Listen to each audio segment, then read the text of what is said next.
Chapter 1 of Anne of the Island, by Lucy Maud Montgomery. Anne of the Island. To all the girls all over the world who have wanted more about Anne. All precious things discovered late to those that seek them issue forth, for love in sequel works with fate, and draws the veil from hidden worth. Tennyson. Chapter 1. The Shadow of Change. Harvest is ended and summer is gone, quoted Anne Shirley, gazing across the shorn fields dreamily. She and Diana Barry had been picking apples in the Green Gables orchard, but were now resting from their labors in a sunny corner where airy fleets of thistledown drifted by on wings of a wind that was still summer-sweet with the incense of ferns in the haunted wood. But everything in the landscape around them spoke of autumn. The sea was roaring hollowly in the distance, the fields were bare and sere, scarfed with goldenrod, the brook valley below Green Gables overflowed with asters of ethereal purple, and the lake of shining waters was blue, blue, blue. Not the changeful blue of spring, nor the pale azure of summer, but a clear, steadfast, serene blue, as if the water were past all moods and tenses of emotion, and had settled down to a tranquillity unbroken by fickle dreams. "It has been a nice summer," said Diana, twisting the new ring on her left hand with a smile, "and Miss Lavendar's wedding seemed to come as a sort of crown to it. I suppose Mr. and Mrs. Irving are on the Pacific coast now." "It seems to me they have been gone long enough to go around the world," sighed Anne. "I can't believe it is only a week since they were married. Everything has changed. Miss Lavendar and Mr. and Mrs. Allan gone. How lonely the manse looks with the shutters all closed. I went past it last night, and it made me feel as if everybody in it had died." "We'll never get another minister as nice as Mr. Allan," said Diana with gloomy conviction. "I suppose we'll have all kinds of supplies this winter, and half the Sundays no preaching at all, and you and Gilbert gone. It will be awfully dull." "Fred will be here," insinuated Anne slyly. "When is Mrs. Lynde going to move up?" asked Diana, as if she had not heard Anne's remark. "Tomorrow. I'm glad she's coming, but it will be another change. Marilla and I cleared everything out of the spare room yesterday. Do you know I hated to do it? Of course it was silly, but it did seem as if we were committing sacrilege. That old spare room has always seemed like a shrine to me. When I was a child I thought it the most wonderful apartment in the world. You remember what a consuming desire I had to sleep in a spare room bed? But not the Green Gables spare room. Oh, no, never there. It would have been too terrible. I couldn't have slept a wink from awe. I never walked through that room when Marilla sent me in on an errand. No, indeed. I tiptoed through it and held my breath as if I were in church, and felt relieved when I got out of it. The pictures of George Whitefield and the Duke of Wellington hung there, one on each side of the mirror, and frowned so sternly at me all the time I was in, especially if I dared peep in the mirror, which was the only one in the house that didn't twist my face a little. I always wondered how Marilla dared house-clean that room. And now it's not only cleaned, but stripped bare. George Whitefield and the Duke have been relegated to the upstairs hall. So passes the glory of this world," concluded Anne with a laugh in which there was a little note of regret. "It is never pleasant to have our old shrines desecrated, even when we have outgrown them." "I'll be so lonesome when you go," moaned Diana for the 100th time. "And to think you go next week." "But we're together still," said Anne cheerily. "We mustn't let next week rob us of this week's joy. I hate the thought of going myself. Home and I are such good friends. Talk of being lonesome. It's I who should groan. You'll be here with any number of your old friends, and Fred, while I shall be alone among strangers, not knowing a soul. Except Gilbert and Charlie Sloane," said Diana, imitating Anne's italics and slyness. "Charlie Sloane will be a great comfort, of course," agreed Anne sarcastically, whereupon both those irresponsible damsels laughed. Diana knew exactly what Anne thought of Charlie Sloane, but despite sundry confidential talks, she did not know just what Anne thought of Gilbert Blythe. To be sure, Anne herself did not know that. "The boys may be boarding at the other end of Kingsport for all I know," Anne went on. "I'm glad I'm going to Redmond, and I'm sure I shall like it after a while, but for the first few weeks I know I won't. I shan't even have the comfort of looking forward to the week-end visit home as I had when I went to Queen's. Christmas will seem like 1,000 years away." "Everything is changing, or going to change," said Diana sadly. "I have a feeling that things will never be the same again, Anne." "We have come to a parting of the ways, I suppose," said Anne thoughtfully. "We had to come to it. Do you think, Diana, that being grown up is really as nice as we used to imagine it would be when we were children?" "I don't know. There are some nice things about it," answered Diana, again caressing her ring with that little smile which always had the effect of making Anne feel suddenly left out and inexperienced. "But there are so many puzzling things, too. Sometimes I feel as if being grown up just frightened me, and then I would give anything to be a little girl again." "I suppose we'll get used to being grown up in time," said Anne cheerfully. "There won't be so many unexpected things about it by and by, though after all, I fancy it's the unexpected things that give spice to life. We are 18, Diana. In 2 more years we'll be 20. When I was 10 I thought 20 was a green old age.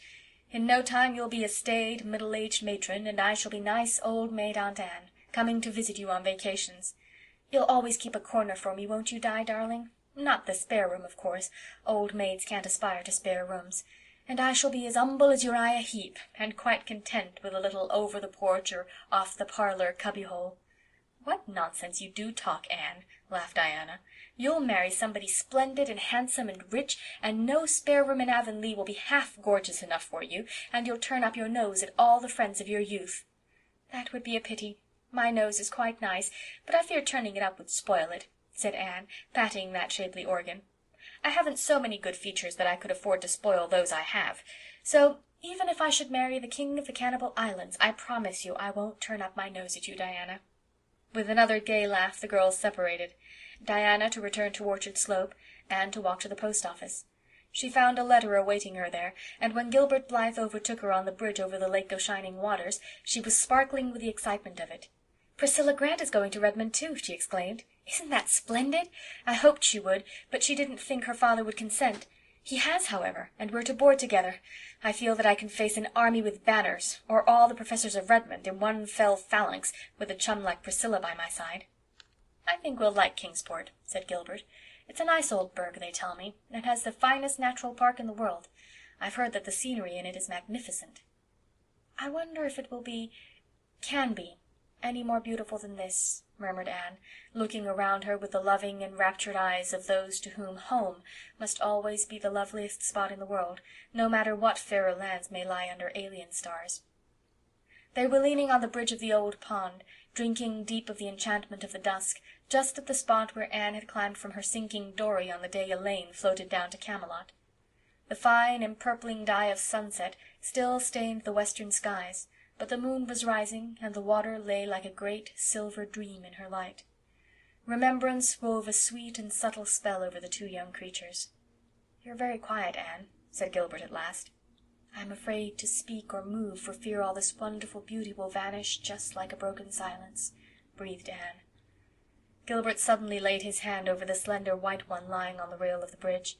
His hazel eyes deepened into darkness, his still boyish lips opened to say something of the dream and hope that thrilled his soul, but Anne snatched her hand away and turned quickly. The spell of the dusk was broken for her. "I must go home," she exclaimed, with a rather overdone carelessness. "Marilla had a headache this afternoon, and I'm sure the twins will be in some dreadful mischief by this time. I really shouldn't have stayed away so long." She chattered ceaselessly and inconsequently until they reached the Green Gables lane. Poor Gilbert hardly had a chance to get a word in edgewise. Anne felt rather relieved when they parted. There had been a new, secret self-consciousness in her heart with regard to Gilbert ever since that fleeting moment of revelation in the garden of Echo Lodge. Something alien had intruded into the old, perfect school-day comradeship, something that threatened to mar it. "I never felt glad to see Gilbert go before," she thought, half resentfully, half sorrowfully, as she walked alone up the lane. "Our friendship will be spoiled if he goes on with this nonsense. It mustn't be spoiled. I won't let it. Oh, why can't boys be just sensible?" Anne had an uneasy doubt that it was not strictly sensible that she should still feel on her hand the warm pressure of Gilbert's as distinctly as she had felt it for the swift second his had rested there, and still less sensible that the sensation was far from being an unpleasant one, very different from that which had attended a similar demonstration on Charlie Sloane's part when she had been sitting out a dance with him at a White Sands party 3 nights before. Anne shivered over the disagreeable recollection. But all problems connected with infatuated swains vanished from her mind when she entered the homely, unsentimental atmosphere of the Green Gables kitchen, where an 8-year-old boy was crying grievously on the sofa. "What is the matter, Davy?" asked Anne, taking him up in her arms. "Where are Marilla and Dora?" "Marilla's putting Dora to bed," sobbed Davy, "and I'm crying 'cause Dora fell down the outside cellar steps, heels over head, and scraped all the skin off her nose, and—" "Oh, well, don't cry about it, dear. Of course you're sorry for her, but crying won't help her any. She'll be all right tomorrow. Crying never helps anyone, Davy boy, and—" "I ain't crying 'cause Dora fell down cellar," said Davy, cutting short Anne's well-meant preachment with increasing bitterness. "I'm crying 'cause I wasn't there to see her fall. I'm always missing some fun or other, seems to me." "Oh, Davy!" Anne choked back an unholy shriek of laughter. "Would you call it fun to see poor little Dora fall down the steps and get hurt?" "She wasn't much hurt," said Davy defiantly. "'Course if she'd been killed I'd have been real sorry, Anne. But the Keiths ain't so easy killed. They're like the Blewetts, I guess. Her Blewett fell off the hayloft last Wednesday and rolled right down through the turnip chute into the box stall, where they had a fearful wild cross horse, and rolled right under his heels. And still he got out alive, with only 3 bones broke. Mrs. Lynde says there are some folks you can't kill with a meat axe. Is Mrs. Lynde coming here tomorrow, Anne?" "Yes, Davy, and I hope you'll be always very nice and good to her." "I'll be nice and good. But will she ever put me to bed at nights, Anne?" "Perhaps. Why?" "'Cause," said Davy very decidedly, "if she does, I won't say my prayers before her like I do before you, Anne." "Why not?" "'Cause I don't think it would be nice to talk to God before strangers, Anne. Dora can say hers to Mrs. Lynde if she likes, but I won't. I'll wait till she's gone and then say 'em. Won't that be all right, Anne?" "Yes, if you're sure you won't forget to say them, Davy boy." "Oh, I won't forget, you bet. I think saying my prayers is great fun, but it won't be as good fun saying them alone as saying them to you. I wish you'd stay home, Anne. I don't see what you want to go away and leave us for." "I don't exactly want to, Davy, but I feel I ought to go." "If you don't want to, you needn't. You're grown up. When I'm grown up, I'm not going to do one single thing I don't want to do, Anne." "All your life, Davy, you'll find yourself doing things you don't want to do." "I won't," said Davy flatly. "Catch me. I have to do things I don't want to now, 'cause you and Marilla'll send me to bed if I don't. But when I grow up, you can't do that, and there'll be nobody to tell me not to do things. Won't I have the time! Say, Anne, Milty Boulter says his mother says you're going to college to see if you can catch a man. Are you, Anne? I want to know." For a second Anne burned with resentment. Then she laughed, reminding herself that Mrs. Boulter's crude vulgarity of thought and speech could not harm her. "No, Davy, I'm not. I'm going to study and grow and learn about many things." "What things?" "Shoes and ships and sealing wax and cabbages and kings," quoted Anne. "But if you did want to catch a man, how would you go about it? I want to know," persisted Davy, for whom the subject evidently possessed a certain fascination. "You'd better ask Mrs. Boulter," said Anne thoughtlessly. "I think it's likely she knows more about the process than I do." "I will, next time I see her," said Davy gravely. "Davy, if you do!" cried Anne, realizing her mistake. "But you just told me to," protested Davy, aggrieved. "It's time you went to bed," decreed Anne, by way of getting out of the scrape. After Davy had gone to bed, Anne wandered down to Victoria Island and sat there alone, curtained with fine-spun, moonlit gloom, while the water laughed around her in a duet of brook and wind. Anne had always loved that brook. Many a dream had she spun over its sparkling water in days gone by. She forgot lovelorn youths and the cayenne speeches of malicious neighbors, and all the problems of her girlish existence. In imagination she sailed over storied seas that washed the distant shining shores of fairy lands forlorn, where lost Atlantis and Elysium lie, with the evening star for pilot, to the land of heart's desire. And she was richer in those dreams than in realities, for things seen pass away, but the things that are unseen are eternal. End of Chapter 1. Anne of the Island, Chapter 2. Garlands of Autumn. The following week sped swiftly, crowded with innumerable last things, as Anne called them. Good-bye calls had to be made and received, being pleasant or otherwise, according to whether callers and called upon were heartily in sympathy with Anne's hopes, or thought she was too much puffed up over going to college, and that it was their duty to take her down a peg or two. The Avis gave a farewell party in honor of Anne and Gilbert one evening at the home of Josie Pye, choosing that place partly because Mr. Pye's house was large and convenient, partly because it was strongly suspected that the Pye girls would have nothing to do with the affair if their offer of the house for the party was not accepted. It was a very pleasant little time, for the Pye girls were gracious, and said and did nothing to mar the harmony of the occasion, which was not according to their wont. Josie was unusually amiable, so much so that she even remarked condescendingly to Anne, "Your new dress is rather becoming to you, Anne. Really, you look almost pretty in it." "How kind of you to say so," responded Anne, with dancing eyes. Her sense of humour was developing, and the speeches that would have hurt her at 14 were becoming merely food for amusement now. Josie suspected that Anne was laughing at her behind those wicked eyes, but she contented herself with whispering to Gertie as they went downstairs that Anne Shirley would put on more airs than ever now that she was going to college. You'd see. All the old crowd was there, full of mirth and zest and youthful light-heartedness. Diana Barry, rosy and dimpled, shadowed by the faithful Fred; Jane Andrews, neat and sensible and plain; Ruby looking her handsomest and brightest in a cream silk blouse, with red geraniums in her golden hair; Gilbert Blythe and Charlie Sloane, both trying to keep as near the elusive Anne as possible; Carrie Sloane, looking pale and melancholy because, so it was reported, her father would not allow Oliver Kimball to come near the place; Moody Spurgeon Macpherson, whose round face and objectionable ears were as round and objectionable as ever; and Billy Andrews, who sat in a corner all the evening, chuckled when anyone spoke to him, and watched Anne Shirley with a grin of pleasure on his broad, freckled countenance. Anne had known beforehand of the party, but she had not known that she and Gilbert were, as the founders of the society, to be presented with a very complimentary address and tokens of respect; in her case a volume of Shakespeare's plays, in Gilbert's a fountain pen. She was so taken by surprise and pleased by the nice things said in the address, read in Moody Spurgeon's most solemn and ministerial tones, that the tears quite drowned the sparkle of her big grey eyes. She had worked hard and faithfully for the Avis, and it warmed the cockles of her heart that the members appreciated her efforts so sincerely. And they were all so nice and friendly and jolly, even the Pye girls had their merits. At that moment Anne loved all the world. She enjoyed the evening tremendously, but the end of it rather spoiled all. Gilbert again made the mistake of saying something sentimental to her as they ate their supper on the moonlit veranda, and Anne, to punish him, was gracious to Charlie Sloane, and allowed the latter to walk home with her. She found, however, that revenge hurts nobody quite so much as the one who tries to inflict it.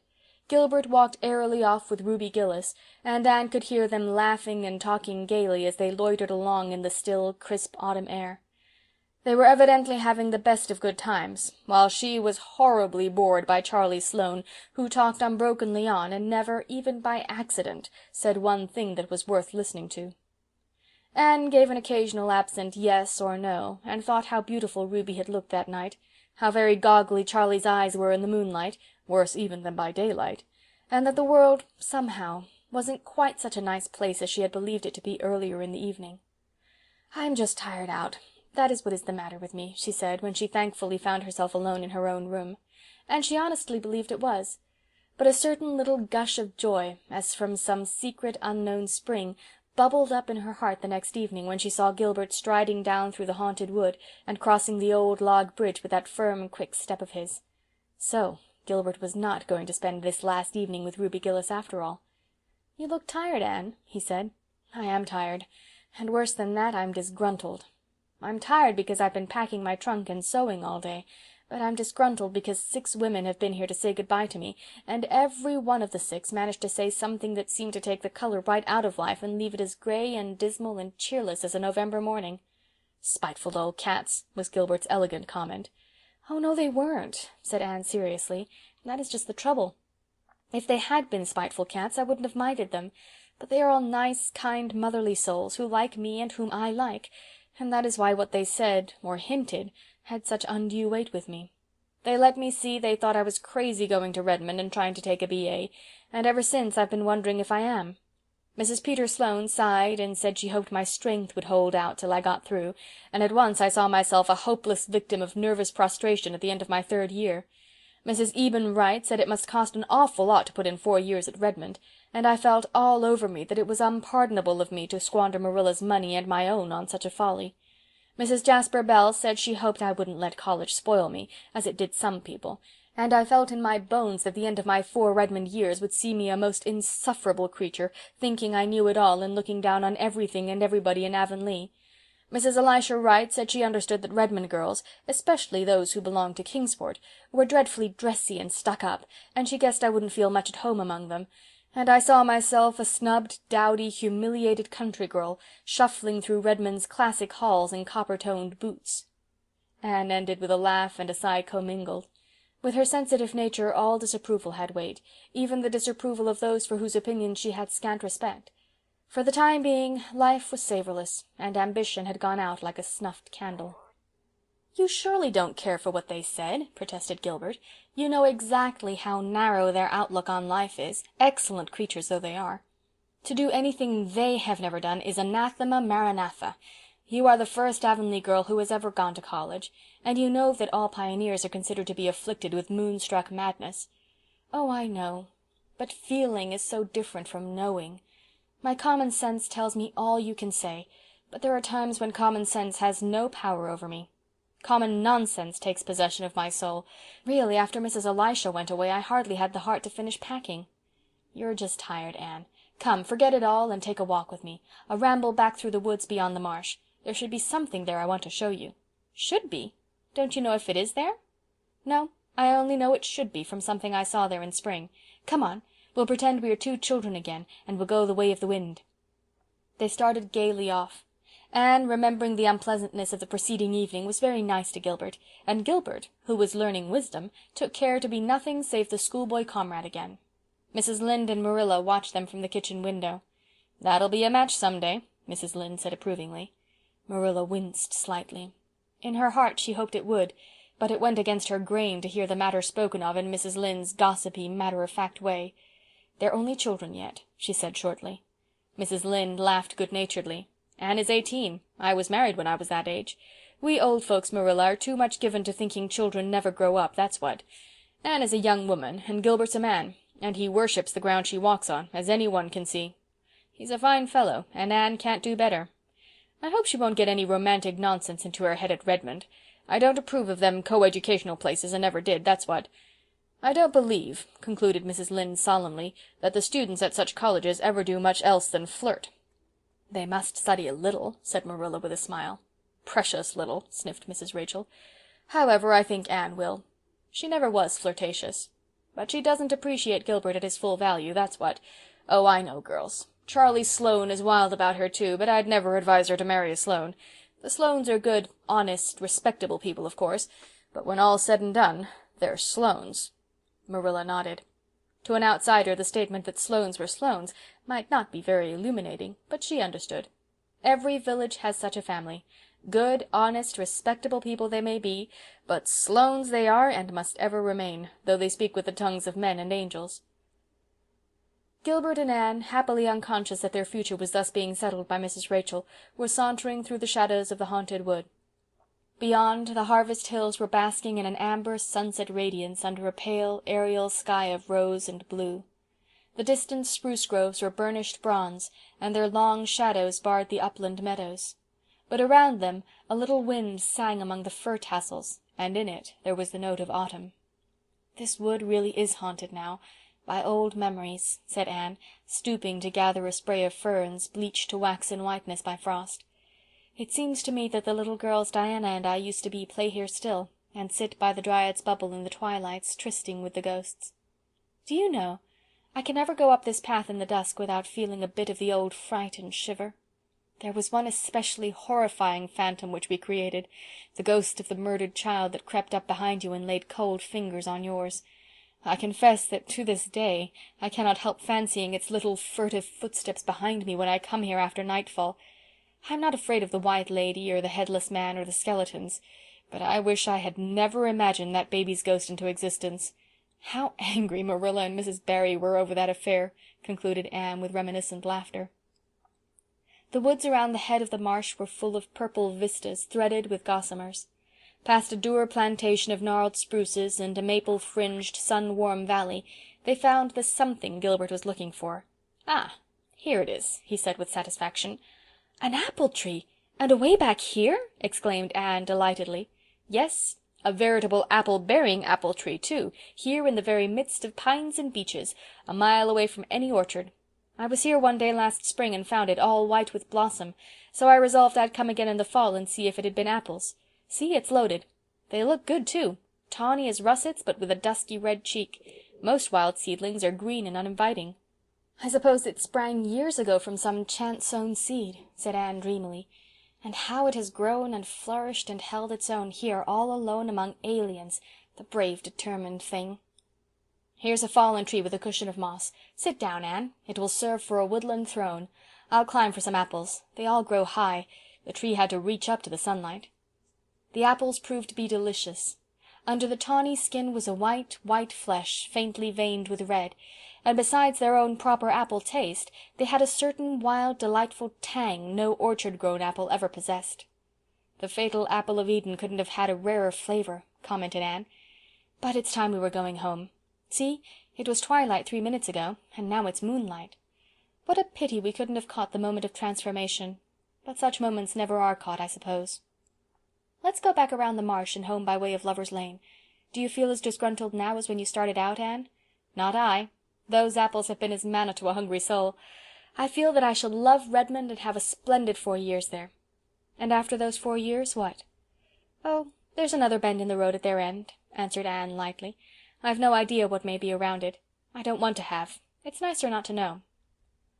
Lover's Lane was a dear place that night, still and mysteriously dim in the pale radiance of the moonlight. They loitered through it in a pleasant, chummy silence, neither caring to talk.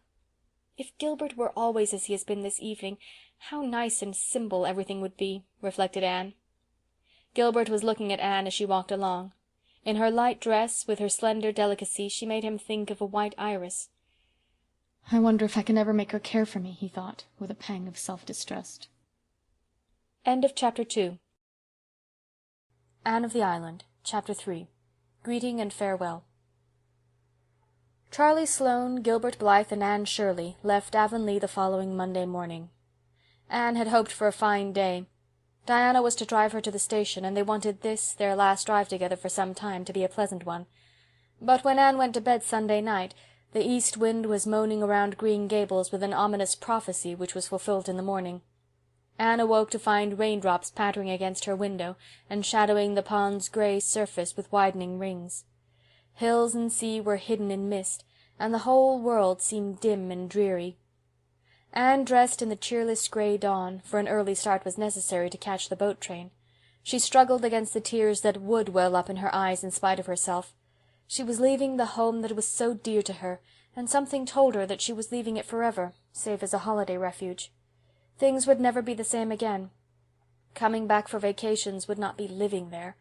And oh, how dear and beloved everything was! That little white porch room, sacred to the dreams of girlhood, the old Snow Queen at the window, the brook in the hollow, the Dryad's Bubble, the haunted woods, and Lover's Lane, all the 1,001 dear spots where memories of the old years bided. Could she ever be really happy anywhere else? Breakfast at Green Gables that morning was a rather doleful meal. Davy, for the first time in his life probably, could not eat, but blubbered shamelessly over his porridge. Nobody else seemed to have much appetite, save Dora, who tucked away her rations comfortably. Dora, like the immortal and most prudent Charlotte, who went on cutting bread and butter when her frenzied lover's body had been carried past on a shutter, was one of those fortunate creatures who are seldom disturbed by anything. Even at 8, it took a great deal to ruffle Dora's placidity. She was sorry Anne was going away, of course, but was that any reason why she should fail to appreciate a poached egg on toast? Not at all. And seeing that Davy could not eat his, Dora ate it for him. Promptly on time, Diana appeared with horse and buggy, her rosy face glowing above her raincoat. The good-byes had to be said then somehow. Mrs. Lynde came in from her quarters to give Anne a hearty embrace, and warn her to be careful of her health, whatever she did. Marilla, brusque and tearless, pecked Anne's cheek and said she supposed they'd hear from her when she got settled. A casual observer might have concluded that Anne's going mattered very little to her, unless said observer had happened to get a good look in her eyes. Dora kissed Anne primly and squeezed out 2 decorous little tears, but Davy, who had been crying on the back porch step ever since they rose from the table, refused to say good-bye at all. When he saw Anne coming towards him, he sprang to his feet, bolted up the back stairs, and hid in a clothes-closet, out of which he would not come. His muffled howls were the last sounds Anne heard as she left Green Gables. It rained heavily all the way to Bright River, to which station they had to go, since the branch line train from Carmody did not connect with the boat train. Charlie and Gilbert were on the station platform when they reached it, and the train was whistling. Anne had just time to get her ticket and trunk check, say a hurried farewell to Diana, and hasten on board. She wished she were going back with Diana to Avonlea.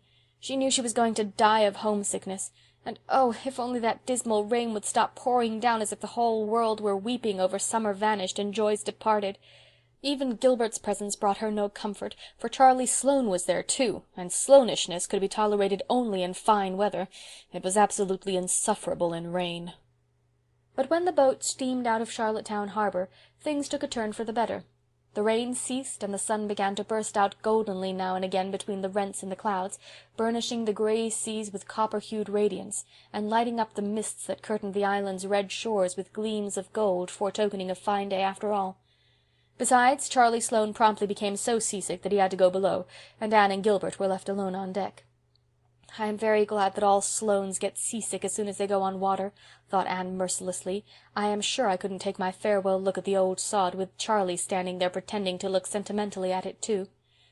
"Well, we're off," remarked Gilbert unsentimentally.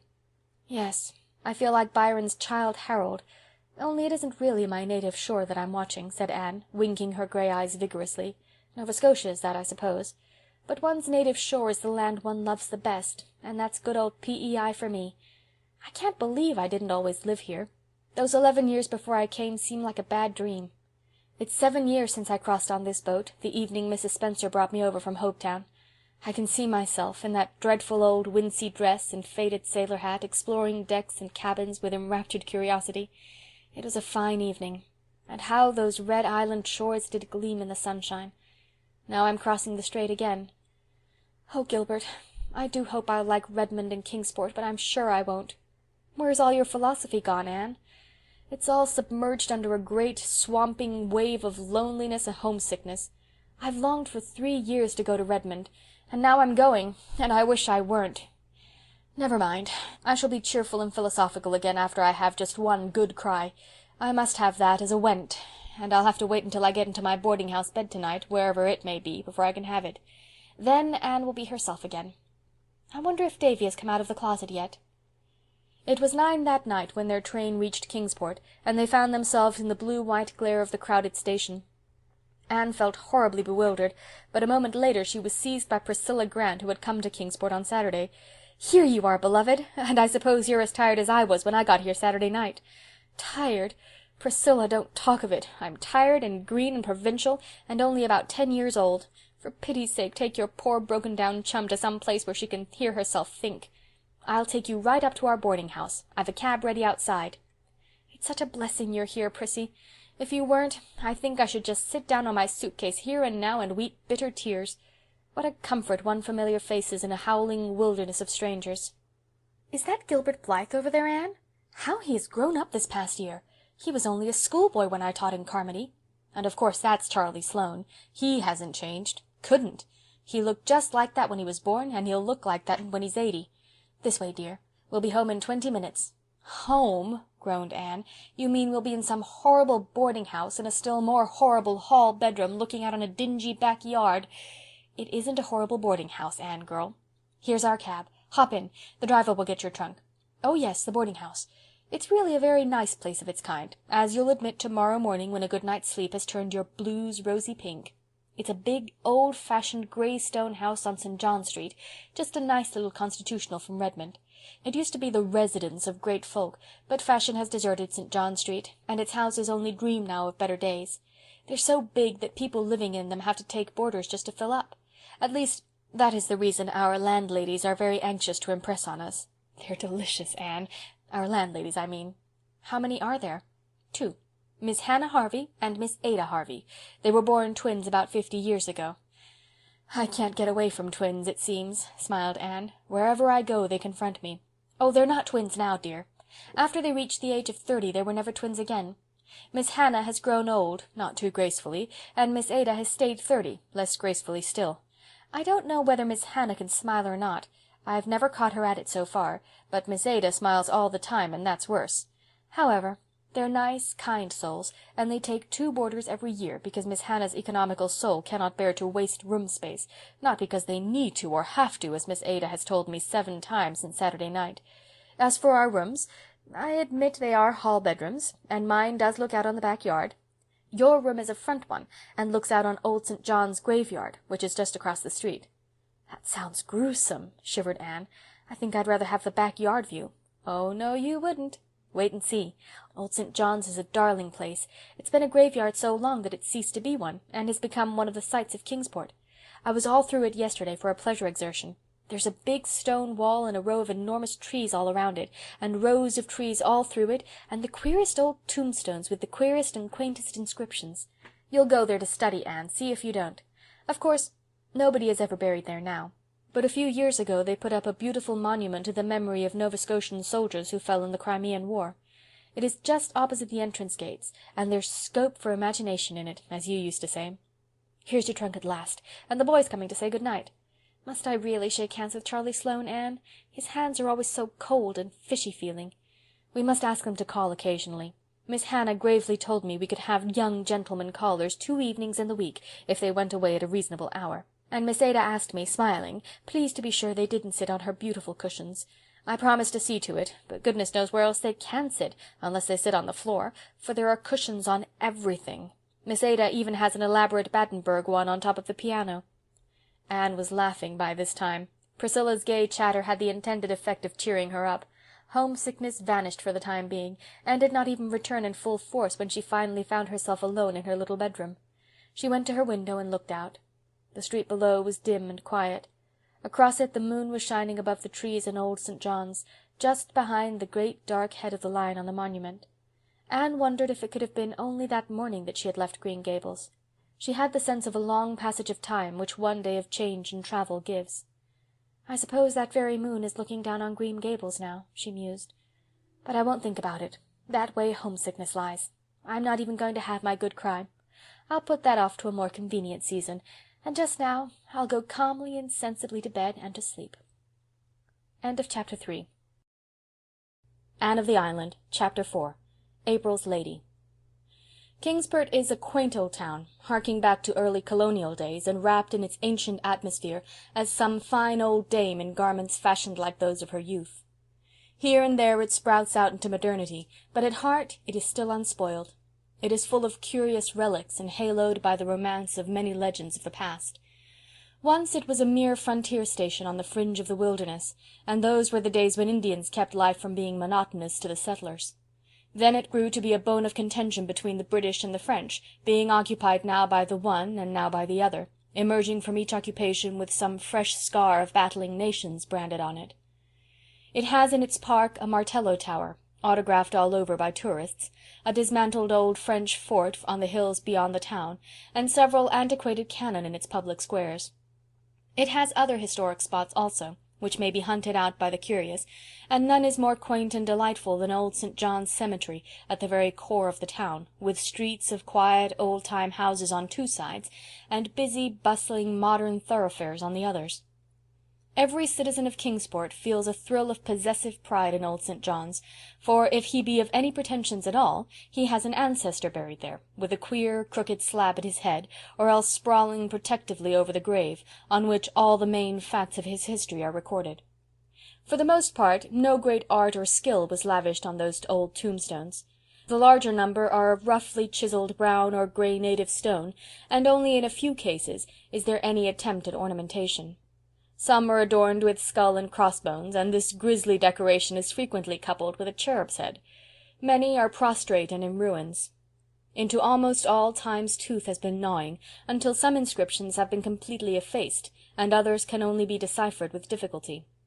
The graveyard is very full and very bowery, for it is surrounded and intersected by rows of elms and willows, beneath whose shade the sleepers must lie very dreamlessly, forever crooned to by the winds and leaves over them, and quite undisturbed by the clamour of traffic just beyond.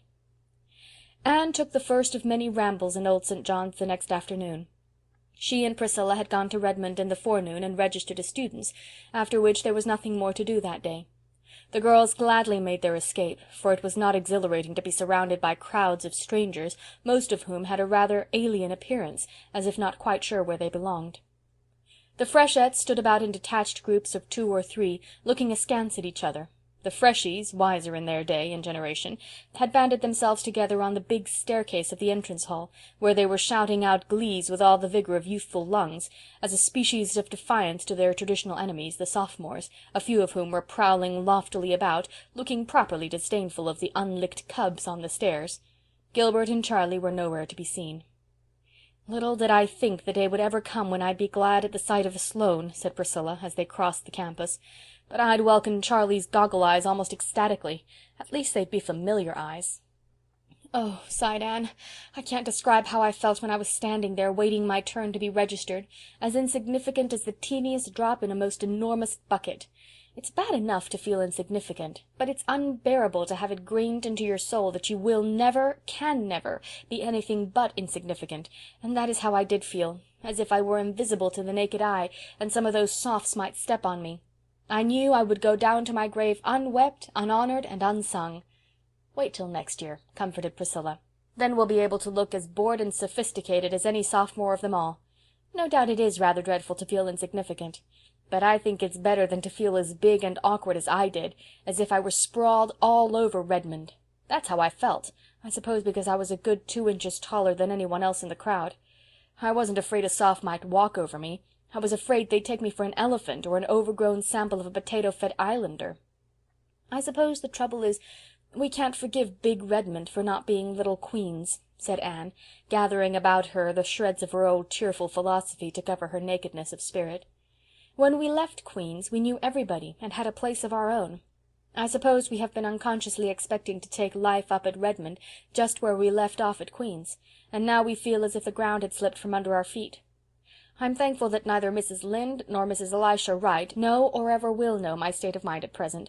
They would exult in saying 'I told you so,' and be convinced it was the beginning of the end. Whereas it is just the end of the beginning." "Exactly. That sounds more Annish. In a little while we'll be acclimated and acquainted, and all will be well.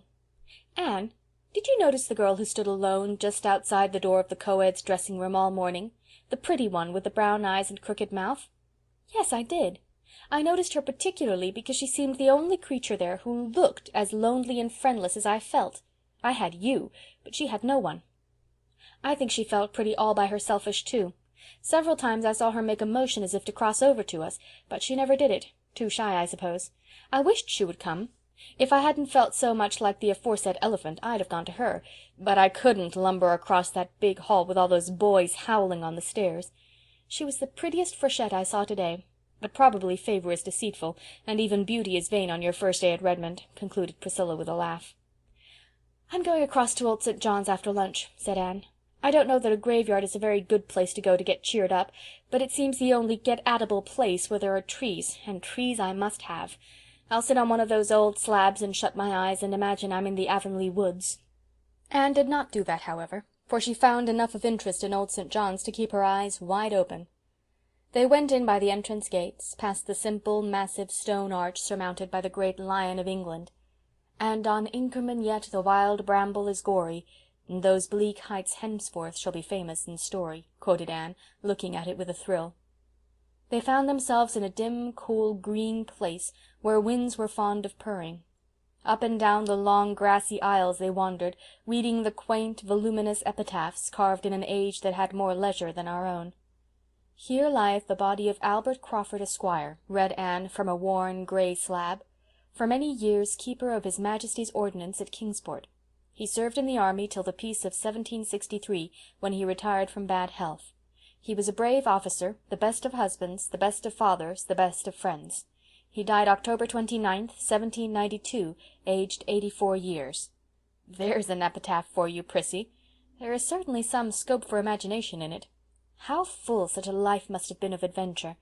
And as for his personal qualities, I am sure human eulogy couldn't go further. I wonder if they told him he was all those best things while he was alive." "Here's another," said Priscilla. "Listen. To the memory of Alexander Ross, who died on the 22nd of September, 1840, aged 43 years. This is raised as a tribute of affection by one whom he served so faithfully for 27 years that he was regarded as a friend, deserving the fullest confidence and attachment." "A very good epitaph," commented Anne thoughtfully. "I couldn't wish a better. We are all servants of some sort, and if the fact that we are faithful can be truthfully inscribed on our tombstones, nothing more need be added. Here's a sorrowful little grey stone, Prissy, to the memory of a favourite child. And here is another, erected to the memory of one who is buried elsewhere. I wonder where that unknown grave is. Really, Pris, the graveyards of today will never be as interesting as this. You were right. I shall come here often. I love it already. I see we are not alone here. There's a girl down at the end of this avenue." "Yes, and I believe it's the very girl we saw at Redmond this morning. I've been watching her for 5 minutes. She has started to come up the avenue exactly half a dozen times, and half a dozen times she has turned and gone back. Either she's dreadfully shy, or she has got something on her conscience. Let's go and meet her. It's easier to get acquainted in a graveyard than at Redmond, I believe." They walked down the long grassy arcade towards the stranger, who was sitting on a grey slab under an enormous willow. She was certainly very pretty, with a vivid, irregular, bewitching type of prettiness. There was a gloss as of brown nuts on her satin-smooth hair, and a soft, ripe glow on her round cheeks. Her eyes were big and brown and velvety, under oddly pointed black brows, and her crooked mouth was rose-red. She wore a smart brown suit, with two very modish little shoes peeping from beneath it, and her hat of dull pink straw, wreathed with golden brown poppies, had the indefinable, unmistakable air which pertains to the creation of an artist in millinery. Priscilla had a sudden stinging consciousness that her own hat had been trimmed by her village store milliner, and Anne wondered uncomfortably if the blouse she had made herself, and which Mrs. Lynde had fitted, looked very countrified and home-made beside the stranger's smart attire. For a moment both girls felt like turning back, but they had already stopped and turned towards the grey slab. It was too late to retreat, for the brown-eyed girl had evidently concluded that they were coming to speak to her. Instantly she sprang up and came forward with outstretched hand and a gay, friendly smile in which there seemed not a shadow of either shyness or burdened conscience. "Oh, I want to know who you two girls are," she exclaimed eagerly. "I've been dying to know. I saw you at Redmond this morning. Say, wasn't it awful there? For the time I wished I'd stayed home and got married." Anne and Priscilla both broke into unconstrained laughter at this unexpected conclusion. The brown-eyed girl laughed too. "I really did. I could have, you know. Come, let's all sit down on this gravestone and get acquainted. It won't be hard. I know we're going to adore each other. I knew it as soon as I saw you at Redmond this morning. I wanted so much to go right over and hug you both." "Why didn't you?" asked Priscilla. "Because I simply couldn't make up my mind to do it. I never can make up my mind about anything myself. I'm always afflicted with indecision.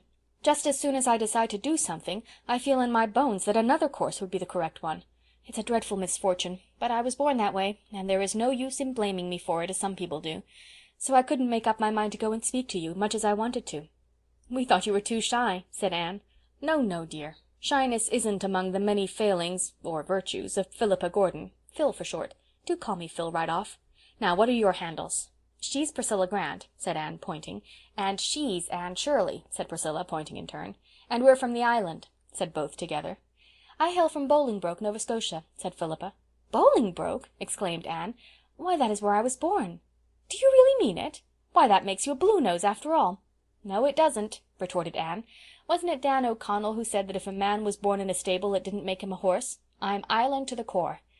Well, I'm glad you were born in Bolingbroke anyway. It makes us kind of neighbors, doesn't it?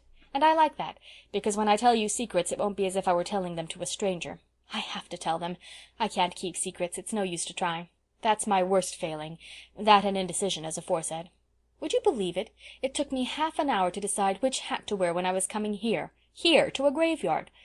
At first I inclined to my brown one with the feather, but as soon as I put it on I thought this pink one with the floppy brim would be more becoming. When I got it pinned in place I liked the brown one better. At last I put them close together on the bed, shut my eyes, and jabbed with a hat pin. The pin speared the pink one, so I put it on. It is becoming, isn't it? Tell me, what do you think of my looks?" At this naive demand, made in a perfectly serious tone, Priscilla laughed again, but Anne said, impulsively squeezing Philippa's hand, "We thought this morning that you were the prettiest girl we saw at Redmond." Philippa's crooked mouth flashed into a bewitching crooked smile over very white little teeth. "I thought that myself," was her next astounding statement, "but I wanted someone else's opinion to bolster mine up. I can't decide even on my own appearance. Just as soon as I've decided that I'm pretty, I begin to feel miserably that I am not. Besides, I have a horrible old great-aunt who is always saying to me with a mournful sigh, 'You were such a pretty baby. It's strange how children change when they grow up.' I adore aunts, but I detest great-aunts. Please tell me quite often that I am pretty, if you don't mind. I feel so much more comfortable when I believe I'm pretty. And I'll be just as obliging to you if you want me to. I can be, with a clear conscience." "Thanks," laughed Anne. "But Priscilla and I are so firmly convinced of our own good looks that we don't need any assurance about them, so you needn't trouble." "Oh, you're laughing at me. I know you think I'm abominably vain, but I'm not.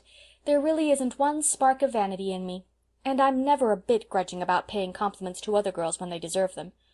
I'm so glad I know you folks. I came up on Saturday and I've nearly died of homesickness ever since. It's a horrible feeling, isn't it? In Bolingbroke I'm an important personage, and in Kingsport I'm just nobody. There were times when I could feel my soul turning a delicate blue. Where do you hang out? 38 St. John Street. Better and better. Why, I'm just around the corner on Wallace Street. I don't like my boarding house, though. It's bleak and lonesome, and my room looks out on such an unholy backyard. It's the ugliest place in the world. As for cats, well, surely all the Kingsport cats can't congregate there at night, but half of them must. I adore cats on hearthrugs, snoozing before nice, friendly fires, but cats in backyards at midnight are totally different animals. The first night I was here I cried all night, and so did the cats. You should have seen my nose in the morning. How I wished I had never left home. I don't know how you managed to make up your mind to come to Redmond at all, if you are really such an undecided person. Bless your heart, honey, I didn't. It was father who wanted me to come here. His heart was set on it. Why, I don't know. It seems perfectly ridiculous to think of me studying for a B.A. degree, doesn't it? Not but what I can do it all right. I have heaps of brains. Oh, said Priscilla vaguely. Yes, but it's such hard work to use them. And B.A.'s are such learned, dignified, wise, solemn creatures. They must be. Oh, I didn't want to come to Redmond. I did it just to oblige father. He is such a duck. Besides, I knew if I stayed home I'd have to get married. Mother wanted that, wanted it decidedly. Mother has plenty of decision. But I really hated the thought of being married for a few years yet. I want to have heaps of fun before I settle down. And ridiculous as the idea of my being a B.A. is, the idea of my being an old married woman is still more absurd, isn't it? I'm only 18. No, I concluded I would rather come to Redmond than be married. Besides, how could I ever have made up my mind which man to marry? Were there so many? Laughed Anne. Heaps. The boys like me awfully. They really do. But there were only 2 that mattered. The rest were all too young and too poor. I must marry a rich man, you know. Why must you? Honey, you couldn't imagine me being a poor man's wife, could you? I can't do a single useful thing, and I am very extravagant. Oh, no, my husband must have heaps of money, so that narrowed them down to 2. But I couldn't decide between 2 any easier than between 200. I knew perfectly well that whichever one I chose, I'd regret all my life that I hadn't married the other. Didn't you love either of them? Asked Anne, a little hesitatingly. It was not easy for her to speak to a stranger of the great mystery and transformation of life. Goodness, no. I couldn't love anybody. It isn't in me. Besides, I wouldn't want to. Being in love makes you a perfect slave, I think. And it would give a man such power to hurt you. I'd be afraid. No. Alec and Alonzo are 2 dear boys, and I like them both so much that I really don't know which I like the better. That is the trouble. Alec is the best looking, of course, and I simply couldn't marry a man who wasn't handsome. He is good-tempered, too, and has lovely curly black hair. He's rather too perfect. I don't believe I like a perfect husband, somebody I could never find fault with. Then why not marry Alonzo? Asked Priscilla gravely. Think of marrying a name like Alonzo, said Phil dolefully. I don't believe I could endure it. But he has a classic nose, and it would be a comfort to have a nose in the family that could be depended on. I can't depend on mine. So far it takes after the Gordon pattern, but I am so afraid it will develop Byrne tendencies as I grow older. I examine it every day anxiously to make sure it's still Gordon. Mother was a Byrne, and has the Byrne nose in the Byrnest degree. Wait till you see it.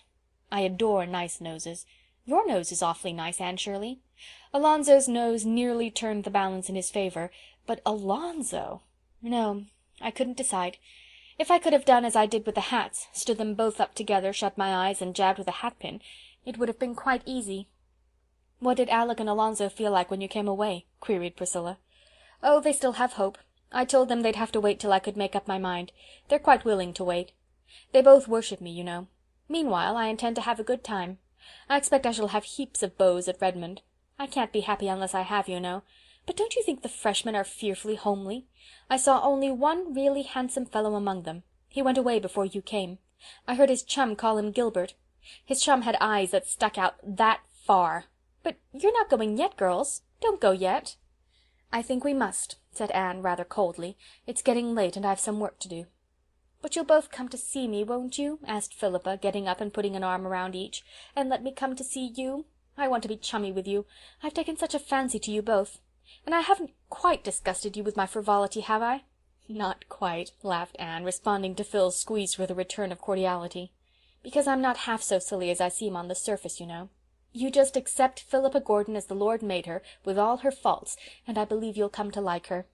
Isn't this graveyard a sweet place? I'd love to be buried here. Here's a grave I didn't see before. This one in the iron railing. Oh, girls, look, see! The stone says it's the grave of a middy who was killed in the fight between the Shannon and the Chesapeake. Just fancy!" Anne paused by the railing and looked at the worn stone, her pulses thrilling with sudden excitement. The old graveyard, with its overarching trees and long aisles of shadows, faded from her sight. Instead she saw the Kingsport harbour of nearly a century agone. Out of the mist came slowly a great frigate, brilliant with the meteor flag of England. Behind her was another, with a still heroic form wrapped in his own starry flag, lying on the quarter-deck, the gallant Lawrence. Time's finger had turned back his pages, and that was the Shannon sailing triumphant up the bay with the Chesapeake as her prize. "Come back, Anne Shirley, come back," laughed Philippa, pulling her arm. "You're 100 years away from us. Come back." Anne came back with a sigh. Her eyes were shining softly. "I've always loved that old story," she said, "and although the English won that victory, I think it was because of the brave, defeated commander I love it. This grave seems to bring it so near and make it so real. This poor little middy was only 18. He died of desperate wounds received in gallant action, so reads his epitaph. It is such as a soldier might wish for." Before she turned away, Anne unpinned the little cluster of purple pansy she wore, and dropped it softly on the grave of the boy who had perished in the great sea-duel. "Well, what do you think of our new friend?" asked Priscilla, when Phil had left them. "I like her. There is something very lovable about her, in spite of all her nonsense. I believe, as she says herself, that she isn't half as silly as she sounds. She's a dear, kissable baby, and I don't know that she'll ever really grow up." "I like her too," said Priscilla decidedly. "She talks as much about boys as Ruby Gillis does, but it always enrages or sickens me to hear Ruby, whereas I just wanted to laugh good-naturedly at Phil. Now what is the why of that?" "There is a difference," said Anne meditatively. "I think it's because Ruby is really so conscious of boys. She plays at love and love-making. Besides, you feel when she is boasting of her beaux that she is doing it to rub it well into you that you haven't half so many. Now when Phil talks of her beaux, it sounds as if she were just speaking of chums. She really looks upon boys as good comrades, and she is pleased when she has dozens of them tacking around, simply because she likes to be popular and to be thought popular. Even Alec and Alonzo I'll never be able to think of those two names separately after this, are to her just two playfellows who want her to play with them all their lives. I'm glad we met her, and I'm glad we went to Old St. John's. I believe I've put forth a tiny soul root into Kingsport soil this afternoon. I hope so. I hate to feel transplanted. End of Chapter 4. Anne of the Island. Chapter 5. Letters from Home. For the next 3 weeks Anne and Priscilla continued to feel as strangers in a strange land. Then suddenly everything seemed to fall into focus. Redmond, professors, classes, students, studies, social doings. Life became homogeneous again, instead of being made up of detached fragments. The freshmen, instead of being a collection of unrelated individuals, found themselves a class, with a class spirit, a class yell, class interests, class antipathies, and class ambitions. They won the day in the annual arts rush against the sophomores, and thereby gained the respect of all the classes and an enormous confidence-giving opinion of themselves. For 3 years the sophomores had won in the rush. That the victory of this year perched upon the freshmen's banner was attributed to the strategic generalship of Gilbert Blythe, who marshalled the campaign and originated certain new tactics which demoralized the sophomores and swept the freshmen to triumph.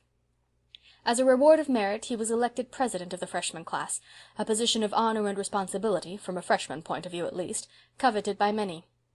He was also invited to join the Lambs, Redmondese for Lambda Theta, a compliment rarely paid to a freshman. As a preparatory initiation ordeal, he had to parade the principal business streets of Kingsport for a whole day, wearing a sunbonnet and a voluminous kitchen apron of gaudily flowered calico. This he did cheerfully, doffing his sunbonnet with courtly grace when he met ladies of his acquaintance. Charlie Sloane, who had not been asked to join the Lambs, told Anne he did not see how Blythe could do it, and he, for his part, could never humiliate himself so. "Fancy Charlie Sloane in a calico apron and a sunbonnet," giggled Priscilla. "He'd look exactly like his old grandmother Sloane. Gilbert, now, looked as much like a man in them as in his own proper habiliments." Anne and Priscilla found themselves in the thick of the social life of Redmond. That this came about so speedily was due in great measure to Philippa Gordon. Philippa was the daughter of a rich and well-known man, and belonged to an old and exclusive Bluenose family. This, combined with her beauty and charm, a charm acknowledged by all who met her, promptly opened the gates of all cliques, clubs, and classes in Redmond to her, and where she went, Anne and Priscilla went too. Phil adored Anne and Priscilla, especially Anne. She was a loyal little soul, crystal free from any form of snobbishness. Love me, love my friends seemed to be her unconscious motto. Without effort, she took them with her into her ever-widening circle of acquaintanceship, and the two Avonlea girls found their social pathway at Redmond made very easy and pleasant for them, to the envy and wonderment of the other Freshettes, who, lacking Philippa's sponsorship, were doomed to remain rather on the fringe of things during their first college year. To Anne and Priscilla, with their more serious views of life, Phil remained the amusing, lovable baby she had seemed on their first meeting.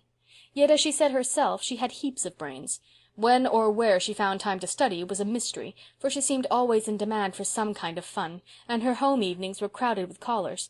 She had all the beaux that heart could desire, for 9/10 of the freshmen and a big fraction of all the other classes were rivals for her smiles. She was naively delighted over this, and gleefully recounted each new conquest to Anne and Priscilla, with comments that might have made the unlucky lovers' ears burn fiercely. "Alec and Alonzo don't seem to have any serious rival yet," remarked Anne teasingly. "Not one," agreed Philippa. "I write them both every week and tell them all about my young men here. I'm sure it must amuse them.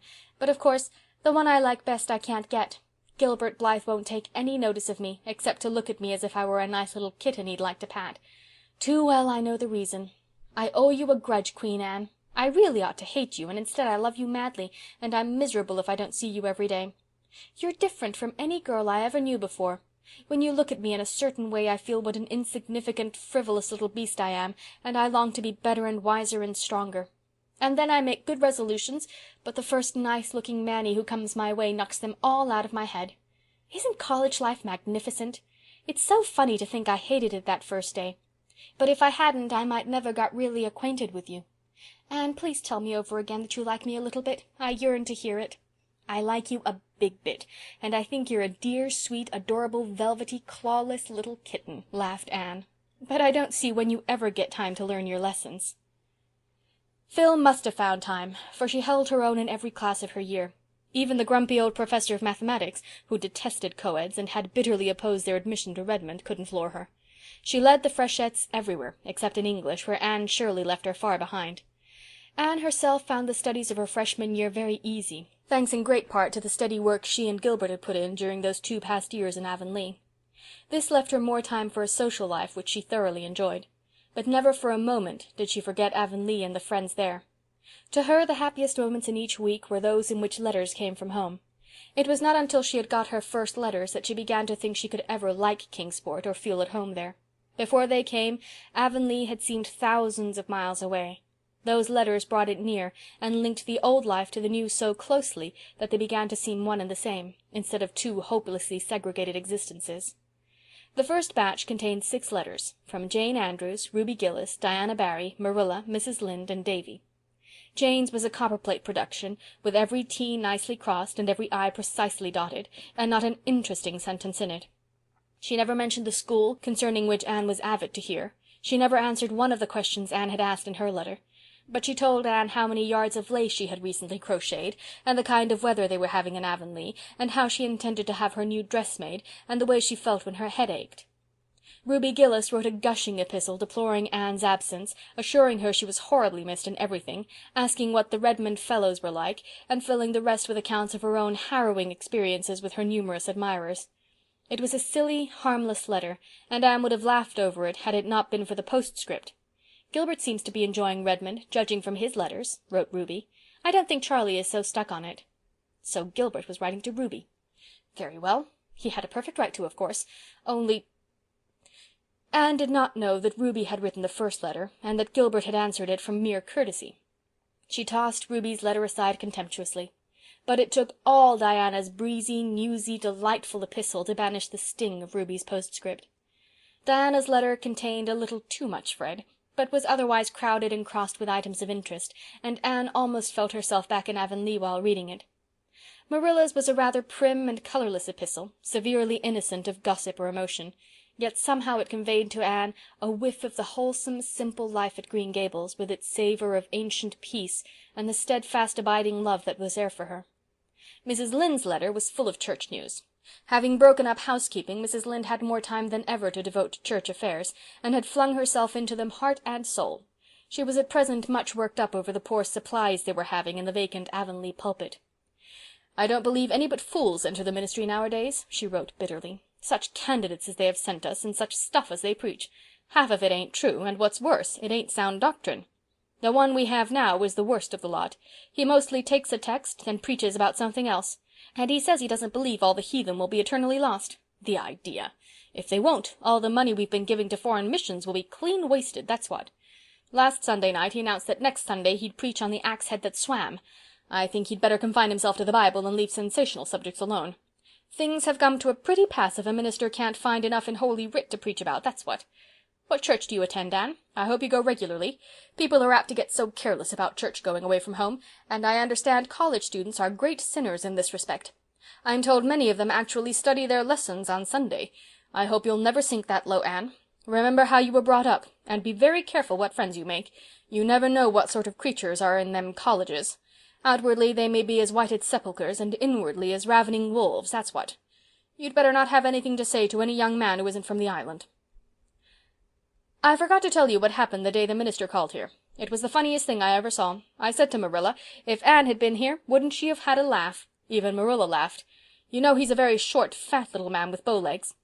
Well, that old pig of Mr. Harrison's, the big, tall one, had wandered over here that day again, and broke into the yard, and it got into the back porch, unbeknowns to us, and it was there when the minister appeared in the doorway. It made one wild bolt to get out, but there was nowhere to bolt except between them bow-legs. So there it went, and being as it was so big and the minister so little, it took him clean off his feet and carried him away. His hat went one way and his cane another, just as Marilla and I got to the door. I'll never forget the look of him, and that poor pig was near scared to death. I'll never be able to read that account in the Bible of the swine that rushed madly down the steep place into the sea without seeing Mr. Harrison's pig careering down the hill with that minister. I guess the pig thought he had the old boy on his back instead of inside of him. I was thankful the twins weren't about. It wouldn't have been the right thing for them to have seen a minister in such an undignified predicament. Just before they got to the brook, the minister jumped off or fell off. The pig rushed through the brook like mad and up through the woods. Marilla and I run down and helped the minister get up and brush his coat. He wasn't hurt, but he was mad. He seemed to hold Marilla and me responsible for it all, though we told him the pig didn't belong to us and had been pestering us all summer. Besides, what did he come to the back door for? You'd never have caught Mr. Allen doing that. It'll be a long time before we get a man like Mr. Allen, but it's an ill wind that blows no good. We've never seen hoof or hair of that pig since, and it's my belief we never will. Things is pretty quiet in Avonlea. I don't find Green Gables as lonesome as I expected. I think I'll start another cotton warp quilt this winter. Mrs. Silas Sloane has a handsome new apple-leaf pattern. When I feel that I must have some excitement, I read the murder trials in that Boston paper my niece sends me. I never used to do it, but they're real interesting. The States must be an awful place. I hope you'll never go there, Anne. But the way girls roam over the earth now is something terrible. It always makes me think of Satan in the book of Job, going to and fro and walking up and down. I don't believe the Lord ever intended it, that's what. Davy has been pretty good since you went away. One day he was bad and Marilla punished him by making him wear Dora's apron all day, and then he went and cut all Dora's aprons up. I spanked him for that, and then he went and chased my rooster to death. The Macphersons have moved down to my place. She's a great housekeeper and very particular. She's rooted all my June lilies up because she says they make a garden look so untidy. Thomas set them lilies out when we were married. Her husband seems a nice sort of man, but she can't get over being an old maid, that's what. Don't study too hard, and be sure and put your winter underclothes on as soon as the weather gets cool. Marilla worries a lot about you, but I tell you you've got more sense than I ever thought you would have at one time, and that you'll be all right. Davy's letter plunged into a grievance at the start. Dear Anne, please write and tell Marilla not to tie me to the rail of the bridge when I go fishing. The boys make fun of me when she does. It's awful lonesome here without you, but great fun in school. Jane Andrews is crosser than you. I scared Mrs. Lynde with a jack-o'-lantern last night. She was awful mad, and she was mad 'cause I chased her old rooster round the yard till he fell down dead. I didn't mean to make him fall down dead. What made him die, Anne? I want to know. Mrs. Lynde threw him into the pig pen. She might have sold him to Mr. Blair. Mr. Blair is giving 50 cents apiece for good dead roosters now. I heard Mrs. Lynde asking the minister to pray for her. What did she do that was so bad, Anne? I want to know. I've got a kite with a magnificent tail, Anne. Milty Boulter told me a great story in school yesterday. It is true. Old Joe Mosey and Leon were playing cards one night last week in the woods. The cards were on a stump, and a big black man bigger than the trees come along and grabbed the cards and the stump and disappeared with a noise like thunder. I'll bet they were scared. Milty says the black man was the old Harry. Was he, Anne? I want to know. Mr. Kimball over at Spencervale is very sick and will have to go to the hospitable. Please excuse me while I ask Marilla if that's spelled right. Marilla says it's the 'sylum he has to go to, not the other place. He thinks he has a snake inside of him. What's it like to have a snake inside of you, Anne? I want to know. Mrs. Lawrence Bell is sick too. Mrs. Lynde says that all that is the matter with her is that she thinks too much about her insides. I wonder, said Anne as she folded up her letters, what Mrs. Lynde would think of Philippa. End of Chapter 5. Anne of the Island. Chapter 6. In the Park. "What are you going to do with yourselves today, girls?" asked Philippa, popping into Anne's room one Saturday afternoon.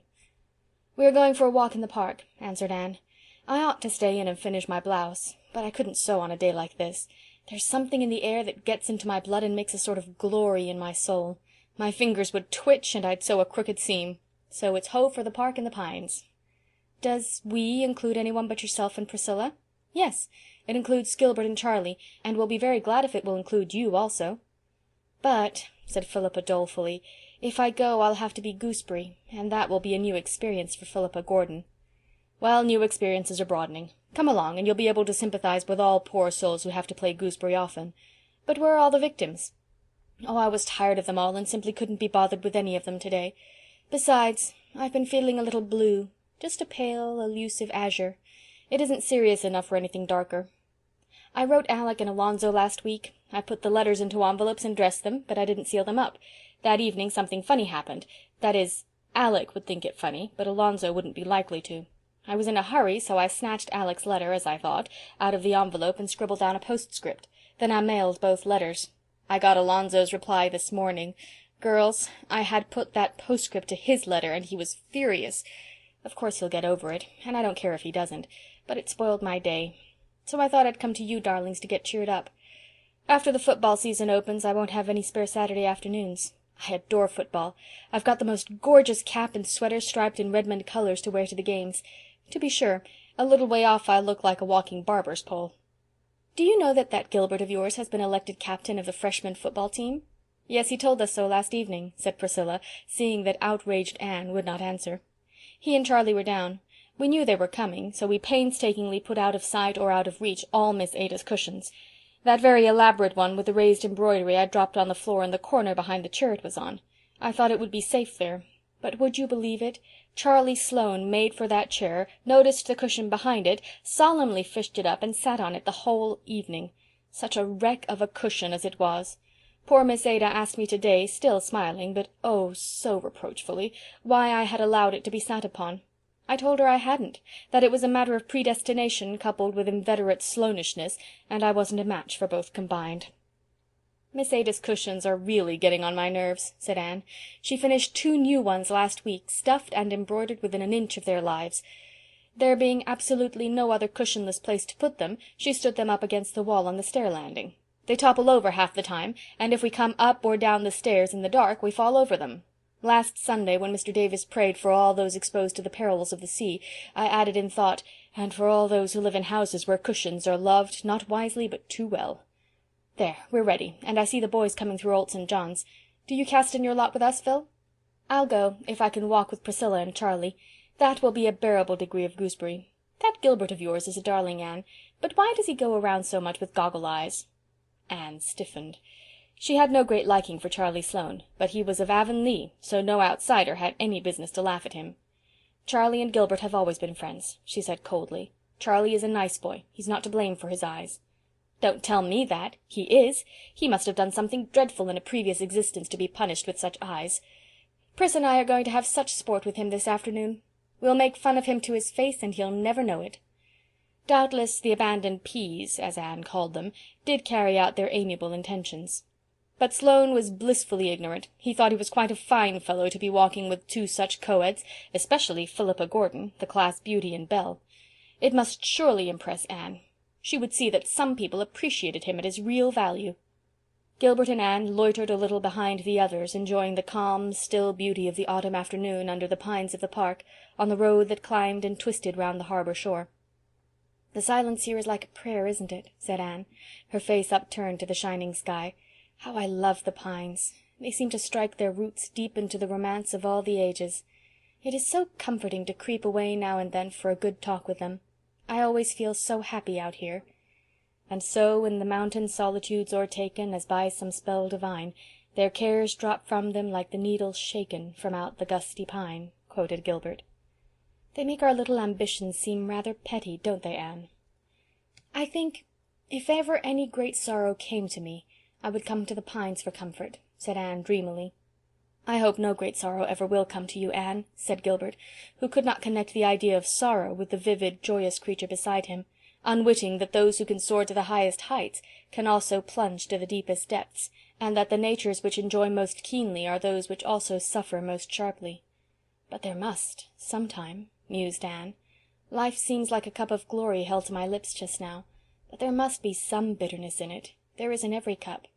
I shall taste mine some day. Well, I hope I shall be strong and brave to meet it, and I hope it won't be through my own fault that it will come. Do you remember what Dr. Davis said last Sunday evening? That the sorrows God sent us brought comfort and strength with them, while the sorrows we brought on ourselves, through folly or wickedness, were by far the hardest to bear? But we mustn't talk of sorrow on an afternoon like this. It's meant for the sheer joy of living, isn't it? If I had my way, I'd shut everything out of your life but happiness and pleasure, Anne," said Gilbert, in the tone that meant danger ahead. "Then you would be very unwise," rejoined Anne hastily.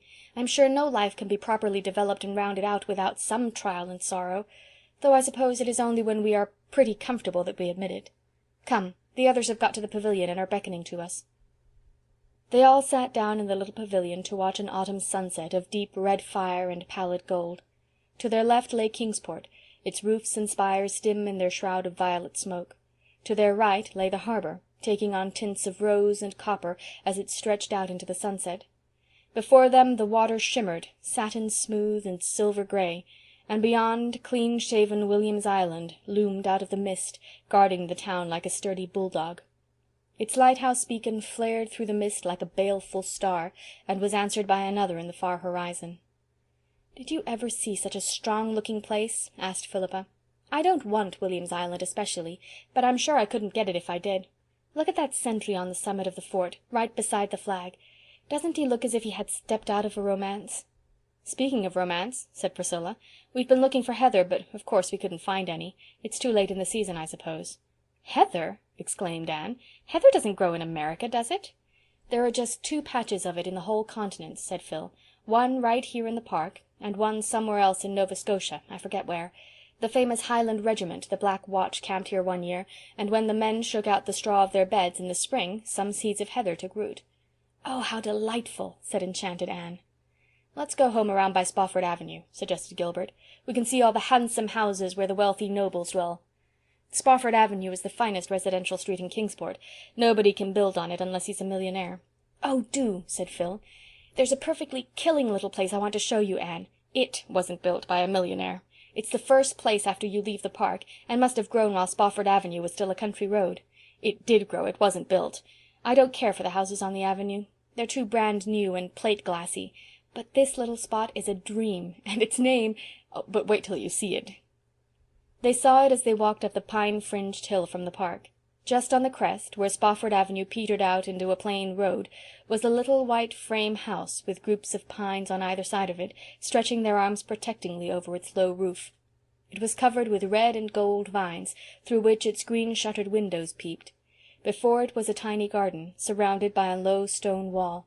October though it was, the garden was still very sweet, with dear, old-fashioned, unworldly flowers and shrubs, sweet may, southernwood, lemon verbena, alyssum, petunias, marigolds, and chrysanthemums. A tiny brick walk in herringbone pattern led from the gate to the front porch.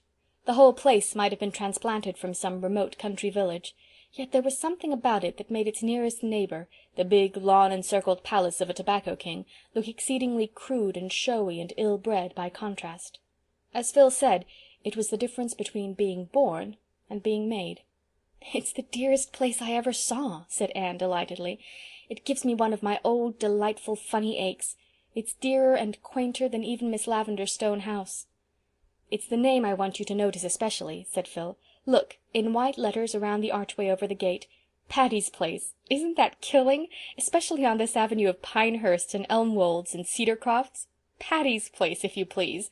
I adore it." "Have you any idea who Patty is?" asked Priscilla. "Patty Spofford is the name of the old lady who owns it, I've discovered. She lives there with her niece, and they've lived there for hundreds of years, more or less. Maybe a little less, Anne. Exaggeration is merely a flight of poetic fancy. I understand that wealthy folk have tried to buy the lot time and again. It's really worth a small fortune now, you know, but Patty won't sell upon any consideration. And there's an apple orchard behind the house in place of a backyard. You'll see it when we get a little past. A real apple orchard on Spofford Avenue." "I'm going to dream about Patty's Place tonight," said Anne. "Why, I feel as if I belonged to it. I wonder if by any chance we'll ever see the inside of it." "It isn't likely," said Priscilla. Anne smiled mysteriously. "No, it isn't likely. But I believe it will happen. I have a queer, creepy, crawly feeling. You can call it a presentiment if you like, that Patty's Place and I are going to be better acquainted yet." End of chapter 6. Anne of the Island. Chapter 7. Home Again. Those first 3 weeks at Redmond had seemed long, but the rest of the term flew by on wings of wind. Before they realized it, the Redmond students found themselves in the grind of Christmas examinations, emerging therefrom more or less triumphantly. The honor of leading in the freshman classes fluctuated between Anne, Gilbert, and Philippa. Priscilla did very well, Charlie Sloane scraped through respectably, and comported himself as complacently as if he had led in everything. "I can't really believe that this time tomorrow I'll be in Green Gables," said Anne on the night before departure. "But I shall be. And you, Phil, will be in Bolingbroke with Alec and Alonzo." "I'm longing to see them," admitted Phil between the chocolate she was nibbling. "They really are such dear boys, you know.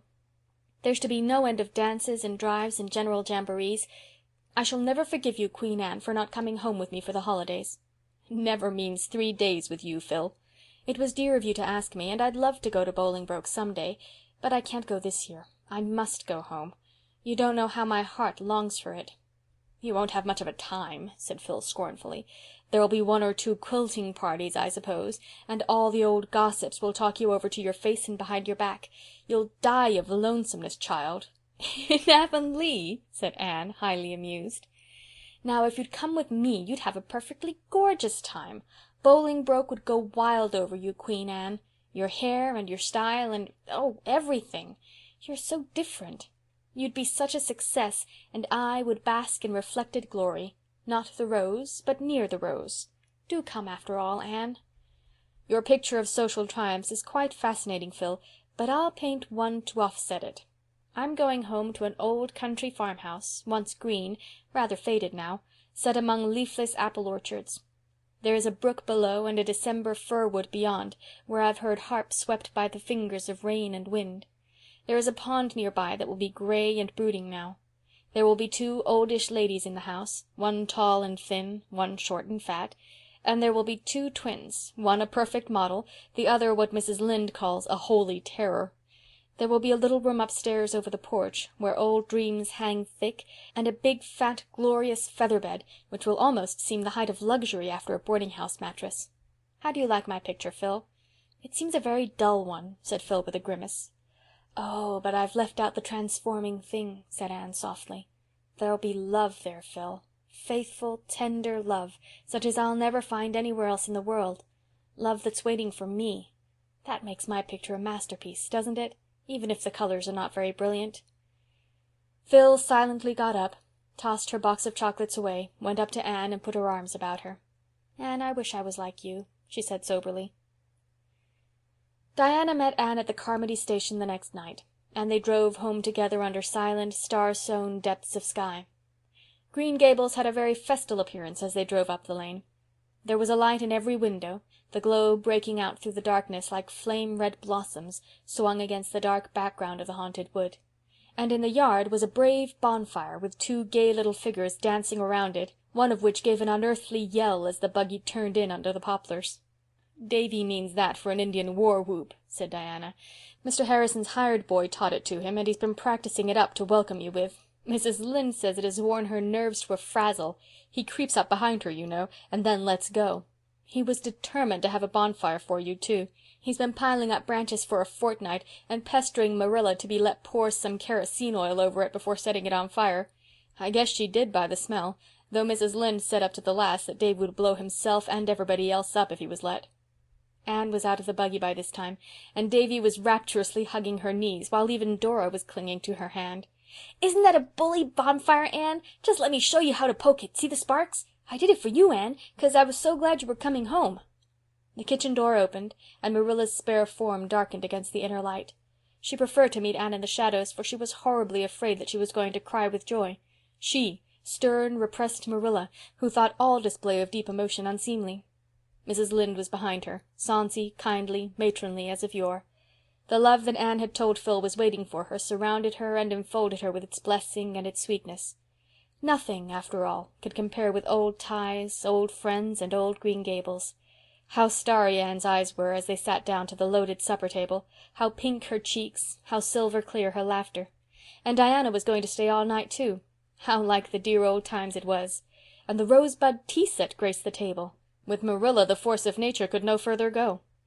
"I suppose you and Diana will now proceed to talk all night," said Marilla sarcastically as the girls went upstairs.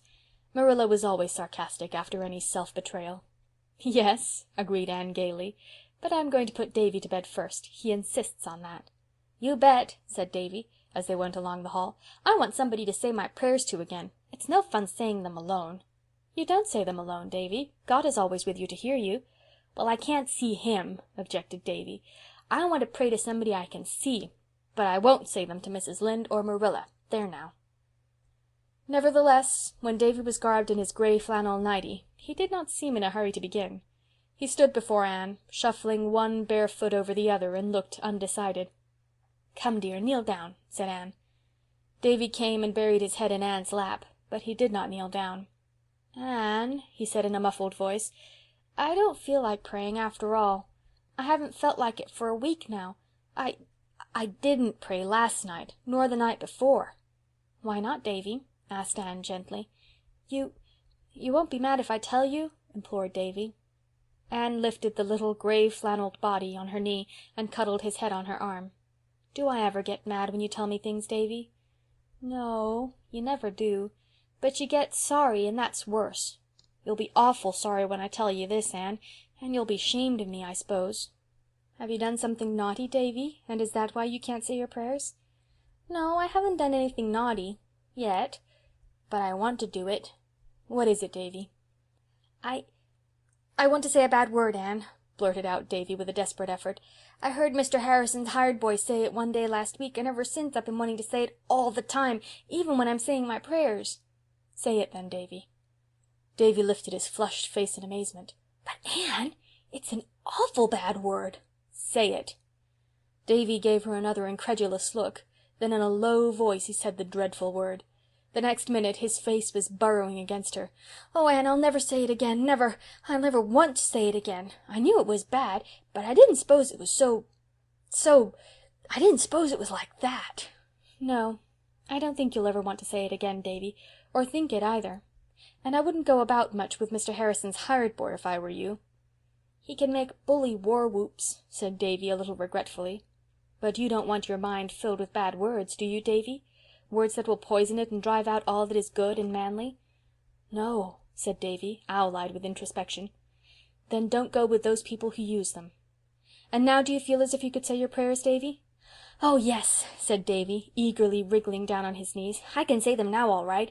I ain't scared now to say 'if I should die before I wake,' like I was when I was wanting to say that word."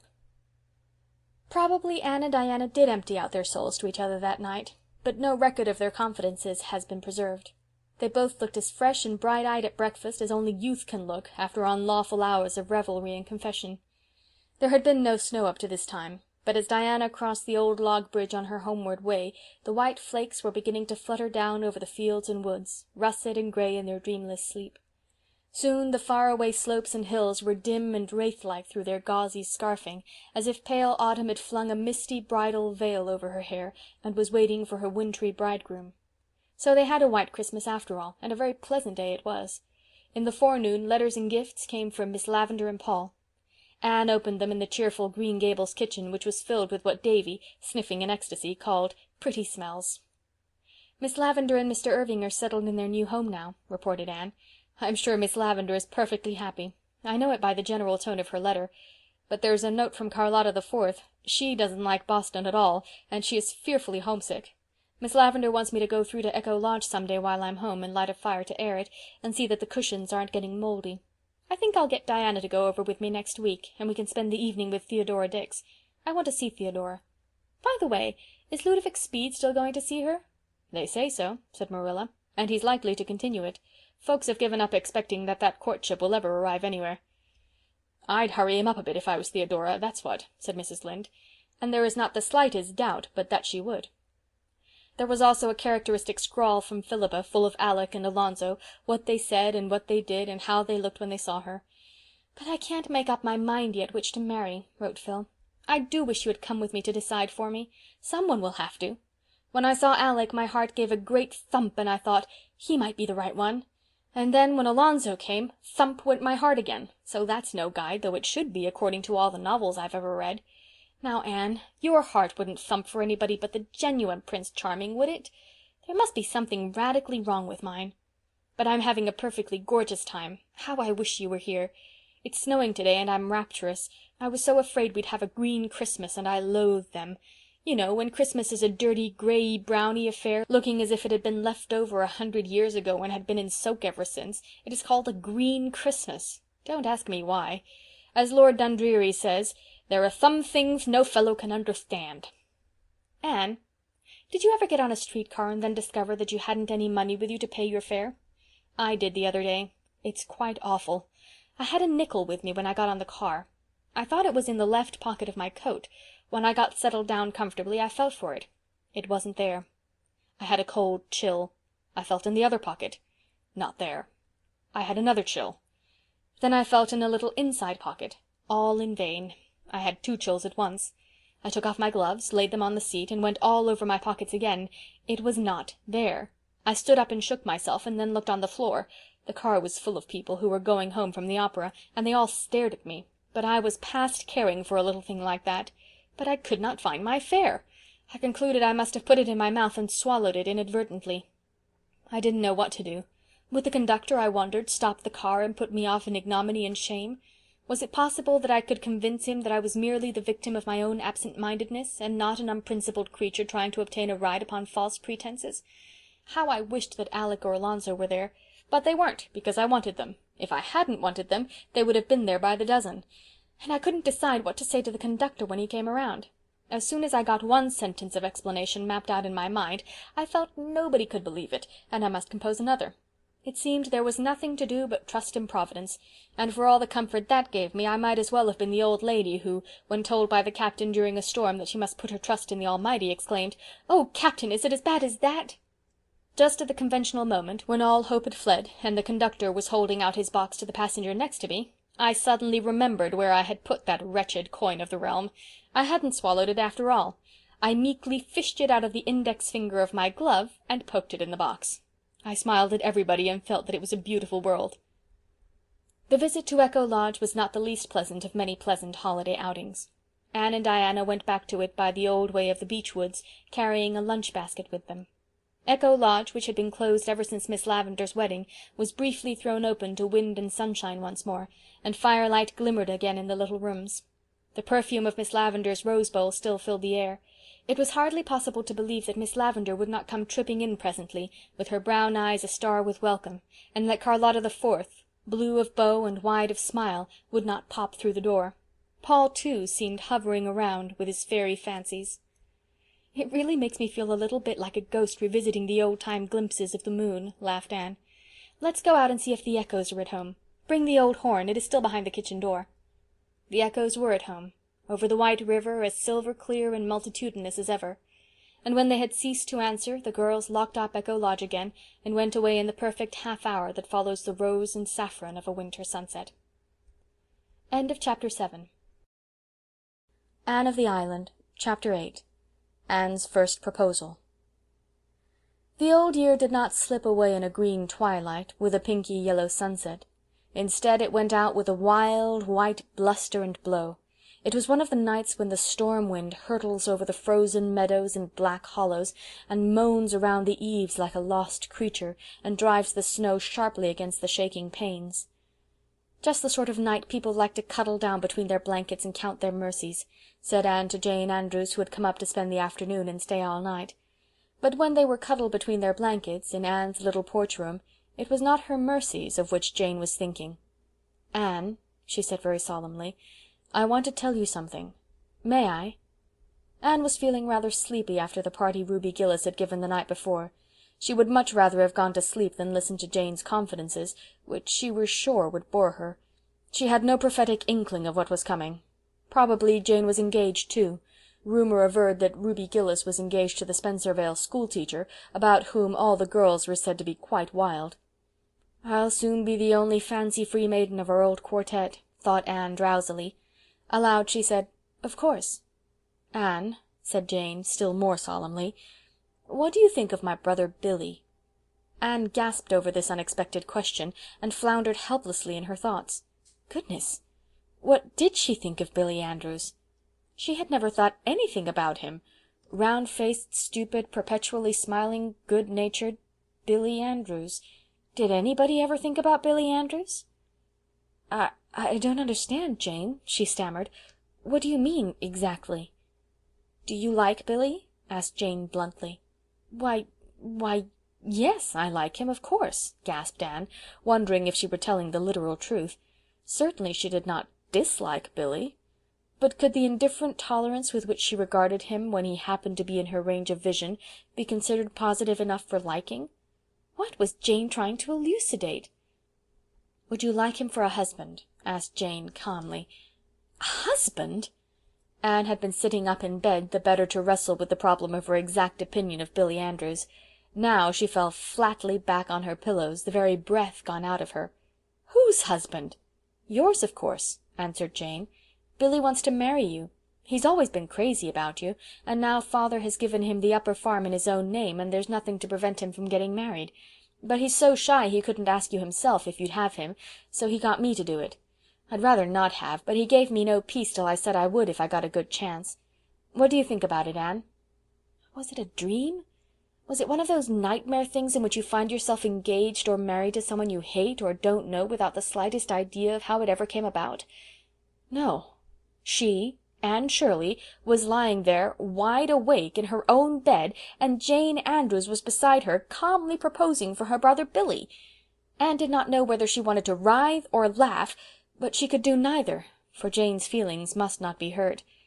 I couldn't marry Billy, you know, Jane," she managed to gasp. "Why, such an idea never occurred to me. Never." "I don't suppose it did," agreed Jane. "Billy has always been far too shy to think of courting. But you might think it over, Anne. Billy is a good fellow. I must say that if he is my brother.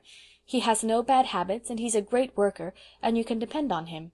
A bird in the hand is worth two in the bush. He told me to tell you he'd be quite willing to wait till you got through college if you insisted, though he'd rather get married this spring before the planting begins.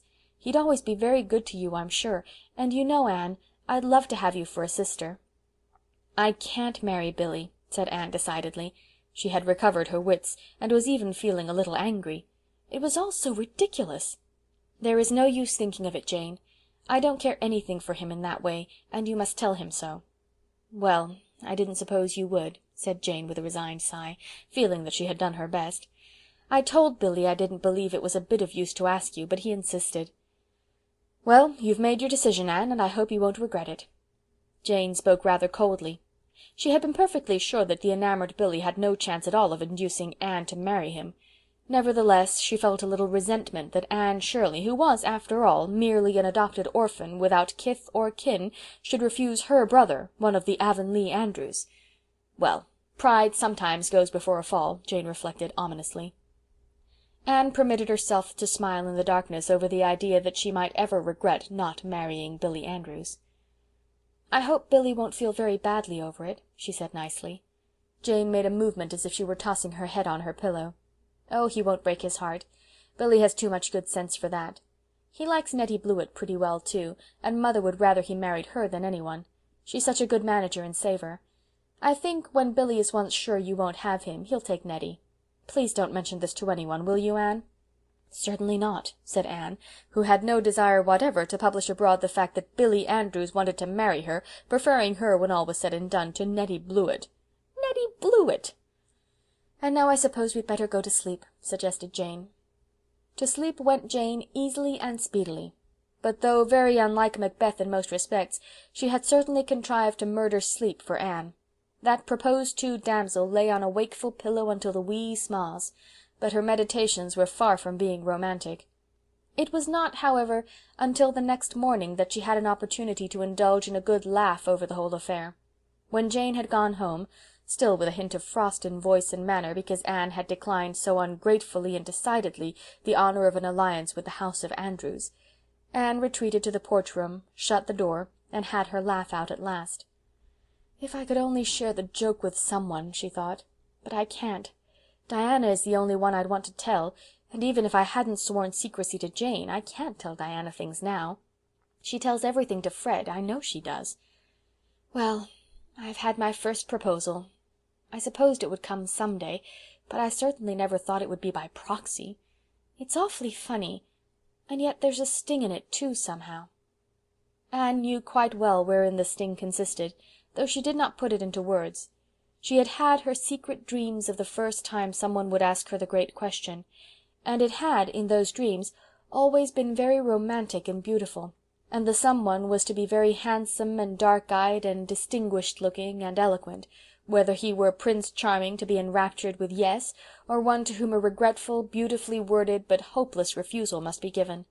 If the latter, the refusal was to be expressed so delicately that it would be next best thing to acceptance, and he would go away, after kissing her hand, assuring her of his unalterable, lifelong devotion, and it would always be a beautiful memory to be proud of and a little sad about also. And now this thrilling experience had turned out to be merely grotesque. Billy Andrews had got his sister to propose for him because his father had given him the upper farm, and if Anne wouldn't have him, Nettie Blewett would. There was romance for you with a vengeance. Anne laughed, and then sighed. The bloom had been brushed from one more little maiden dream. Would the painful process go on until everything became prosaic and humdrum? End of Chapter 8. Anne of the Island, Chapter 9. An unwelcome lover and a welcome friend. The second term at Redmond sped as quickly as had the first, actually whizzed away, Philippa said. Anne enjoyed it thoroughly in all its phases, the stimulating class rivalry, the making and deepening of new and helpful friendships, the gay little social stunts, the doings of the various societies of which she was a member, the widening of horizons and interests. She studied hard, for she had made up her mind to win the Thorburn scholarship in English. This being won meant that she could come back to Redmond the next year without trenching on Marilla's small savings, something Anne was determined she would not do. Gilbert, too, was in full chase after a scholarship, but found plenty of time for frequent calls at 38 St. John's. He was Anne's escort at nearly all the college affairs, and she knew that their names were coupled in Redmond gossip. Anne raged over this, but was helpless. She could not cast an old friend like Gilbert aside, especially when he had grown suddenly wise and wary, as behooved him in the dangerous proximity of more than one Redmond youth, who would gladly have taken his place by the side of the slender, red-haired co-ed, whose grey eyes were as alluring as stars of evening. Anne was never attended by the crowd of willing victims who hovered around Philippa's conquering march through her freshman year, but there was a lanky, brainy freshie, a jolly little round sophomore, and a tall, learned junior, who all liked to call at 38 St. John's and talk over ologies and isms, as well as lighter subjects, with Anne, in the becushioned parlour of that domicile. Gilbert did not love any of them, and he was exceedingly careful to give none of them the advantage over him by any untimely display of his real feelings Anneward. To her he had become again the boy comrade of Avonlea days, and as such could hold his own against any smitten swain who had so far entered the lists against him. As a companion, Anne honestly acknowledged nobody could be so satisfactory as Gilbert. She was very glad, so she told herself, that he had evidently dropped all nonsensical ideas, though she spent considerable time secretly wondering why. Only one disagreeable incident marred that winter. Charlie Sloane, sitting bolt upright on Miss Ada's most dearly beloved cushion, asked Anne one night if she would promise to become Mrs. Charlie Sloane some day. Coming after Billy Andrews' proxy effort, this was not quite the shock to Anne's romantic sensibilities that it would otherwise have been, but it was certainly another heart-rending disillusion. She was angry, too, for she felt that she had never given Charlie the slightest encouragement to suppose such a thing possible. But what could you expect of a Sloane, as Mrs. Rachel Lynde would ask scornfully? Charlie's whole attitude, tone, air, words, fairly reeked with Sloanishness. He was conferring a great honour, no doubt whatever about that, and when Anne, utterly insensible to the honour, refused him as delicately and considerately as she could, for even a Sloane had feelings which ought not to be unduly lacerated, Sloanishness still further betrayed itself. Charlie certainly did not take his dismissal as Anne's imaginary rejected suitors did. Instead, he became angry and showed it. He said 2 or 3 quite nasty things. Anne's temper flashed up mutinously, and she retorted with a cutting little speech whose keenness pierced even Charlie's protective Sloanishness and reached the quick. He caught up his hat and flung himself out of the house with a very red face. Anne rushed upstairs, falling twice over Miss Ada's cushions on the way, and threw herself on her bed, in tears of humiliation and rage. Had she actually stooped to quarrel with a Sloane? Was it possible anything Charlie Sloane could say had power to make her angry? Oh, this was degradation indeed, worse even than being the rival of Nettie Blewett. "I wish I need never see the horrible creature again," she sobbed vindictively into her pillows. She could not avoid seeing him again, but the outraged Charlie took care that it should not be at very close quarters.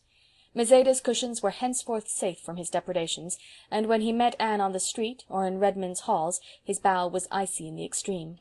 Relations between these 2 old schoolmates continued to be thus strained for nearly a year. Then Charlie transferred his blighted affections to a round, rosy, snub-nosed, blue-eyed little sophomore, who appreciated them as they deserved, whereupon he forgave Anne and condescended to be civil to her again, in a patronizing manner intended to show her just what she had lost. One day Anne scurried excitedly into Priscilla's room.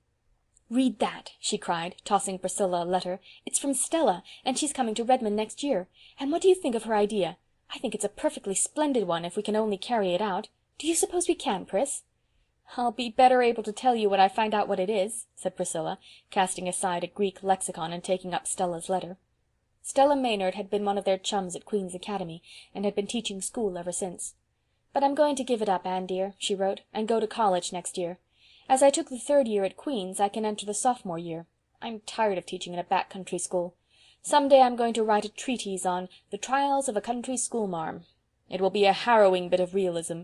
It seems to be the prevailing impression that we live in clover, and have nothing to do but draw our quarter's salary. My treatise shall tell the truth about us. Why, if a week should pass without someone telling me that I am doing easy work for big pay, I would conclude that I might as well order my ascension robe immediately and to onest. Well, you get your money easy, some ratepayer will tell me condescendingly. All you have to do is sit there and hear lessons. I used to argue the matter at first, but I am wiser now. Facts are stubborn things, but as someone has wisely said, not half so stubborn as fallacies. So I only smile loftily now in eloquent silence. Why, I have 9 grades in my school, and I have to teach a little of everything, from investigating the interiors of earthworms to the study of the solar system.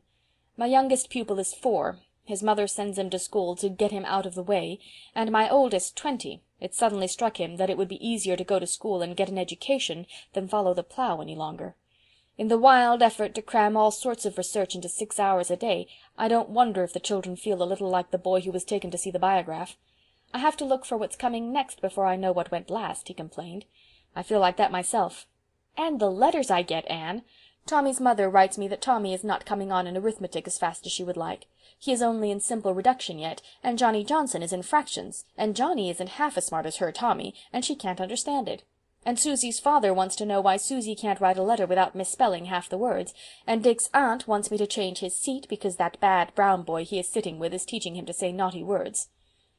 As to the financial part, but I'll not begin on that.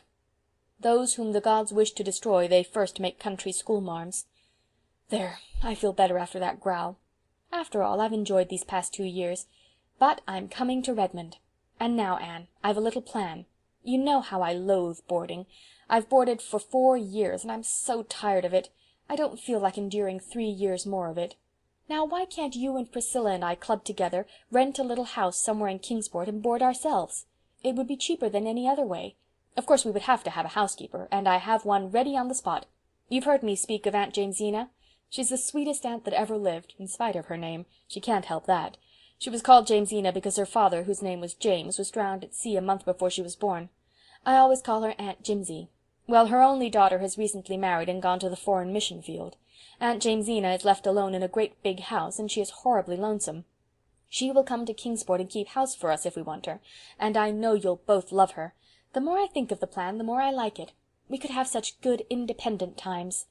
Now, if you and Priscilla agree to it, wouldn't it be a good idea for you, who are on the spot, to look around and see if you can find a suitable house this spring? That would be better than leaving it till the fall. If you could get a furnished one, so much the better, but if not, we can scare up a few sticks of furniture between us and old family friends with attics. Anyhow, decide as soon as you can and write me, so that Aunt Jamesina will know what plans to make for next year." "I think it's a good idea," said Priscilla. "So do I," agreed Anne delightedly. "Of course we have a nice boarding-house here, but when all's said and done a boarding-house isn't home. So let's go house-hunting at once, before exams come on." "I'm afraid it will be hard enough to get a really suitable house," warned Priscilla. "Don't expect too much, Anne. Nice houses in nice localities will probably be away beyond our means. We'll likely have to content ourselves with a shabby little place on some street whereon live people whom to know is to be unknown, and make life inside compensate for the outside." Accordingly they went house-hunting, but to find just what they wanted proved even harder than Priscilla had feared.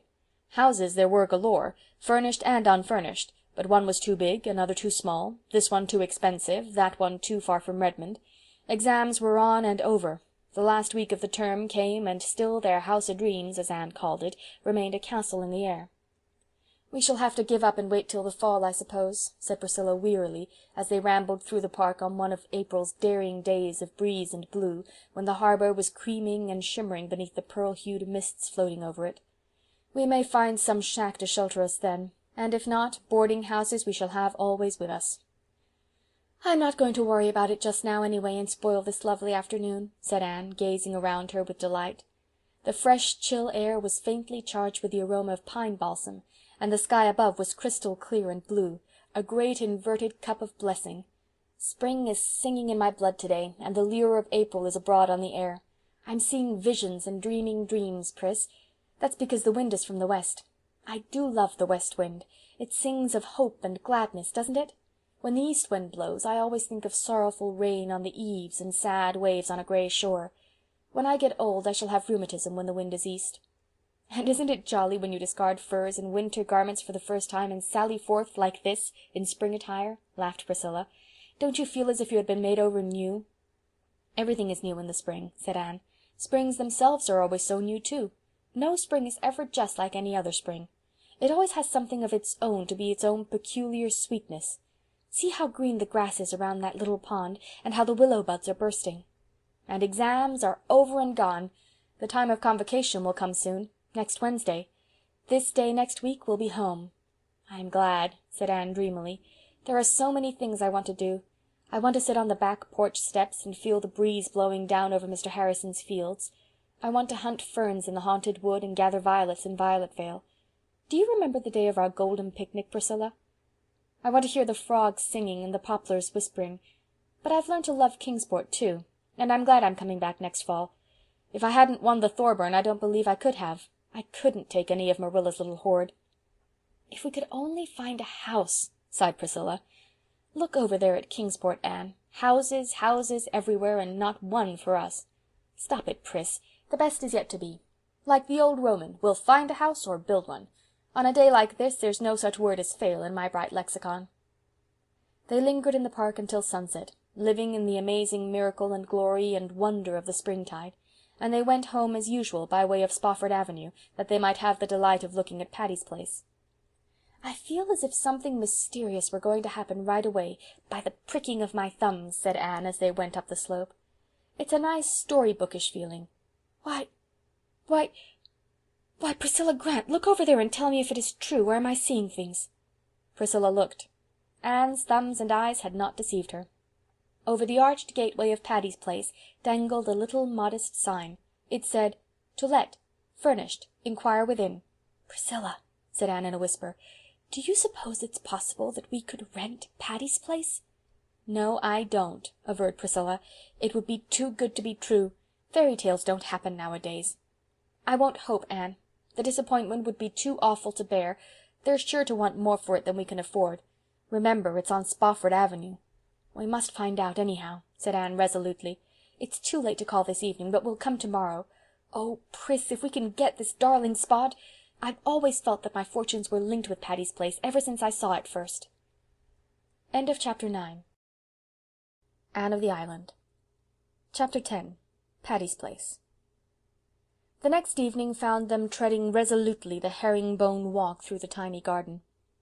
The April wind was filling the pine trees with its roundelay, and the grove was alive with robins, great, plump, saucy fellows, strutting along the paths.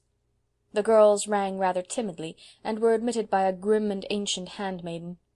The door opened directly into a large living room, where by a cheery little fire sat two other ladies, both of whom were also grim and ancient. Except that one looked to be about 70 and the other 50, there seemed little difference between them. Each had amazingly big, light blue eyes behind steel-rimmed spectacles. Each wore a cap and a grey shawl. Each was knitting without haste and without rest. Each rocked placidly and looked at the girls without speaking, and just behind each sat a large white china dog, with round green spots all over it, a green nose, and green ears. Those dogs captured Anne's fancy on the spot. They seemed like the twin guardian deities of Patty's Place. For a few moments nobody spoke. The girls were too nervous to find words, and neither the ancient ladies nor the china dog seemed conversationally inclined. Anne glanced about the room. What a dear place it was! Another door opened out of it directly into the pine grove, and the robins came boldly up on the very step. The floor was spotted with round braided mats, such as Marilla made at Green Gables, but which were considered out of date everywhere else, even in Avonlea. And yet here they were on Spofford Avenue. A big, polished grandfather's clock ticked loudly and solemnly in a corner. There were delightful little cupboards over the mantelpiece, behind whose glass doors gleamed quaint bits of china. The walls were hung with old prints and silhouettes. In one corner the stairs went up, and at the first low turn was a long window with an inviting seat. It was all just as Anne had known it must be. By this time the silence had grown too dreadful, and Priscilla nudged Anne to intimate that she must speak. We saw by your sign that this house is to let," said Anne faintly, addressing the older lady, who was evidently Miss Patty Spofford. "Oh, yes," said Miss Patty. "I intended to take that sign down today." Then we are too late," said Anne sorrowfully. "You've let it to someone else?" "No, but we have decided not to let it at all." "Oh, I'm so sorry," exclaimed Anne impulsively. "I love this place so. I did hope we could have got it." Then did Miss Patty lay down her knitting, take off her specs, rub them, put them on again, and for the first time look at Anne as at a human being. The other lady followed her example so perfectly that she might as well have been a reflection in a mirror. "You love it," said Miss Patty with emphasis. "Does that mean that you really love it, or that you merely like the looks of it?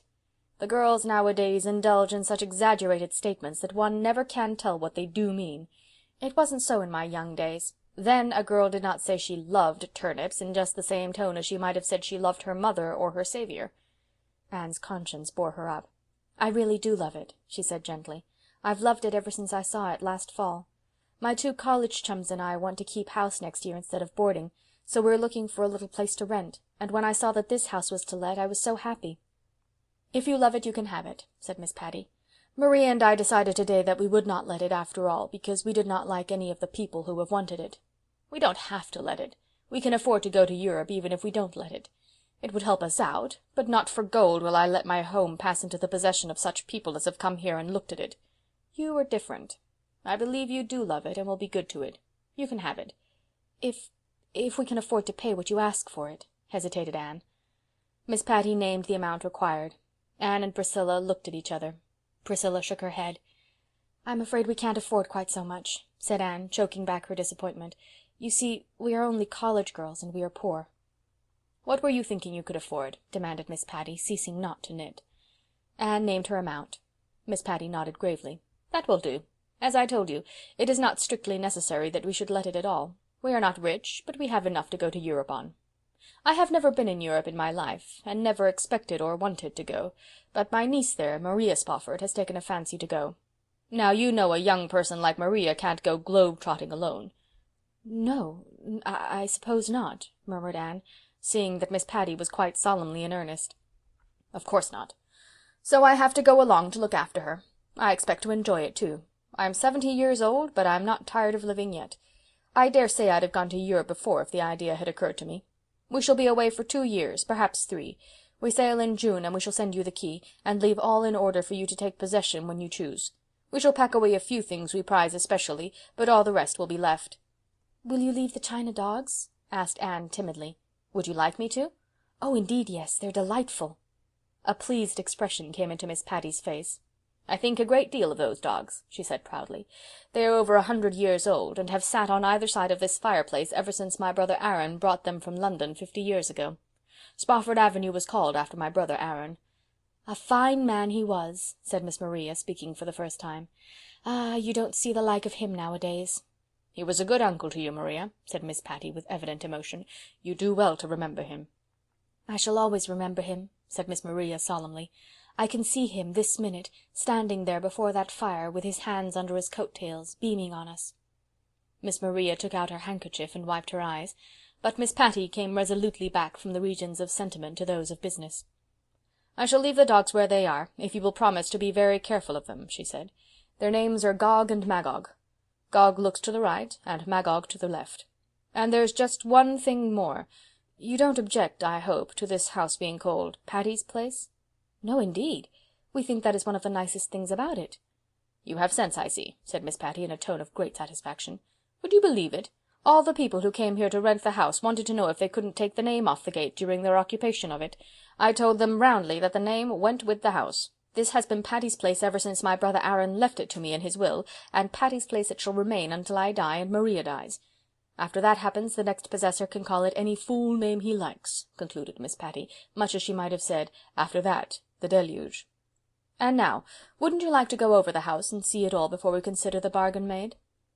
Further exploration still further delighted the girls. Besides the big living-room, there was a kitchen and a small bedroom downstairs. Upstairs were 3 rooms, 1 large and 2 small. Anne took an especial fancy to one of the small ones, looking out into the big pines, and hoped it would be hers. It was papered in pale blue, and had a little old-timey toilet table, with sconces for candles. There was a diamond-paned window with a seat under the blue muslin frills that would be a satisfying spot for studying or dreaming. "It's all so delicious that I know we are going to wake up and find it a fleeting vision of the night," said Priscilla as they went away. "Miss Patty and Miss Maria are hardly such stuff as dreams are made of," laughed Anne. "Can you fancy them globe-trotting, especially in those shawls and caps?" "I suppose they'll take them off when they really begin to trot," said Priscilla. "But I know they'll take their knitting with them everywhere. They simply couldn't be parted from it. They will walk about Westminster Abbey and knit, I feel sure. Meanwhile, Anne, we shall be living in Patty's Place and on Spofford Avenue. I feel like a millionairess even now." "I feel like one of the morning stars that sang for joy," said Anne. Phil Gordon crept into 38 St. John's that night and flung herself on Anne's bed. "Girls, dear, I'm tired to death. I feel like the man without a country. Or was it without a shadow? I forget which. Anyway, I've been packing up." "And I suppose you are worn out because you couldn't decide which things to pack first or where to put them?" laughed Priscilla. "Exactly. And when I had got everything jammed in somehow, and my landlady and her maid had both sat on it while I locked it, I discovered I had packed a whole lot of things I wanted for convocation at the very bottom. I had to unlock the old thing and poke and dive into it for an hour before I fished out what I wanted. I would get hold of something that felt like what I was looking for, and I'd yank it up, and it would be something else. No, Anne, I did not swear. I didn't say you did." "Well, you looked it. But I admit my thoughts verged on the profane." "And I have such a cold in the head. I can do nothing but sniffle, sigh, and sneeze. Isn't that alliterative agony for you? Queen Anne, do say something to cheer me up." "Remember that next Thursday night you'll be back in the land of Alec and Alonzo," suggested Anne. Phil shook her head dolefully. "More alliteration. No, I don't want Alec and Alonzo when I have a cold in the head. But what has happened to you two? Now that I look at you closely, you seem all lighted up with an internal iridescence. Why, you're actually shining. What's up?" "We are going to live in Patty's Place next winter," said Anne triumphantly. "Live, mark you, not board. We've rented it, and Stella Maynard is coming, and her aunt is going to keep house for us." Phil bounced up, wiped her nose, and fell on her knees before Anne. "Girls, girls, let me come too. Oh, I'll be so good. If there's no room for me, I'll sleep in the little dog-house in the orchard. I've seen it. Only let me come." "Get up, you goose." "I won't stir off my marrow bones till you tell me I can live with you next winter." Anne and Priscilla looked at each other. Then Anne said slowly, "Phil, dear, we'd love to have you, but we may as well speak plainly. I'm poor, Pris is poor, Stella Maynard is poor. Our housekeeping will have to be very simple and our table plain. You'd have to live as we would. Now you are rich, and your boarding-house fare attests the fact." "Oh, what do I care for that?" demanded Phil tragically. "Better a dinner of herbs where your chums are than a stalled ox in a lonely boarding-house. Don't think I'm all stomach, girls. I'll be willing to live on bread and water with just a leetle jam, if you'll let me come." "And then," continued Anne, "there will be a good deal of work to be done. Stella's aunt can't do it all. We all expect to have our chores to do. Now you—" "Toil not, neither do I spin," finished Philippa. "But I'll learn to do things. You'll only have to show me once. I can make my own bed to begin with, and remember that though I can't cook, I can keep my temper. That's something. And I never growl about the weather. That's more. Oh, please, please. I never wanted anything so much in my life, and this floor is awfully hard." "There's just one more thing," said Priscilla resolutely. "You, Phil, as all Redmond knows, entertain callers almost every evening. Now at Patty's Place we can't do that. We have decided that we shall be at home to our friends on Friday evenings only. If you come with us, you'll have to abide by that rule." "Well, you don't think I'll mind that, do you? Why, I'm glad of it. I knew I should have had some such rule myself, but I hadn't enough decision to make it or stick to it. When I can shuffle off the responsibility on you, it will be a real relief. If you won't let me cast in my lot with you, I'll die of the disappointment, and then I'll come back and haunt you. I'll camp on the very doorstep of Patty's Place, and you won't be able to go out or come in without falling over my spook." Again Anne and Priscilla exchanged eloquent looks. "Well," said Anne, "of course we can't promise to take you until we've consulted with Stella, but I don't think she'll object, and as far as we are concerned, you may come and glad welcome. If you get tired of our simple life you can leave us, and no questions asked," added Priscilla. Phil sprang up, hugged them both jubilantly, and went on her way rejoicing. "I hope things will go all right," said Priscilla soberly. "We must make them go right," avowed Anne. "I think Phil will fit into our 'appy little 'ome very well. Oh, Phil's a dear to rattle around with and be chums, and of course the more there are of us the easier it will be on our slim purses. But how will she be to live with? You have to summer and winter with anyone before you know if she's livable or not. Oh well, we'll all be put to the test as far as that goes. And we must quit us like sensible folk, living and let live. Phil isn't selfish, though she's a little thoughtless, and I believe we will all get on beautifully in Patty's Place." End of Chapter 10. Anne of the Island. Chapter 11. The Round of Life. Anne was back in Avonlea with the lustre of the Thorburn scholarship on her brow. People told her she hadn't changed much, in a tone which hinted they were surprised and a little disappointed she hadn't. Avonlea had not changed either. At least, so it seemed at first. But as Anne sat in the Green Gables pew on the first Sunday after her return and looked over the congregation, she saw several little changes which, all coming home to her at once, made her realize that time did not quite stand still, even in Avonlea. A new minister was in the pulpit. In the pews, more than one familiar face was missing forever. Old Uncle Abe, his prophesying over and done with; Mrs. Peter Sloane, who had sighed, it was to be hoped, for the last time; Timothy Cotton, who, as Mrs. Rachel Lynde said, had actually managed to die at last, after practicing at it for 20 years; and old Josiah Sloane, whom nobody knew in his coffin because he had his whiskers neatly trimmed, were all sleeping in the little graveyard behind the church. And Billy Andrews was married to Nettie Blewett. They appeared out that Sunday. When Billy, beaming with pride and happiness, showed his beplumed and besilked bride into the Harmon Andrews pew, Anne dropped her lids to hide her dancing eyes. She recalled the stormy winter night of the Christmas holidays when Jane had proposed for Billy. He certainly had not broken his heart over his rejection. Anne wondered if Jane had also proposed to Nettie for him, or if he had mustered enough spunk to ask the fateful question himself. All the Andrews family seemed to share in his pride and pleasure, from Mrs. Harmon in the pew to Jane in the choir. Jane had resigned from the Avonlea school and intended to go west in the fall. "Can't get a beau in Avonlea, that's what," said Mrs. Rachel Lynde scornfully. "Says she thinks she'll have better health out west. I never heard her health was poor before." "Jane is a nice girl," Anne had said loyally. "She never tried to attract attention as some did." "Oh, she never chased the boys, if that's what you mean," said Mrs. Rachel. "But she'd like to be married, just as much as anybody, that's what. What else would take her out west to some forsaken place whose only recommendation is that men are plenty and women scarce? Don't you tell me." But it was not at Jane Anne gazed that day in dismay and surprise.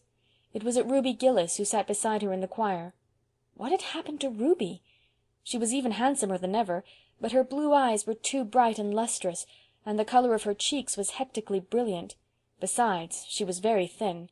The hands that held her hymn-book were almost transparent in their delicacy. "Is Ruby Gillis ill?"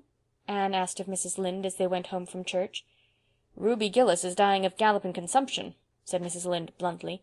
"Everybody knows it except herself and her family. They won't give in. If you ask them, she's perfectly well. She hasn't been able to teach since she had that attack of congestion in the winter, but she says she's going to teach again in the fall, and she's after the White Sands School. She'll be in her grave, poor girl, when White Sands School opens, that's what." Anne listened in shocked silence. Ruby Gillis, her old school chum, dying? Could it be possible? Of late years they had grown apart, but the old tie of schoolgirl intimacy was there, and made itself felt sharply in the tug the news gave at Anne's heartstrings. Ruby, the brilliant, the merry, the coquettish. It was impossible to associate the thought of her with anything like death. She had greeted Anne with gay cordiality after church, and urged her to come up the next evening. "I'll be away Tuesday and Wednesday evenings," she had whispered triumphantly. "There's a concert at Carmody and a party at White Sands. Herb Spencer is going to take me. He's my latest. Be sure to come up tomorrow. I'm dying for a good talk with you. I want to hear all about your doings at Redmond."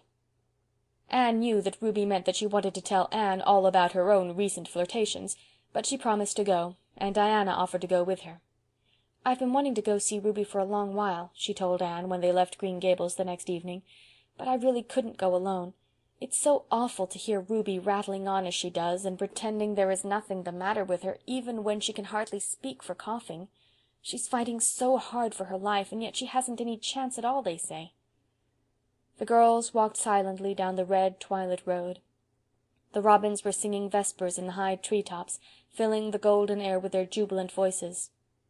The silver fluting of the frogs came from marshes and ponds, over fields where seeds were beginning to stir with life and thrill to the sunshine and rain that had drifted over them. The air was fragrant with the wild, sweet, wholesome smell of young raspberry copses. White mists were hovering in the silent hollows, and violet stars were shining bluely on the brooklands. "What a beautiful sunset," said Diana. "Look, Anne, it's just like a land in itself, isn't it? That long, low back of purple cloud is the shore, and the clear sky further on is like a golden sea. If we could sail to it in the moonshine boat Paul wrote of in his old composition, you remember, how nice it would be," said Anne, rousing from her reverie. "Do you think we could find all our yesterdays there, Diana? All our old springs and blossoms? The beds of flowers that Paul saw there are the roses that have bloomed for us in the past?" "Don't," said Diana. "You make me feel as if we were old women with everything in life behind us." "I think I've almost felt as if we were since I heard about poor Ruby," said Anne. "If it is true that she is dying, any other sad thing might be true too." "You don't mind calling in at Elisha Wright's for a moment, do you?" asked Diana. "Mother asked me to leave this little dish of jelly for Aunt Atossa." "Who is Aunt Atossa?" "Oh, haven't you heard? She's Mrs. Samson Coates of Spencervale, Mrs. Elisha Wright's aunt. She's father's aunt, too. Her husband died last winter, and she was left very poor and lonely, so the Wrights took her to live with them. Mother thought we ought to take her, but father put his foot down. Live with Aunt Atossa he would not." "Is she so terrible?" asked Anne absently. "You'll probably see what she's like before we can get away," said Diana significantly. "Father says she has a face like a hatchet. It cuts the air. But her tongue is sharper still." Late as it was, Aunt Atossa was cutting potato sets in the Wright kitchen. She wore a faded old wrapper, and her gray hair was decidedly untidy. Aunt Atossa did not like being caught in a kilter, so she went out of her way to be disagreeable. "Oh, so you're Anne Shirley," she said, when Diana introduced Anne. "I've heard of you." Her tone implied that she had heard nothing good. "Mrs. Andrews was telling me you were home. She said you had improved a good deal." There was no doubt Aunt Atossa thought there was plenty of room for further improvement. She ceased not from cutting sets with much energy. "Is it any use to ask you to sit down?" she inquired sarcastically. "Of course, there's nothing very entertaining here for you. The rest are all away." "Mother sent you this little pot of rhubarb jelly," said Diana pleasantly. "She made it today and thought you might like some." "Oh, thanks," said Aunt Atossa sourly. "I never fancy your mother's jelly. She always makes it too sweet. However, I'll try to worry some down. My appetite's been dreadful poor this spring. I'm far from well," continued Aunt Atossa solemnly, "but still I keep a-doing. People who can't work aren't wanted here. If it isn't too much trouble, will you be condescending enough to set the jelly in the pantry? I'm in a hurry to get these spuds done tonight. I suppose you two ladies never do anything like this. You'd be afraid of spoiling your hands." "I used to cut potato sets before we rented the farm," smiled Anne. "I do it yet," laughed Diana. "I cut sets 3 days last week. Of course," she added teasingly, "I did my hands up in lemon juice and kid gloves every night after it." Aunt Atossa sniffed. "I suppose you got that notion out of some of those silly magazines you read so much of. I wonder your mother allows you. But she always spoiled you. We all thought when George married her she wouldn't be a suitable wife for him." Aunt Atossa sighed heavily, as if all forebodings upon the occasions of George Barry's marriage had been amply and darkly fulfilled. "Going, are you?" she inquired as the girls rose. "Well, I suppose you can't find much amusement talking to an old woman like me. It's such a pity the boys ain't home." "We want to run in and see Ruby Gillis a little while," explained Diana. "Oh, anything does for an excuse, of course," said Aunt Atossa amiably. "Just whip in and whip out before you have time to say how do decently. It's college airs, I suppose. You'd be wiser to keep away from Ruby Gillis. The doctors say consumption's catching. I always knew Ruby'd get something, gadding off to Boston last fall for a visit. People who ain't content to stay home always catch something." "People who don't go visiting catch things too. Sometimes they even die," said Diana solemnly. "Then they don't have themselves to blame for it," retorted Aunt Atossa triumphantly. "I hear you were to be married in June, Diana." "There is no truth in that report," said Diana, blushing. "Well, don't put it off too long," said Aunt Atossa significantly. "You'll fade soon. You're all complexion and hair. And the Wrights are terrible fickle. You ought to wear a hat, Miss Shirley. Your nose is freckling scandalous. My, but you are red-headed. Well, I suppose we're all as the Lord made us. Give Marilla Cuthbert my respects. She's never been to see me since I come to Avonlea, but I suppose I oughtn't to complain. The Cuthberts always did think themselves a cut higher than anyone else around here." "Oh, isn't she dreadful?" gasped Diana as they escaped down the lane. "She's worse than Miss Eliza Andrews," said Anne. "But then think of living all your life with a name like Atossa. Wouldn't it sour almost anyone? She should have tried to imagine her name was Cordelia. It might have helped her a great deal. It certainly helped me in the days when I didn't like Anne." "Josie Pye will be just like her when she grows up," said Diana. "Josie's mother and Aunt Atossa are cousins, you know. Oh dear, I'm glad that's over. She's so malicious. She seems to put a bad flavor in everything. Father tells such a funny story about her. One time they had a minister in Spencervale who was a very good, spiritual man, but very deaf. He couldn't hear any ordinary conversation at all. Well, they used to have a prayer meeting on Sunday evenings, and all the church members present would get up and pray in turn, or say a few words on some Bible verse. But one evening Aunt Atossa bounced up. She didn't either pray or preach. Instead, she lit into everybody else in the church and gave them a fearful raking down, calling them right out by name, and telling them how they all had behaved, and casting up all the quarrels and scandals of the past 10 years. Finally, she wound up by saying that she was disgusted with Spencervale Church, and she never meant to darken its door again, and she hoped a fearful judgment would come upon it. Then she sat down, out of breath, and the minister, who hadn't heard a word she said, immediately remarked in a very devout voice, "Amen. The Lord grant our dear sister's prayer." You ought to hear father tell the story. "Speaking of stories, Diana," remarked Anne in a significant, confidential tone, "do you know that lately I've been wondering if I could write a short story, a story that would be good enough to be published?" "Why, of course you could," said Diana, after she had grasped the amazing suggestion. "You used to write perfectly thrilling stories years ago in our old story club." "Well, I hardly meant one of that kind of stories," smiled Anne. "I've been thinking about it a little of late, but I'm almost afraid to try, for if I should fail it would be too humiliating. I heard Priscilla say once that all Mrs. Morgan's first stories were rejected, but I'm sure yours wouldn't be, Anne, for it's likely editors have more sense nowadays. Margaret Burton, one of the junior girls at Redmond, wrote a story last winter, and it was published in the Canadian Woman. I really do think I could write one at least as good. And will you have it published in the Canadian Woman?" "I might try one of the bigger magazines first. It all depends on what kind of a story I write." What is it to be about?" "I don't know yet. I want to get hold of a good plot. I believe this is very necessary from an editor's point of view. The only thing I've settled on is the heroine's name. It is to be Averil Lester. Rather pretty, don't you think? Don't mention this to anyone, Diana. I haven't told anybody but you and Mr. Harrison. He wasn't very encouraging. He said there was far too much trash written nowadays as it was, and he'd expected something better of me after a year at college." "What does Mr. Harrison know about it?" demanded Diana scornfully. They found the Gillis home gay with lights and callers. Leonard Kimball of Spencervale and Morgan Bell of Carmody were glaring at each other across the parlor. Several merry girls had dropped in. Ruby was dressed in white, and her eyes and cheeks were very brilliant. She laughed and chattered incessantly, and after the other girls had gone, she took Anne upstairs to display her new summer dresses. "I've a blue silk to make up yet, but it's a little heavy for summer wear. I think I'll leave it until the fall. I'm going to teach him white sands, you know. How do you like my hat? That one you had on in church yesterday was real dinky, but I like something brighter for myself. Did you notice those two ridiculous boys downstairs? They've both come determined to sit each other out. I don't care a single bit about either of them, you know. Herb Spencer is the one I like. Sometimes I really do think he's Mr. Right. At Christmas I thought the Spencervale schoolmaster was that, but I found out something about him that turned me against him. He nearly went insane when I turned him down. I wish those two boys hadn't come tonight. I wanted to have a nice good talk with you, Anne, and tell you such heaps of things. You and I were always good chums, weren't we?" Ruby slipped her arm about Anne's waist with a shallow little laugh. But just for a moment their eyes met, and behind all the luster of Ruby's, Anne saw something that made her heart ache. "Come up often, won't you, Anne?" whispered Ruby. "Come alone. I want you." "Are you feeling quite well, Ruby?" "Me? Why, I'm perfectly well. I never felt better in my life. Of course that congestion last winter pulled me down a little, but just see my color. I don't look much like an invalid, I'm sure." Ruby's voice was almost sharp. She pulled her arm away from Anne as if in resentment, and ran downstairs, where she was gayer than ever, apparently so much absorbed in bantering her two swains that Diana and Anne felt rather out of it, and soon went away. End of Chapter 11. Anne of the Island. Chapter 12. Averil's Atonement. "What are you dreaming of, Anne?"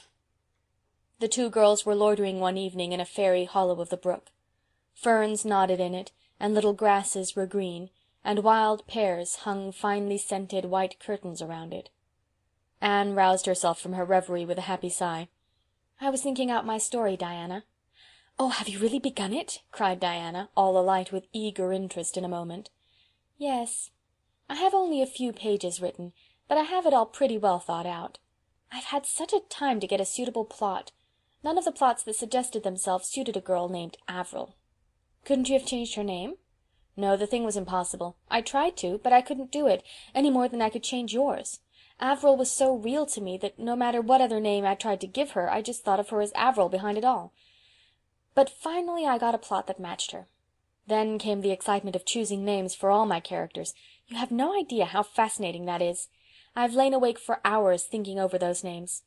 The hero's name is Percival Dalrymple." "Have you named all the characters?" asked Diana wistfully. "If you hadn't, I was going to ask you to let me name one, just some unimportant person. I'd feel as if I had a share in the story then." "You may name the little hired boy who lived with the Lesters," conceded Anne. "He's not very important, but he is the only one left unnamed."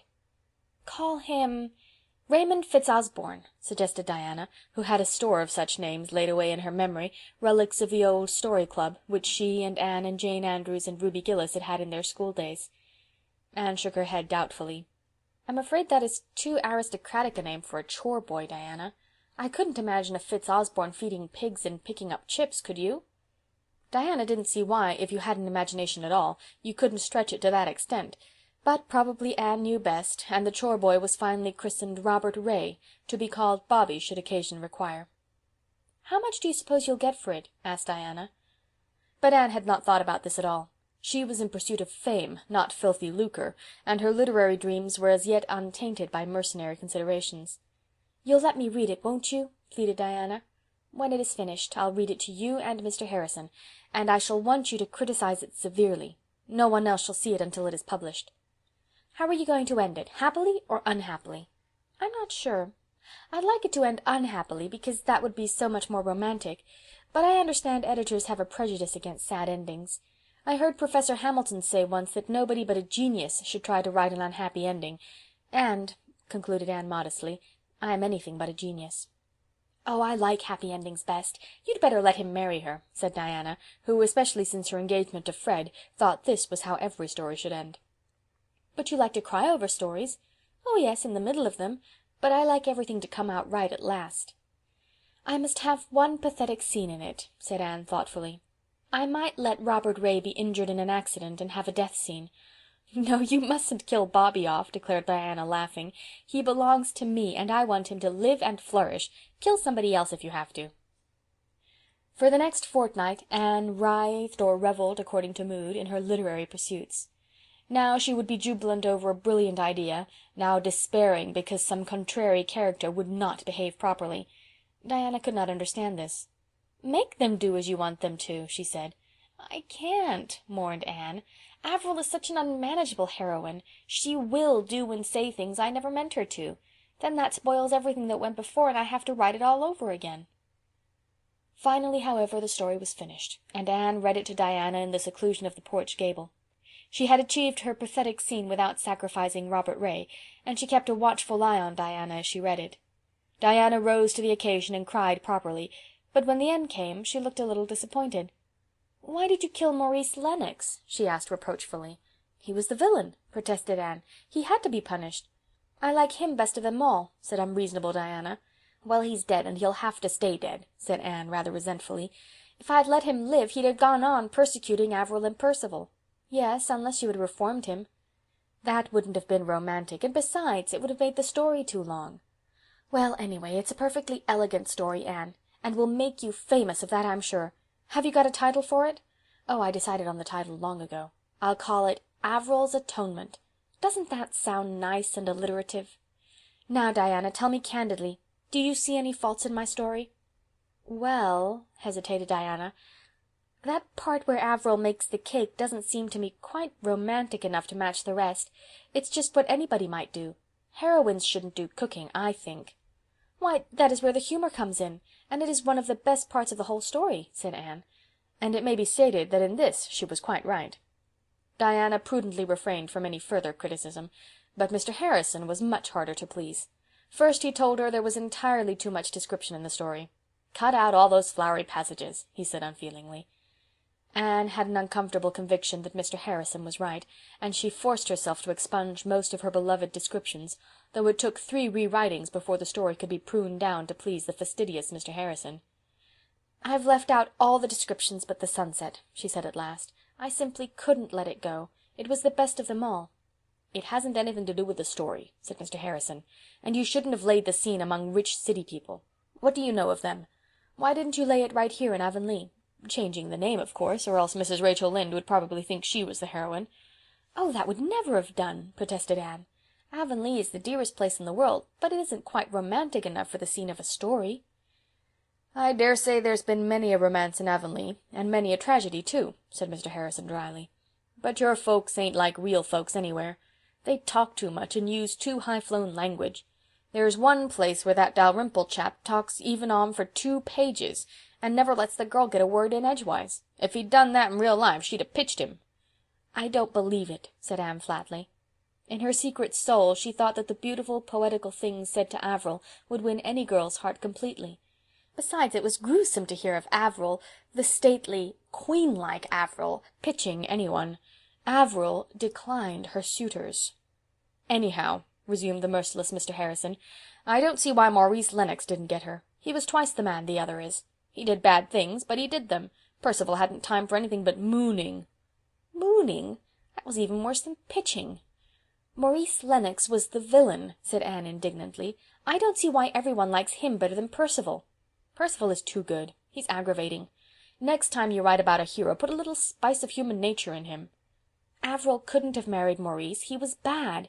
"She'd have reformed him. You can reform a man. You can't reform a jellyfish, of course. Your story isn't bad. It's kind of interesting, I'll admit. But you're too young to write a story that would be worthwhile. Wait 10 years. Anne made up her mind that the next time she wrote a story she wouldn't ask anybody to criticize it. It was too discouraging.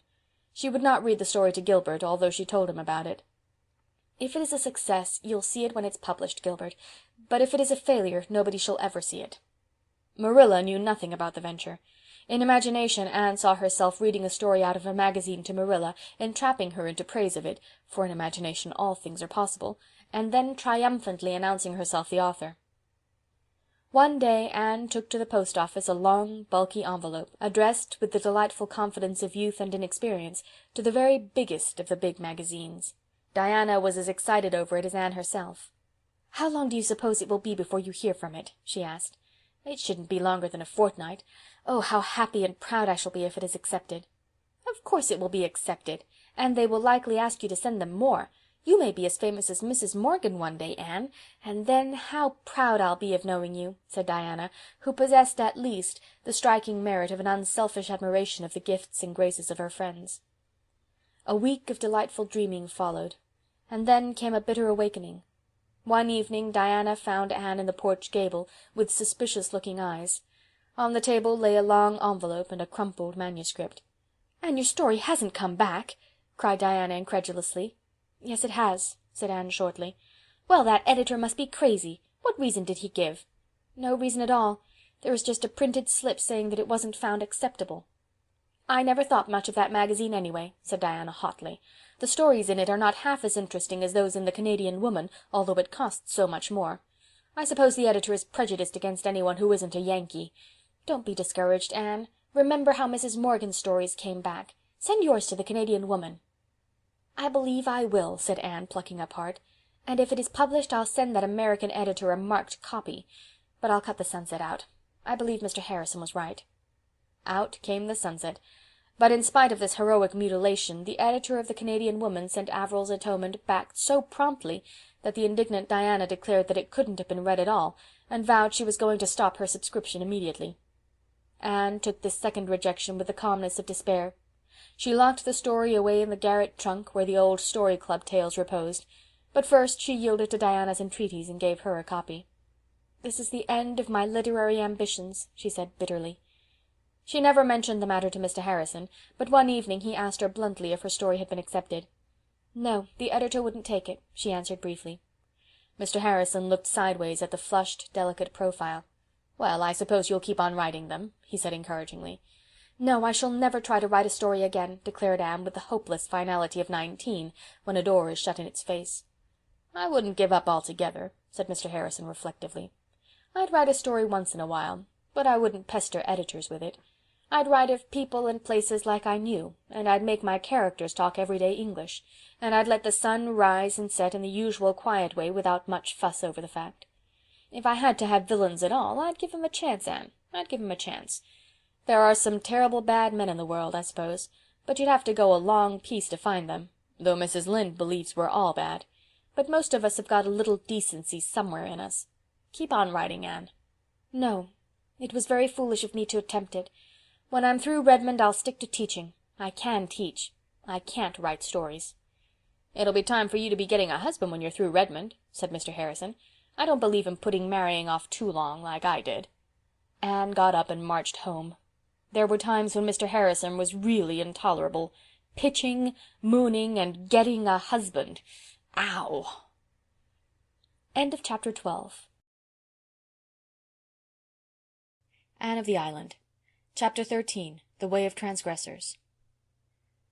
Davy and Dora were ready for Sunday school. They were going alone, which did not often happen, for Mrs. Lynde always attended Sunday school. But Mrs. Lynde had twisted her ankle and was lame, and so she was staying home this morning. The twins were also to represent the family at church, for Anne had gone away the evening before to spend Sunday with friends in Carmody, and Marilla had one of her headaches. Davy came downstairs slowly. Dora was waiting in the hall for him, having been made ready by Mrs. Lynde. Davy had attended to his own preparations. He had a cent in his pocket for the Sunday school collection, and a 5-cent piece for the church collection. He carried his Bible in one hand and his Sunday school quarterly in the other. He knew his lesson and his golden text and his catechism question perfectly. Had he not studied them, perforce, in Mrs. Lynde's kitchen all last Sunday afternoon? Davy therefore should have been in a placid state of mind. As a matter of fact, despite text and catechism, he was inwardly as a ravening wolf. Mrs. Lynde limped out of her kitchen as he joined Dora. "Are you clean?" she demanded severely. "Yes," all of me that shows," Davy answered with a defiant scowl. Mrs. Rachel sighed. She had her suspicions about Davy's neck and ears, but she knew that if she attempted to make a personal examination Davy would likely take to his heels, and she could not pursue him today. "Well, be sure you behave yourselves," she warned them. "Don't walk in the dust. Don't stop in the porch to talk to the other children. Don't squirm or wriggle in your places. Don't forget the golden text. Don't lose your collection or forget to put it in. Don't whisper at prayer time. And don't forget to pay attention to the sermon." Davy deigned no response. He marched away down the lane, followed by the meek Dora, but his soul seethed within. Davy had suffered, or thought he had suffered, many things at the hands and tongue of Mrs. Rachel Lynde since she had come to Green Gables, for Mrs. Lynde could not live with anybody, whether they were 9 or 90, without trying to bring them up properly. And it was only the preceding afternoon that she had interfered to influence Marilla against allowing Davy to go fishing with the Timothy Cottons. Davy was still boiling over this. As soon as he was out of the lane, Davy stopped and twisted his countenance into such an unearthly and terrific contortion that Dora, although she knew his gifts in that respect, was honestly alarmed lest he should never in the world be able to get it straightened out again. "Darn her!" exploded Davy. "Oh, Davy, don't swear," gasped Dora in dismay. "Darn isn't swearing, not real swearing. And I don't care if it is," retorted Davy recklessly. "Well, if you must say dreadful words, don't say them on Sunday," pleaded Dora. Davy was as yet far from repentance, but in his secret soul he felt that perhaps he had gone a little too far. "I'm going to invent a swear word of my own," he declared. "God will punish you if you do," said Dora solemnly. "Then I think God is a mean old scamp," retorted Davy. "Doesn't he know a fellow must have some way of 'spressing his feelings?" "Davy!" said Dora. She expected that Davy would be struck down dead on the spot. But nothing happened. "Anyway, I ain't going to stand any more of Mrs. Lynde's bossing," spluttered Davy. "Anne and Marilla may have the right to boss me, but she hasn't. I'm going to do every single thing she told me not to do. You watch me." In grim, deliberate silence, while Dora watched him with the fascination of horror, Davy stepped off the green grass of the roadside, ankle-deep into the fine dust which 4 weeks of rainless weather had made on the road, and marched along in it, shuffling his feet viciously until he was enveloped in a hazy cloud. "That's the beginning," he announced triumphantly. "And I'm going to stop in the porch and talk as long as there's anybody there to talk to. I'm going to squirm and wriggle and whisper, and I'm going to say I don't know the golden text, and I'm going to throw away both of my collections right now." And Davy hurled cent and nickel over Mr. Barry's fence with fierce delight. "Satan made you do that," said Dora reproachfully. "He didn't," cried Davy indignantly. "I just thought it out for myself. And I've thought of something else. I'm not going to go to Sunday school or church at all. I'm going up to play with the Cottons. They told me yesterday they weren't going to Sunday school today 'cause their mother was away and there was nobody to make 'em. Come along, Dora. We'll have a great time." "I don't want to go," protested Dora. "You've got to," said Davy. "If you don't come, I'll tell Marilla that Frank Bell kissed you in school last Monday." "I couldn't help it. I didn't know he was going to," cried Dora, blushing scarlet. "Well, you didn't slap him or seem a bit cross," retorted Davy. "I'll tell her that, too, if you don't come. We'll take the short cut up this field." "I'm afraid of those cows," protested poor Dora, seeing a prospect of escape. "The very idea of your being scared of those cows," scoffed Davy. "Why, they're both younger than you." "They're bigger," said Dora. "They won't hurt you. Come along now. This is great. When I grow up I ain't going to bother going to church at all. I believe I can get to heaven by myself." "You'll go to the other place if you break the Sabbath day," said unhappy Dora, following him sorely against her will. But Davy was not scared. Yet. Hell was very far off, and the delights of a fishing expedition with the Cottons were very near. He wished Dora had more spunk. She kept looking back as if she were going to cry every minute, and that spoiled a fellow's fun. Hang girls, anyway. Davy did not say darn this time, even in thought. He was not sorry yet that he had said it once, but it might be as well not to tempt the unknown powers too far on one day. The small Cottons were playing in their backyard, and hailed Davy's appearance with whoops of delight. Pete, Tommy, Adolphus, and Mirabel Cotton were all alone. Their mother and older sisters were away. Dora was thankful Mirabel was there, at least. She had been afraid she would be alone in a crowd of boys. Mirabel was almost as bad as a boy. She was so noisy and sunburned and reckless, but at least she wore dresses. "We've come to go fishing," announced Davy. "Woo!" "Hoo!" yelled the Cottons. They rushed away to dig worms at once, Mirabel leading the van with a tin can. Dora could have sat down and cried. Oh, if only that hateful Frank Bell had never kissed her! Then she could have defied Davy and gone to her beloved Sunday school. They dared not, of course, go fishing on the pond, where they would be seen by people going to church. They had to resort to the brook in the woods behind the cotton house, but it was full of trout, and they had a glorious time that morning. At least, the Cottons certainly had, and Davy seemed to have it. Not being entirely bereft of prudence, he had discarded boots and stockings and borrowed Tommy Cotton's overalls. Thus accoutred, bog and marsh and undergrowth had no terrors for him. Dora was frankly and manifestly miserable. She followed the others in their peregrinations from pool to pool, clasping her Bible and Quarterly tightly, and thinking with bitterness of soul of her beloved class, where she would be sitting that very moment before a teacher she adored. Instead, here she was roaming the woods with those half-wild Cottons, trying to keep her boots clean and her pretty white dress free from rents and stains. Mirabel had offered the loan of an apron, but Dora had scornfully refused. The trout bit, as they always do on Sundays. In an hour the transgressors had all the fish they wanted, so they returned to the house, much to Dora's relief. She sat primly on a hen-coop in the yard while the others played an uproarious game of tag, and then they all climbed to the top of the pig-house roof and cut their initials on the saddle-board. The flat-roofed hen-house and a pile of straw beneath gave Davy another inspiration. They spent a splendid half-hour climbing on the roof and diving off into the straw with whoops and yells. But even unlawful pleasures must come to an end. When the rumble of wheels over the pond bridge told that people were going home from church, Davy knew they must go. He discarded Tommy's overalls, resumed his own rightful attire, and turned away from his string of trout with a sigh. No use to think of taking them home. "Well, hadn't we a splendid time?" he demanded defiantly as they went down the hill field. "I hadn't," said Dora flatly, "and I don't believe you had really, either," she added with a flash of insight that was not to be expected of her. "I had so," cried Davy, but in the voice of one who doth protest too much. "No wonder you hadn't, just sitting there like a mule." "I ain't going to associate with the Cottons," said Dora loftily. "The Cottons are all right," retorted Davy, "and they have far better times than we have. They do just as they please and say just what they like before everybody. I'm going to do that too after this." "There are lots of things you wouldn't dare say before everybody," averred Dora. "No, there isn't." "There is too." "Would you," demanded Dora gravely, "would you say tomcat before the minister?" This was a staggerer. Davy was not prepared for such a concrete example of the freedom of speech. But one did not have to be consistent with Dora. "Of course not," he admitted sulkily. "Tomcat isn't a holy word. I wouldn't mention such an animal before a minister at all." "But if you had to?" persisted Dora. "I'd call it a Thomas Pussy," said Davy. "I think gentleman cat would be more polite," reflected Dora. "You thinking!" retorted Davy with withering scorn. Davy was not feeling comfortable, though he would have died before he admitted it to Dora. Now that the exhilaration of truant delights had died away, his conscience was beginning to give him salutary twinges. After all, perhaps it would have been better to have gone to Sunday school and church. Mrs. Lynde might be bossy, but there was always a box of cookies in her kitchen cupboard, and she was not stingy.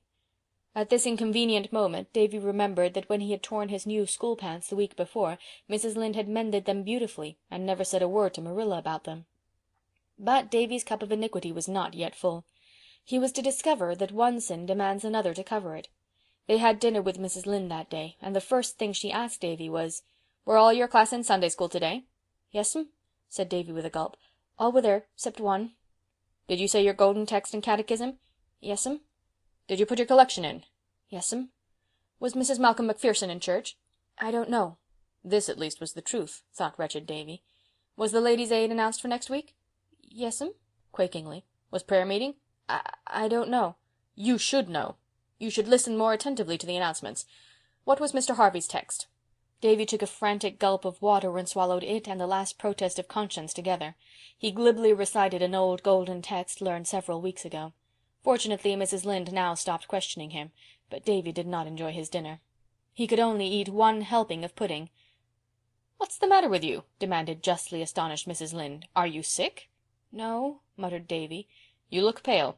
You'd better keep out of the sun this afternoon," admonished Mrs. Lynde. "Do you know how many lies you told Mrs. Lynde?" asked Dora reproachfully as soon as they were alone after dinner. Davy, goaded to desperation, turned fiercely.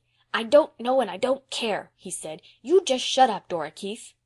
Then poor Davy betook himself to a secluded retreat behind the woodpile to think over the way of transgressors. Green Gables was wrapped in darkness and silence when Anne reached home. She lost no time going to bed, for she was very tired and sleepy. There had been several Avonlea jollifications the preceding week involving rather late hours. Anne's head was hardly on her pillow before she was half asleep, but just then her door was softly opened and a pleading voice said, "Anne." Anne sat up drowsily. "Davy, is that you? What is the matter?" A white-clad figure flung itself across the floor and onto the bed. "Anne," sobbed Davy, getting his arms about her neck, "I'm awful glad you're home. I couldn't go to sleep till I'd told somebody." "Told somebody what?" "How miserable I am." "Why are you miserable, dear?" "'Cause I was so bad today, Anne. Oh, I was awful bad. Badder'n I've ever been yet." "What did you do?" "Oh, I'm afraid to tell you.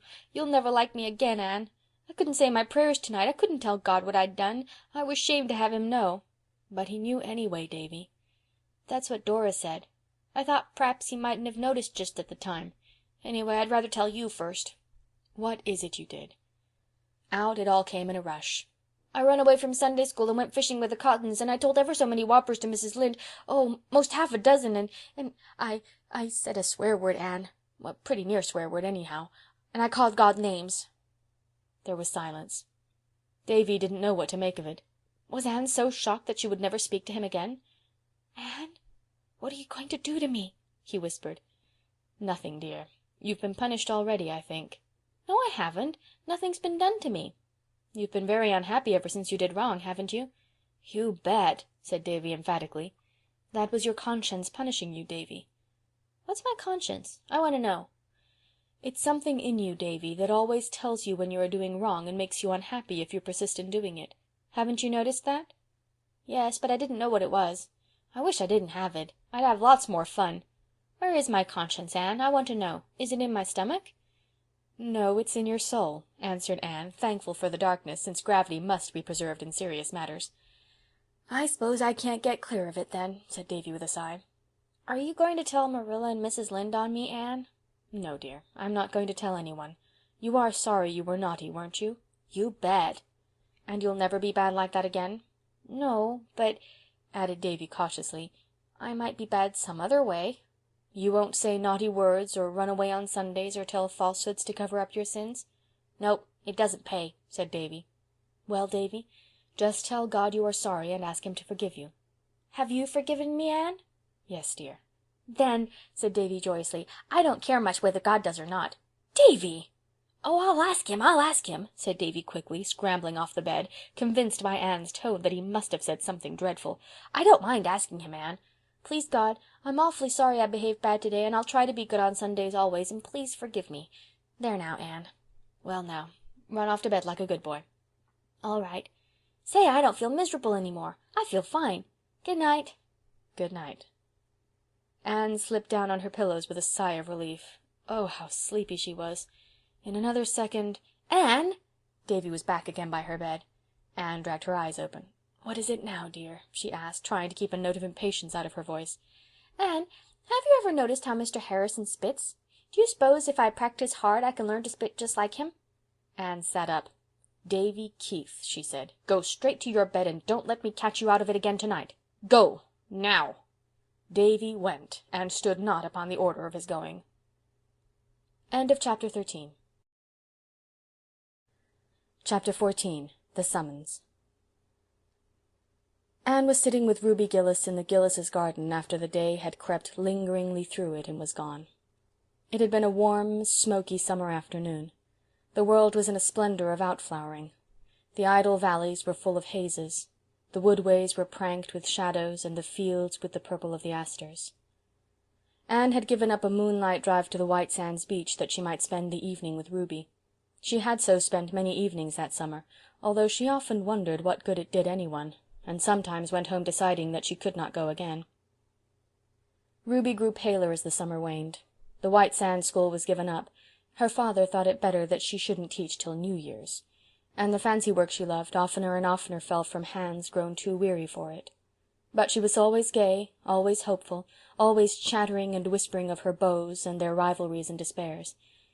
It was this that made Anne's visits hard for her. What had once been silly or amusing was gruesome now. It was death peering through a wilful mask of life. Yet Ruby seemed to cling to her, and never let her go until she had promised to come again soon. Mrs. Lynde grumbled about Anne's frequent visits, and declared she would catch consumption. Even Marilla was dubious. "Every time you go to see Ruby you come home looking tired out," she said. "It's so very sad and dreadful," said Anne in a low tone. "Ruby doesn't seem to realize her condition in the least, and yet I somehow feel she needs help, craves it, and I want to give it to her and can't. All the time I'm with her I feel as if I were watching her struggle with an invisible foe, trying to push it back with such feeble resistance as she has. That is why I come home tired." But tonight Anne did not feel this so keenly. Ruby was strangely quiet. She said not a word about parties and drives and dresses and fellows. She lay in the hammock with her untouched work beside her, and a white shawl wrapped about her thin shoulders. Her long yellow braids of hair, how Anne had envied those beautiful braids in old schooldays, lay on either side of her. She had taken the pins out. They made her head ache, she said. The hectic flush was gone for the time, leaving her pale and childlike. The moon rose in the silvery sky, empearling the clouds around her. Below, the pond shimmered in its hazy radiance. Just beyond the Gillis homestead was the church, with the old graveyard beside it. The moonlight shone on the white stones, bringing them out in clear-cut relief against the dark trees behind. "How strange the graveyard looks by moonlight," said Ruby suddenly. "How ghostly!" She shuddered. "Anne, it won't be long now before I'll be lying over there. You and Diana and all the rest will be going about, full of life, and I'll be there, in the old graveyard, dead." The surprise of it bewildered Anne. For a few moments she could not speak. "You know it's so, don't you?" said Ruby insistently. "Yes, I know," answered Anne in a low tone. "Dear Ruby, I know." "Everybody knows it," said Ruby bitterly. "I know it. I've known it all summer, though I wouldn't give in. And oh, Anne," she reached out and caught Anne's hand pleadingly, impulsively, "I don't want to die. I'm afraid to die." "Why should you be afraid, Ruby?" asked Anne quietly. Because oh, I'm not afraid but that I'll go to heaven, Anne. I'm a church member. But it'll all be so different. I think, and I get so frightened and homesick. Heaven must be very beautiful, of course. The Bible says so, but, Anne, it won't be what I've been used to." Through Anne's mind drifted an intrusive recollection of a funny story she had heard Philippa Gordon tell. The story of some old man who had said very much the same thing about the world to come.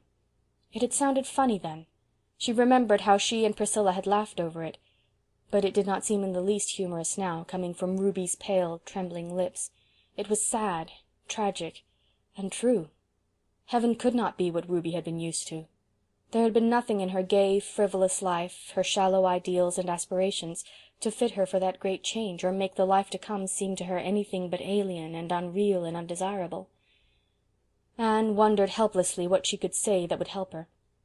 Could she say anything? "I think, Ruby," she began hesitatingly, for it was difficult for Anne to speak to anyone of the deepest thoughts of her heart, or the new ideas that had vaguely begun to shape themselves in her mind, concerning the great mysteries of life here and hereafter, superseding her old childish conceptions, and it was hardest of all to speak of them to such as Ruby Gillis. "I think perhaps we have very mistaken ideas about heaven, what it is and what it holds for us. I don't think it can be so very different from life here as most people seem to think. I believe we'll just go on living, a good deal as we live here, and be ourselves just the same, only it will be easier to be good and to follow the highest. All the hindrances and perplexities will be taken away, and we shall see clearly. Don't be afraid, Ruby." "I can't help it," said Ruby pitifully.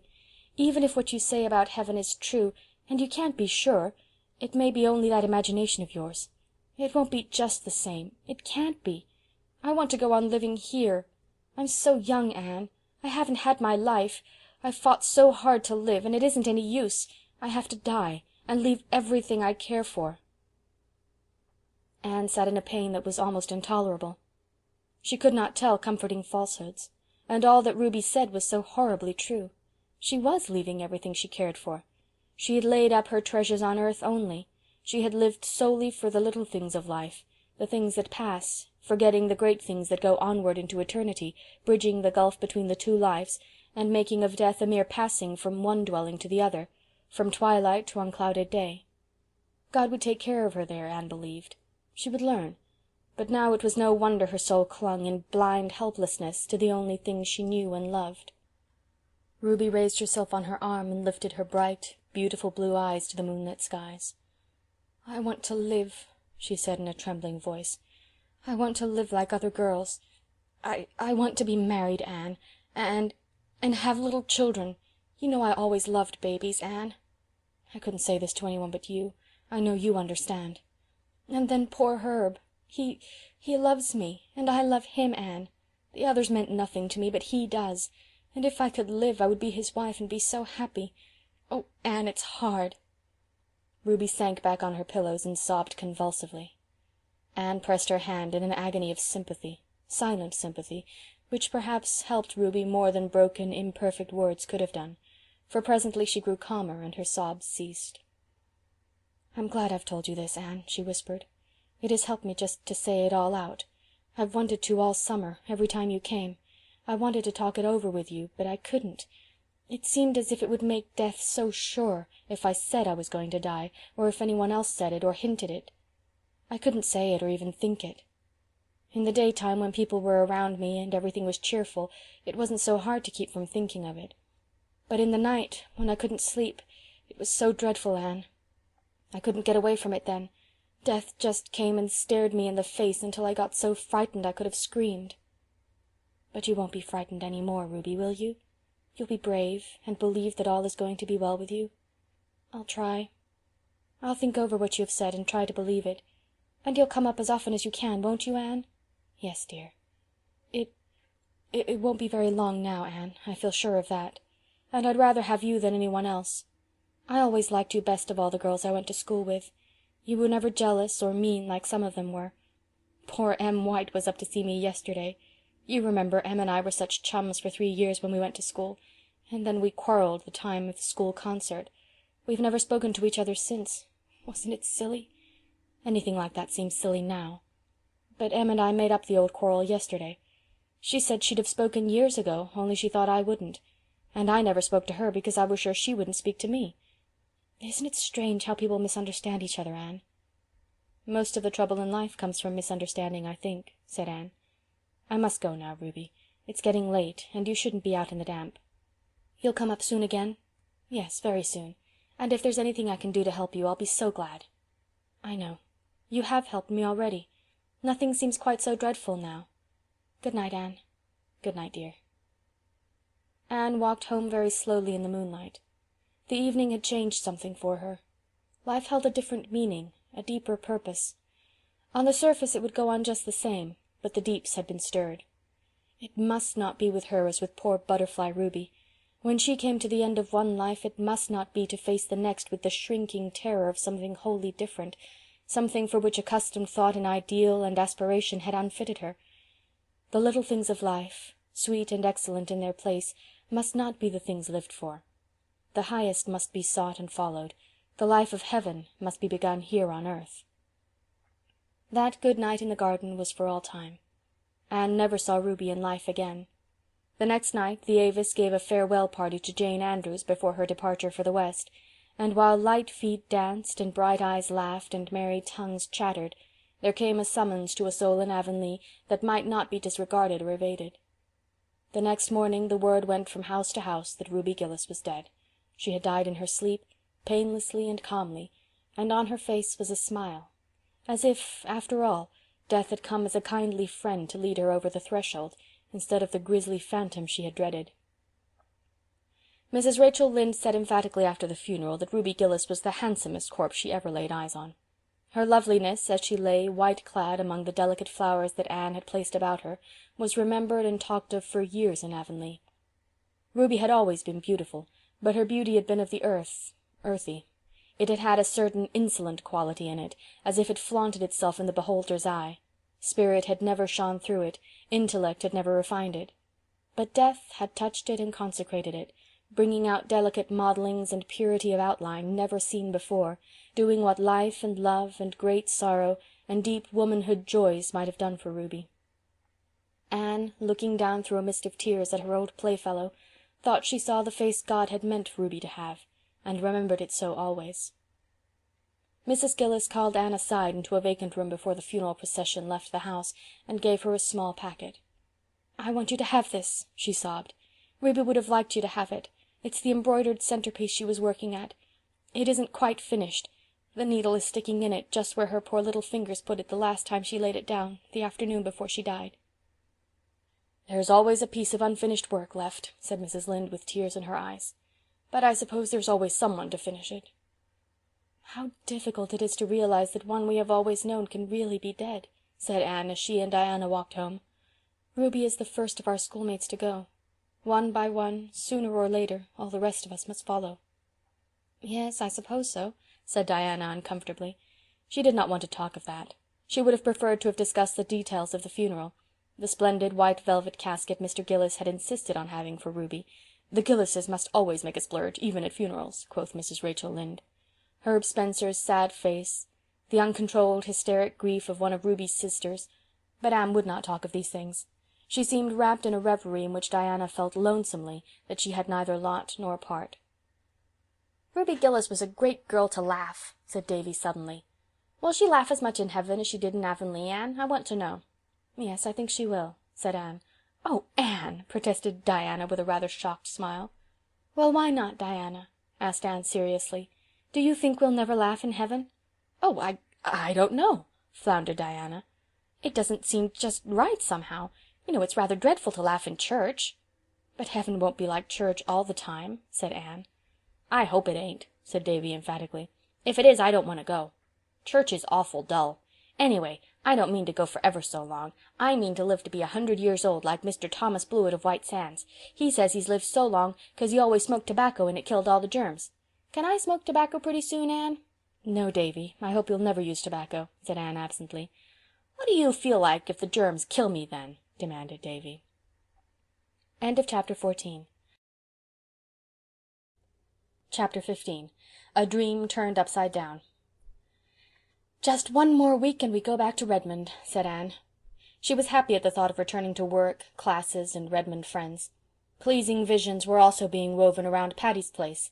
There was a warm, pleasant sense of home in the thought of it, even though she had never lived there. But the summer had been a very happy one, too. A time of glad living with summer suns and skies, a time of keen delight in wholesome things, a time of renewing and deepening of old friendships, a time in which she had learned to live more nobly, to work more patiently, to play more heartily. All life lessons are not learned at college, she thought. Life teaches them everywhere. But alas, the final week of that pleasant vacation was spoiled for Anne by one of those impish happenings which are like a dream turned upside down. "Been writing any more stories lately?" inquired Mr. Harrison genially one evening when Anne was taking tea with him and Mrs. Harrison. "No," answered Anne rather crisply. "Well, no offense meant. Mrs. Hiram Sloane told me the other day that a big envelope addressed to the Rawlings Reliable Baking Powder Company of Montreal had been dropped into the post office box a month ago, and she suspicioned that somebody was trying for the prize they'd offered for the best story that introduced the name of their baking powder. She said it wasn't addressed in your writing, but I thought maybe it was you." "Indeed, no. I saw the prize offer, but I'd never dream of competing for it. I think it would be perfectly disgraceful to write a story to advertise a baking powder. It would be almost as bad as Judson Parker's patent medicine fence." So spake Anne loftily, little dreaming of the valley of humiliation awaiting her. That very day Diana popped into the porch gable, bright-eyed and rosy-cheeked, carrying a letter. "Oh, Anne, here's a letter for you. I was at the office, so I thought I'd bring it along. Do open it quick. If it is what I believe it is, I shall be just wild with delight." Anne, puzzled, opened the letter and glanced over the typewritten contents. Miss Anne Shirley, Green Gables, Avonlea, P.E. Island. Dear Madam, we have much pleasure in informing you that your charming story, Averil's Atonement, has won the prize of $25 offered in our recent competition. We enclose the check herewith. We are arranging for the publication of the story in several prominent Canadian newspapers, and we also intend to have it printed in pamphlet form for distribution among our patrons. Thanking you for the interest you have shown in our enterprise, we remain, yours very truly, the Rawlings Reliable Baking Powder Company. "I don't understand," said Anne blankly. Diana clapped her hands. "Oh, I knew it would win the prize. I was sure of it. I sent your story into the competition, Anne." "Diana Barry! "Yes, I did," said Diana gleefully, perching herself on the bed. "When I saw the offer I thought of your story in a minute, and at first I thought I'd ask you to send it in, but then I was afraid you wouldn't, you had so little faith left in it, so I just decided I'd send the copy you gave me and say nothing about it. Then if it didn't win the prize you'd never know and you wouldn't feel badly over it, because the stories that failed were not to be returned, and if it did you'd have such a delightful surprise." Diana was not the most discerning of mortals, but just at this moment it struck her that Anne was not looking exactly overjoyed. The surprise was there, beyond doubt, but where was the delight? "Why, Anne, you don't seem a bit pleased," she exclaimed. Anne instantly manufactured a smile and put it on. "Of course, I couldn't be anything but pleased over your unselfish wish to give me pleasure," she said slowly. "But you know, I'm so amazed, I can't realize it, and I don't understand. There wasn't a word in my story about Anne choked a little over the word. "Baking powder." "Oh, I put that in," said Diana, reassured. "It was as easy as wink, and of course my experience in our old story club helped me. You know the scene where Avril makes the cake? Well, I just stated that she used Rawlings Reliable in it, and that was why it turned out so well, and then in the last paragraph, where Percival clasps Avril in his arms and says, 'Sweetheart, the beautiful coming years will bring us the fulfillment of our home of dreams,' I added, 'in which we will never use any baking powder except Rawlings Reliable.'"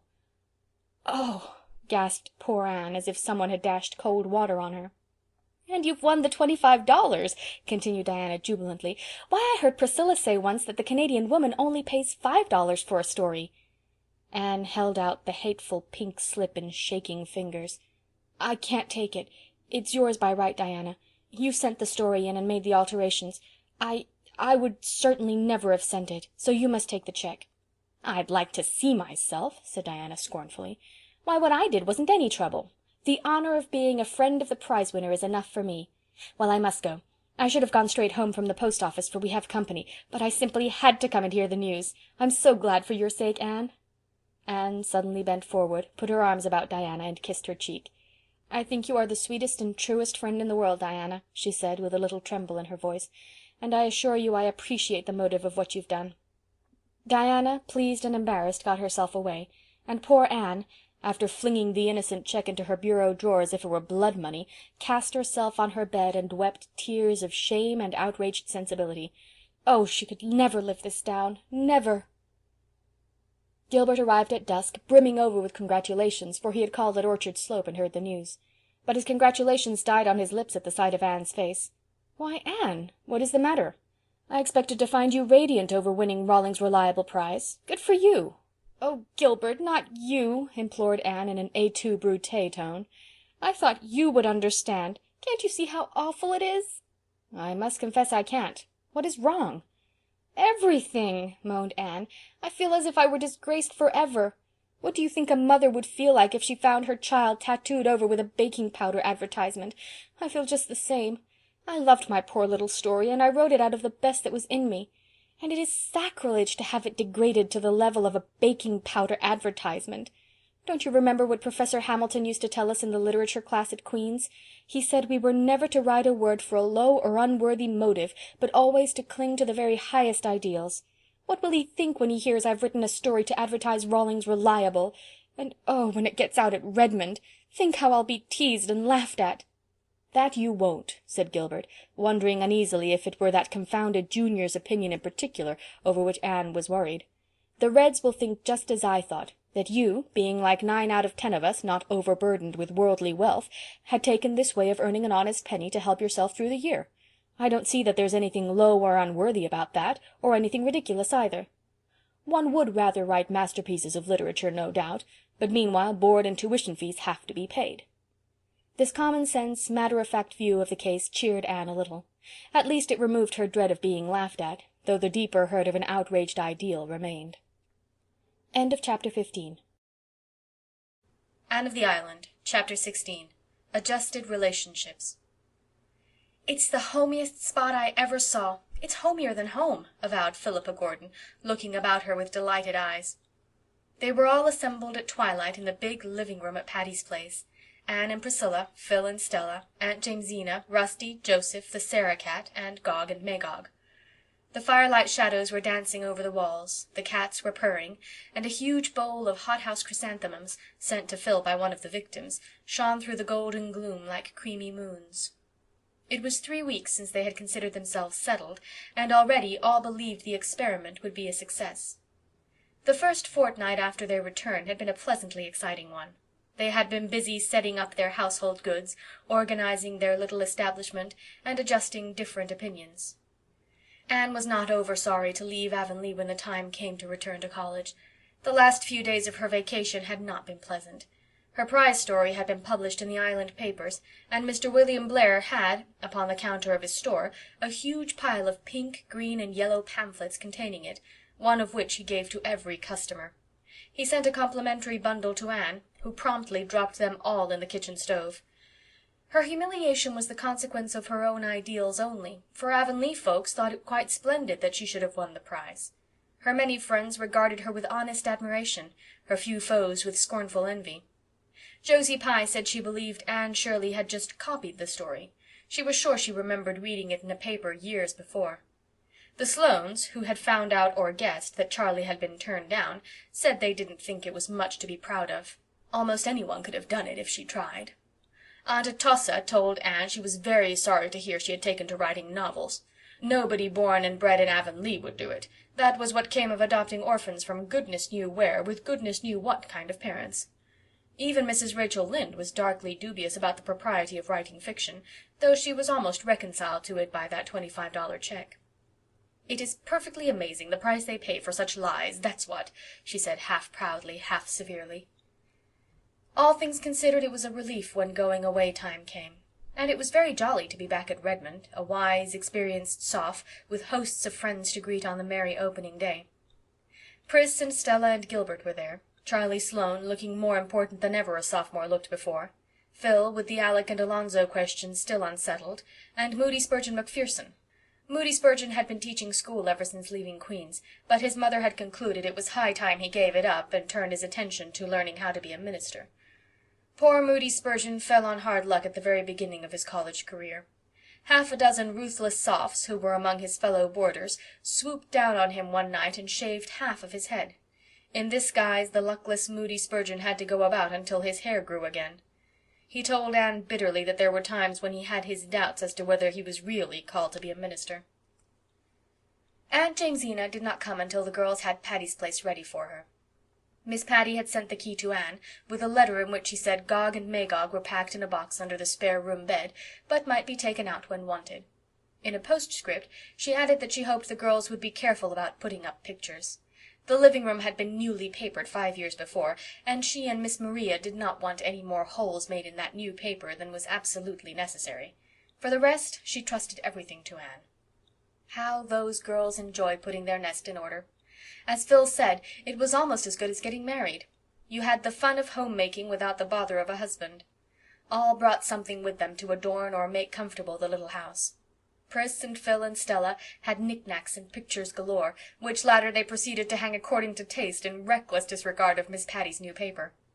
"We'll putty the holes up when we leave, dear. She'll never know," they said to protesting Anne. Diana had given Anne a pine-needle cushion, and Miss Ada had given both her and Priscilla a fearfully and wonderfully embroidered one. Marilla had sent a big box of preserves, and darkly hinted at a hamper for Thanksgiving, and Mrs. Lynde gave Anne a patchwork quilt and loaned her 5 more. "You take them," she said authoritatively. "They might as well be in use as packed away in that trunk in the garret for moths to gnaw." No moths would ever have ventured near those quilts, for they reeked of mothballs to such an extent that they had to be hung in the orchard of Patty's Place a full fortnight before they could be endured indoors. Verily, aristocratic Spofford Avenue had rarely beheld such a display. The gruff old millionaire who lived next door came over and wanted to buy the gorgeous red and yellow tulip-pattern one which Mrs. Rachel had given Anne. He said his mother used to make quilts like that, and by Jove he wanted one to remind him of her. Anne would not sell it, much to his disappointment, but she wrote all about it to Mrs. Lynde. That highly gratified lady sent word back that she had one just like it to spare, so the Tobacco King got his quilt after all, and insisted on having it spread on his bed, to the disgust of his fashionable wife. Mrs. Lynde's quilt served a very useful purpose that winter. Patty's Place, for all its many virtues, had its faults also. It was really a rather cold house, and when the frosty nights came the girls were very glad to snuggle down under Mrs. Lynde's quilts, and hoped that the loan of them might be accounted unto her for righteousness. Anne had the blue room she had coveted at sight.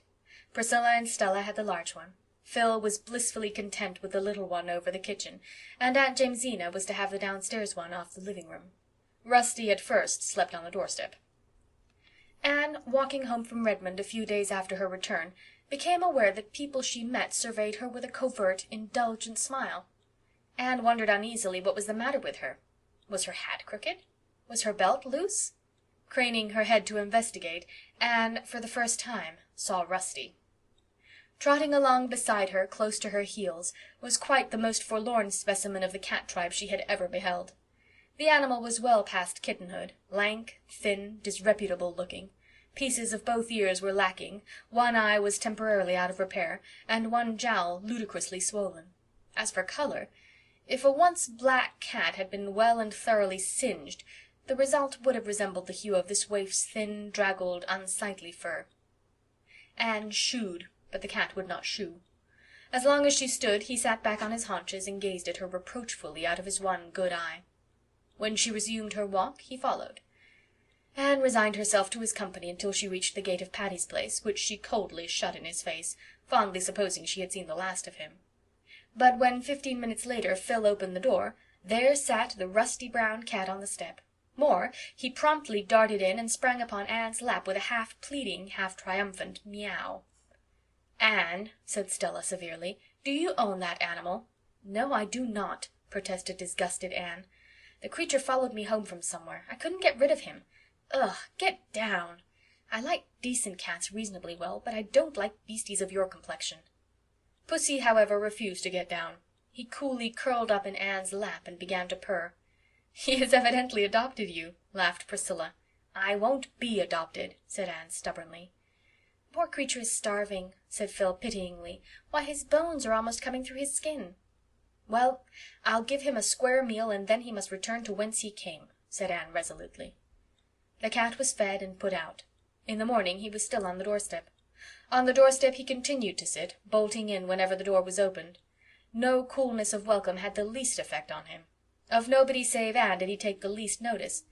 Out of compassion the girls fed him. But when a week had passed, they decided that something must be done. The cat's appearance had improved. His eye and cheek had resumed their normal appearance.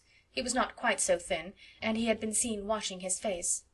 "But for all that, we can't keep him," said Stella. "Aunt Jimsie is coming next week, and she will bring the Sarah cat with her.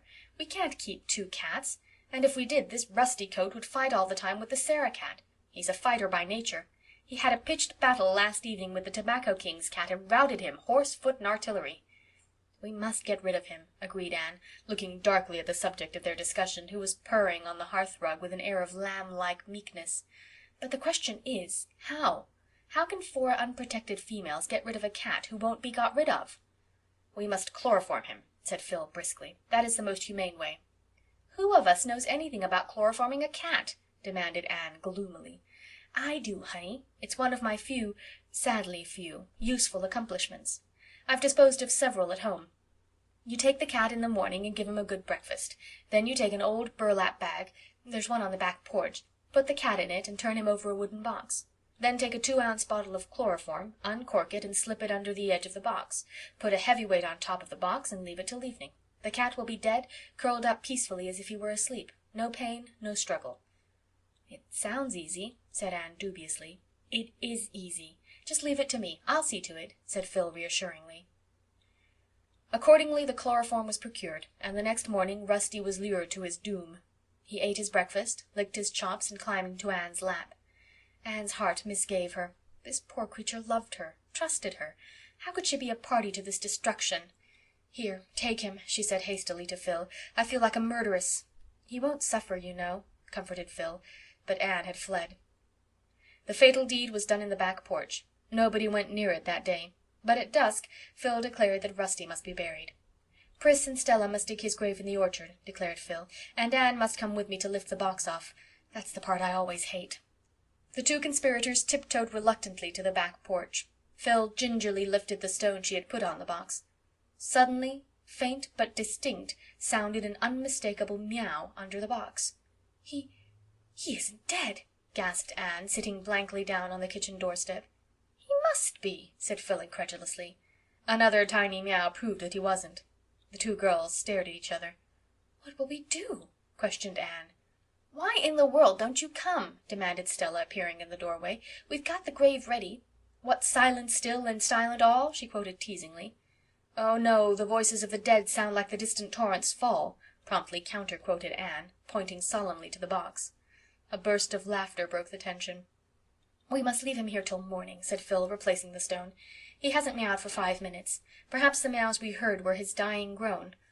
Or perhaps we merely imagined them under the strain of our guilty consciences." But when the box was lifted in the morning, Rusty bounded at one gay leap to Anne's shoulder, where he began to lick her face affectionately.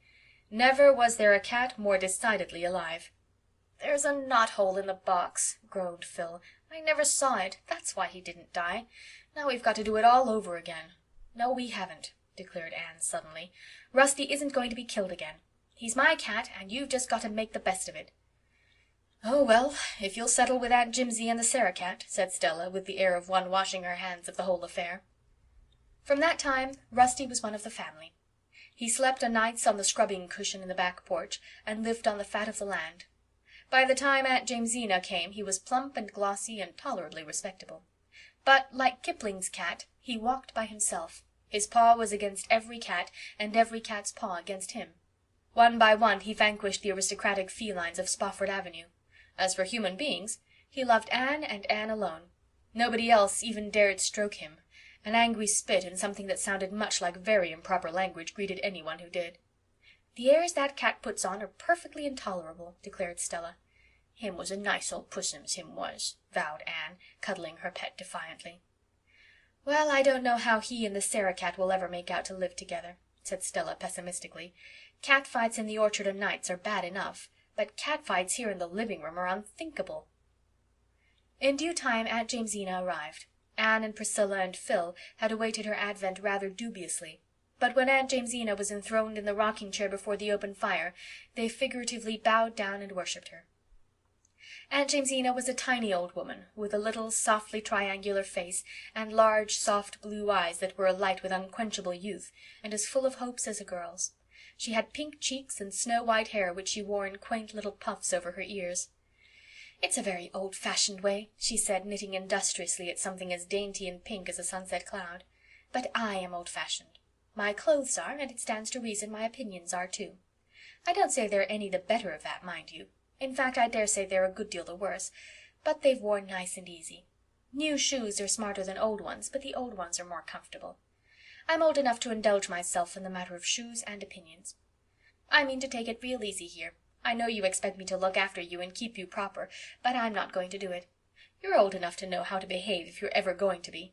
So as far as I'm concerned," concluded Aunt Jamesina with a twinkle in her young eyes, "you can all go to destruction in your own way." "Oh, will somebody separate those cats?" pleaded Stella shudderingly. Aunt Jamesina had brought with her not only the Sarah cat, but Joseph. Joseph, she explained, had belonged to a dear friend of hers who had gone to live in Vancouver. She couldn't take Joseph with her, so she begged me to take him. I really couldn't refuse. He's a beautiful cat. That is, his disposition is beautiful. She called him Joseph because his coat is of many colors. It certainly was. Joseph, as the disgusted Stella said, looked like a walking rag-bag. It was impossible to say what his ground color was. His legs were white with black spots on them. His back was gray with a huge patch of yellow on one side and a black patch on the other. His tail was yellow with a gray tip. One ear was black and one yellow. A black patch over one eye gave him a fearfully rakish look. In reality he was meek and inoffensive, of a social disposition. In one respect, if in no other, Joseph was like a lily of the field.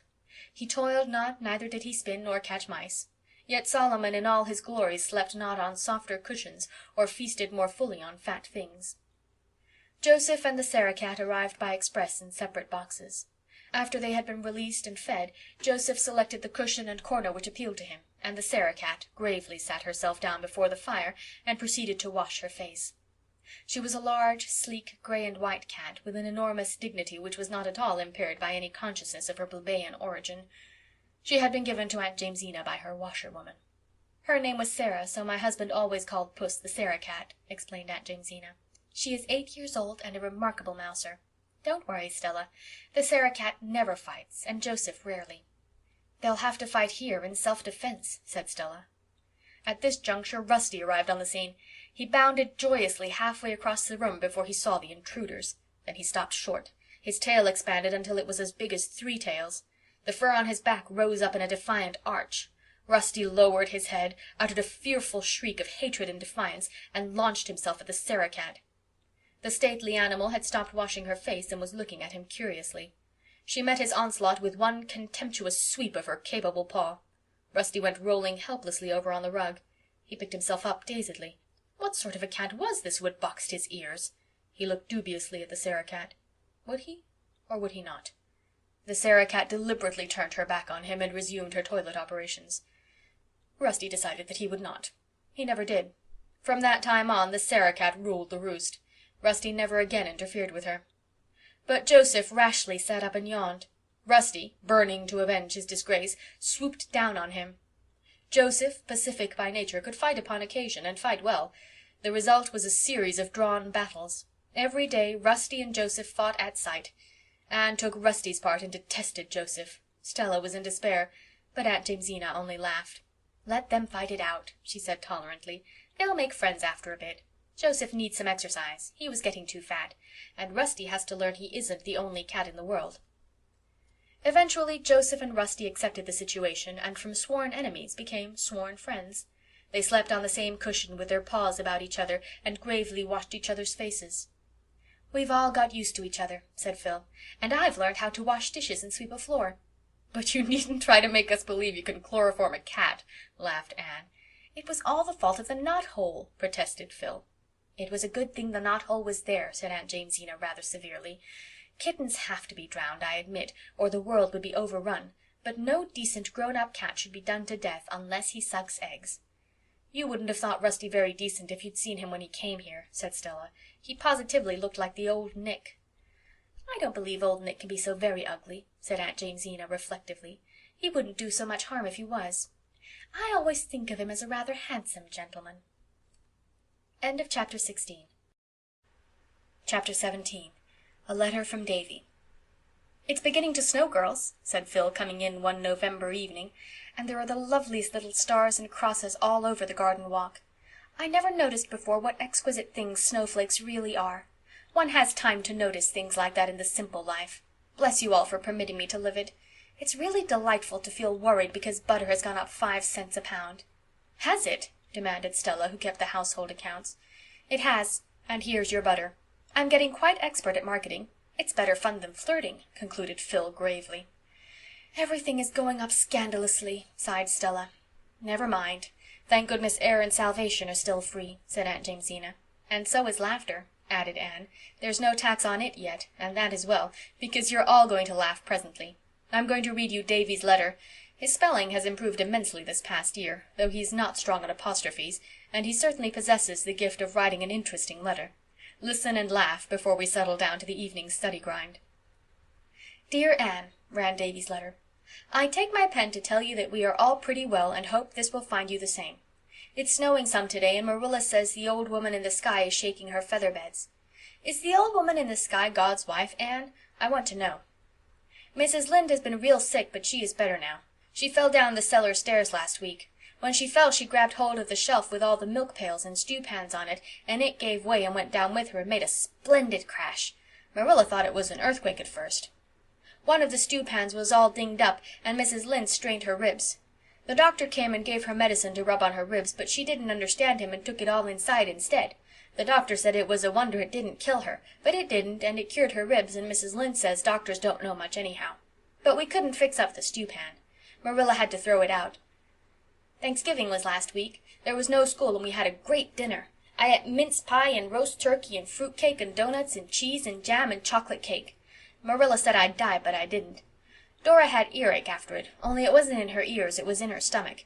I didn't have earache anywhere. Our new teacher is a man. He does things for jokes. Last week he made all us third-class boys write a composition on what kind of a wife we'd like to have, and the girls on what kind of a husband. He laughed fit to kill when he read them. This was mine. I thought you'd like to see it. The kind of a wife I'd like to have. She must have good manners and get my meals on time and do what I tell her and always be very polite to me. She must be 15 years old. She must be good to the poor and keep her house tidy and be good-tempered and go to church regularly. She must be very handsome and have curly hair. If I get a wife that is just what I like, it'll be an awful good husband to her. I think a woman ought to be awful good to her husband. Some poor women haven't any husbands. The end. I was at Mrs. Isaac Wright's funeral at White Sands last week. The husband of the corpse felt real sorry. Mrs. Lynde says Mrs. Wright's grandfather stole a sheep, but Marilla says we mustn't speak ill of the dead. Why mustn't we, Anne? I want to know. It's pretty safe, ain't it? Mrs. Lynde was awful mad the other day because I asked her if she was alive in Noah's time. I didn't mean to hurt her feelings. I just wanted to know. Was she, Anne? Mr. Harrison wanted to get rid of his dog, so he hunged him once, but he come to life and scooted for the barn while Mr. Harrison was digging the grave, so he hunged him again, and he stayed dead that time. Mr. Harrison has a new man working for him. He's awful awkward. Mr. Harrison says he is left-handed in both his feet. Mr. Barry's hired man is lazy. Mrs. Barry says that, but Mr. Barry says he ain't lazy exactly, only he thinks it easier to pray for things than to work for them. Mrs. Harmon Andrews' prize pig that she talked so much of died in a fit. Mrs. Lynde says it was a judgment on her for pride, but I think it was hard on the pig. Milty Boulter has been sick. The doctor gave him medicine and it tasted horrid. I offered to take it for him for a quarter, but the Boulters are so mean. Milty says he'd rather take it himself and save his money. I asked Mrs. Boulter how a person would go about catching a man, and she got awful mad and said she didn't know, she'd never chased men. The Avis is going to paint the hall again. They're tired of having it blue. The new minister was here to tea last night. He took 3 pieces of pie. If I did that, Mrs. Lynde would call me Piggy. And he ate fast and took big bites, and Marilla is always telling me not to do that. Why can ministers do what boys can't? I want to know. I haven't any more news. Here are 6 kisses. XXXXXX. Dora sends 1. Here's hers. X. Your loving friend, David Keith. P.S. Anne, who was the devil's father? I want to know. End of chapter 17. Chapter 18. Miss Josephine Remembers the Anne Girl. When Christmas holidays came, the girls of Patty's Place scattered to their respective homes, but Aunt Jamesina elected to stay where she was. "I couldn't go to any of the places I've been invited and take those 3 cats," she said, "and I'm not going to leave the poor creatures here alone for nearly 3 weeks. If we had any decent neighbors who would feed them, I might, but there's nothing except millionaires on this street, so I'll stay here and keep Patty's Place warm for you." Anne went home with the usual joyous anticipations, which were not wholly fulfilled. She found Avonlea in the grip of such an early, cold, and stormy winter as even the oldest inhabitant could not recall. Green Gables was literally hemmed in by huge drifts. Almost every day of that ill-starred vacation it stormed fiercely, and even on fine days it drifted unceasingly. No sooner were the roads broken than they filled in again. It was almost impossible to stir out. The Avis tried on 3 evenings to have a party in honor of the college students, and on each evening the storm was so wild that nobody could go, so they gave up the attempt in despair. Anne, despite her love of and loyalty to Green Gables, could not help thinking longingly of Patty's Place, its cozy open fire, Aunt Jamesina's mirthful eyes, the 3 cats, the merry chatter of the girls, the pleasantness of Friday evenings when college friends dropped in to talk of grave and gay. Anne was lonely. Diana, during the whole of the holidays, was imprisoned at home with a bad attack of bronchitis. She could not come to Green Gables, and it was rarely Anne could get to Orchard Slope, for the old way through the haunted woods was impassable with drifts, and the long way over the frozen lake of Shining Waters was almost as bad. Ruby Gillis was sleeping in the white-heaped graveyard. Jane Andrews was teaching a school on western prairies. Gilbert, to be sure, was still faithful and waded up to Green Gables every possible evening, but Gilbert's visits were not what they once were. Anne almost dreaded them. It was very disconcerting to look up in the midst of a sudden silence and find Gilbert's hazel eyes fixed upon her, with a quite unmistakable expression in their grave depths. And it was still more disconcerting to find herself blushing hotly and uncomfortably under his gaze, just as if, well, it was very embarrassing. Anne wished herself back at Patty's Place, where there was always somebody else about to take the edge off a delicate situation. At Green Gables, Marilla went promptly to Mrs. Lynde's domain when Gilbert came, and insisted on taking the twins with her. The significance of this was unmistakable, and Anne was in a helpless fury over it. Davy, however, was perfectly happy. He revelled in getting out in the morning and shoveling out the paths to the well and the hen-house. He gloried in the Christmas-tide delicacies which Marilla and Mrs. Lynde vied with each other in preparing for Anne, and he was reading an enthralling tale in a school library book of a wonderful hero who seemed blessed with a miraculous faculty for getting into scrapes from which he was usually delivered by an earthquake or a volcanic explosion, which blew him high and dry out of his troubles, landed him in a fortune, and closed the story with proper eclat. "I tell you it's a bully story, Anne," he said ecstatically. "I'd ever so much read it than the Bible." "Would you?" smiled Anne. Davy peered curiously at her. "You don't seem a bit shocked, Anne. Mrs. Lynde was awful shocked when I said it to her." "No, I'm not shocked, Davy. I think it's quite natural that a 9-year-old boy would sooner read an adventure story than the Bible. But when you are older I hope and think that you will realize what a wonderful book the Bible is." "Oh, some parts of it are fine," conceded Davy. "That story about Joseph now, it's bully. But if I'd been Joseph I wouldn't have forgive the brothers. No, sirree, Anne. I'd have cut all their heads off. Mrs. Lynde was awful mad when I said that, and shut the Bible up and said she'd never read me any more of it if I talked like that. So I don't talk now when she reads it Sunday afternoons. I just think things and say them to Milty Boulter next day in school. I told Milty the story about Elisha and the bears, and it scared him so he's never made fun of Mr. Harrison's bald head once. Are there any bears on P.E. Island, Anne? I want to know." "Not nowadays," said Anne absently, as the wind blew a scud of snow against the window. "Oh, dear, will it ever stop storming?" "God knows," said Davy airily, preparing to resume his reading. Anne was shocked this time. "Davy!" she exclaimed reproachfully. "Mrs. Lynde says that," protested Davy. "One night last week Marilla said, 'Will Ludovic Speed and Theodora Dix ever get married?' and Mrs. Lynde said, 'God knows,' just like that." "Well, it wasn't right for her to say it," said Anne, promptly deciding upon which horn of this dilemma to impale herself. "It isn't right for anybody to take that name in vain or speak it lightly, Davy. Don't ever do it again." "Not if I say it slow and solemn like the minister?" queried Davy gravely. "No, not even then." "Well, I won't. Ludovic Speed and Theodora Dix live in Middle Grafton, and Mrs. Rachel says he's been courting her for 100 years. Won't they soon be too old to get married, Anne? I hope Gilbert won't court you that long. When are you going to be married, Anne? Mrs. Lynde says it's a sure thing." "Mrs. Lynde is a—" began Anne hotly, then stopped. "Awful old gossip," completed Davy calmly. "That's what everyone calls her. But is it a sure thing, Anne? I want to know." "You're a very silly little boy, Davy," said Anne, stalking haughtily out of the room. The kitchen was deserted, and she sat down by the window in the fast-falling wintry twilight. The sun had set and the wind had died down. A pale, chilly moon looked out behind a bank of purple clouds in the west. The sky faded out, but the strip of yellow along the western horizon grew brighter and fiercer, as if all the stray gleams of light were concentrating in one spot. The distant hills, rimmed with priest-like firs, stood out in dark distinctness against it. Anne looked across the still, white fields, cold and lifeless in the harsh light of that grim sunset, and sighed. She was very lonely, and she was sad at heart, for she was wondering if she would be able to return to Redmond next year. It did not seem likely. The only scholarship possible in the sophomore year was a very small affair. She would not take Marilla's money, and there seemed little prospect of being able to earn enough in the summer vacation. "I suppose I'll just have to drop out next year," she thought drearily, "and teach a district school again until I earn enough to finish my course. And by that time all my old class will have graduated and Patty's place will be out of the question. But there, I'm not going to be a coward. I'm thankful I can earn my way through if necessary." "Here's Mr. Harrison waiting up the lane," announced Davy, running out.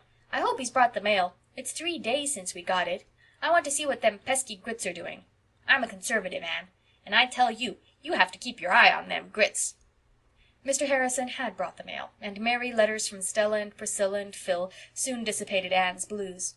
Aunt Jamesina, too, had written, saying that she was keeping the hearth fire alight, and that the cats were all well, and the house-plants doing fine.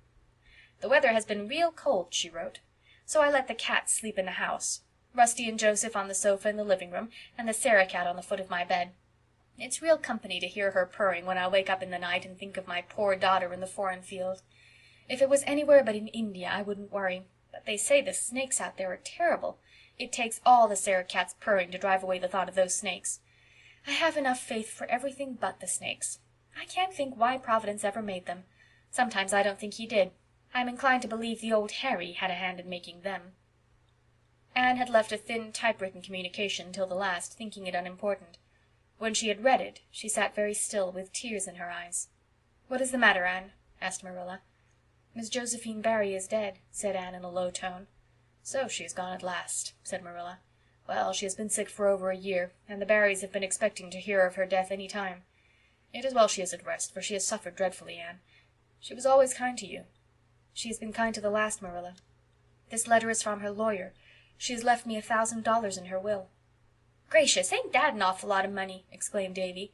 "She's the woman you and Diana lit on when you jumped into the spare room bed, ain't she? Diana told me that story. Is that why she left you so much?" "Hush, Davy," said Anne gently. She slipped away to the porch gable with a full heart, leaving Marilla and Mrs. Lynde to talk over the news to their heart's content. "Do you suppose Anne will ever get married now?" speculated Davy anxiously. "When Dorcas Sloane got married last summer she said if she'd had enough money to live on she'd never have been bothered with a man, but even a widower with 8 children was better'n living with a sister-in-law." "Davy Keith, do hold your tongue," said Mrs. Rachel severely. "The way you talk is scandalous for a small boy, that's what." End of chapter 18. Chapter 19. An interlude. "To think that this is my 20th birthday, and that I've left my teens behind me forever," said Anne, who was curled up on the hearthrug with Rusty in her lap, to Aunt Jamesina, who was reading in her pet chair. They were alone in the living room. Stella and Priscilla had gone to a committee meeting, and Phil was upstairs adorning herself for a party. "I suppose you feel kind of sorry," said Aunt Jamesina. "The teens are such a nice part of life. I'm glad I've never gone out of them myself." Anne laughed. "You never will, Auntie. You'll be 18 when you should be 100. "Yes, I am sorry, and a little dissatisfied as well. Miss Stacy told me long ago that by the time I was 20 my character would be formed, for good or evil. I don't feel that it's what it should be. It's full of flaws." "So's everybody's," said Aunt Jamesina cheerfully. "Mine's cracked in 100 places. Your Miss Stacy likely meant that when you're 20 your character would have got its permanent bent in one direction or t'other, and would go on developing in that line. Don't worry over it, Anne. Do your duty by God and your neighbor and yourself, and have a good time. That's my philosophy, and it's always worked pretty well. Where's Phil off to tonight?" "She's going to a dance, and she's got the sweetest dress for it. Creamy yellow silk and cobwebby lace. It just suits those brown tints of hers." "There's magic in the words silk and lace, isn't there?" said Aunt Jamesina. "The very sound of them makes me feel like skipping off to a dance. And yellow silk! It makes one think of a dress of sunshine. I always wanted a yellow silk dress, but first my mother and then my husband wouldn't hear of it. The very first thing I'm going to do when I get to heaven is to get a yellow silk dress." Amid Anne's peal of laughter Phil came downstairs, trailing clouds of glory, and surveyed herself in the long oval mirror on the wall. "A flattering looking-glass is a promoter of amiability," she said. "The one in my room does certainly make me green. Do I look pretty nice, Anne?" "Do you really know how pretty you are, Phil?" asked Anne in honest admiration. "Of course I do. What are looking-glasses in men for? That wasn't what I meant.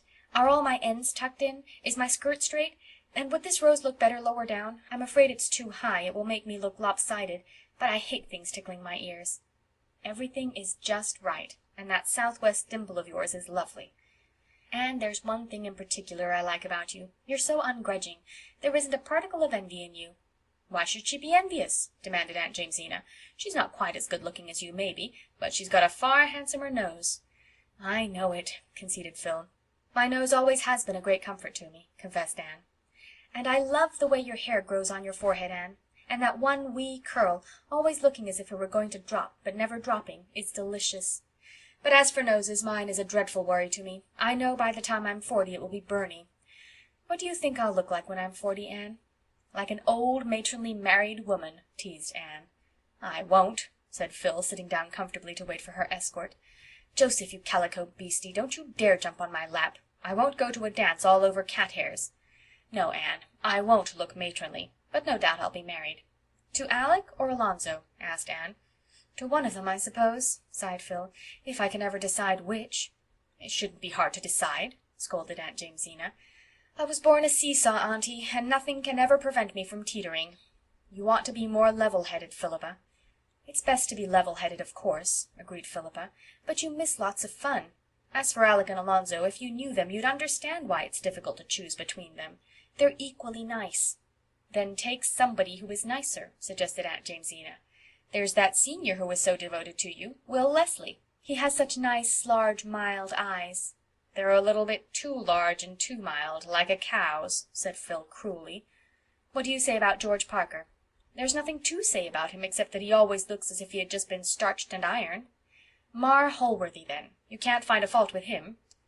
"No, he would do if he wasn't poor. I must marry a rich man, Aunt Jamesina. That and good looks is an indispensable qualification. I'd marry Gilbert Blythe if he were rich." "Oh, would you?" said Anne, rather viciously. "We don't like that idea a little bit, although we don't want Gilbert ourselves. Oh, no," mocked Phil. "But don't let's talk of disagreeable subjects. I'll have to marry sometime, I suppose, but I shall put off the evil day as long as I can." "You mustn't marry anybody you don't love, Phil, when all's said and done," said Aunt Jamesina. "Oh, hearts that loved in the good old way have been out of the fashion this many a day," trilled Phil mockingly. "There's the carriage. I fly. Bye-bye, you two old-fashioned darlings." When Phil had gone, Aunt Jamesina looked solemnly at Anne. "That girl is pretty and sweet and good-hearted, but do you think she is quite right in her mind by spells, Anne?"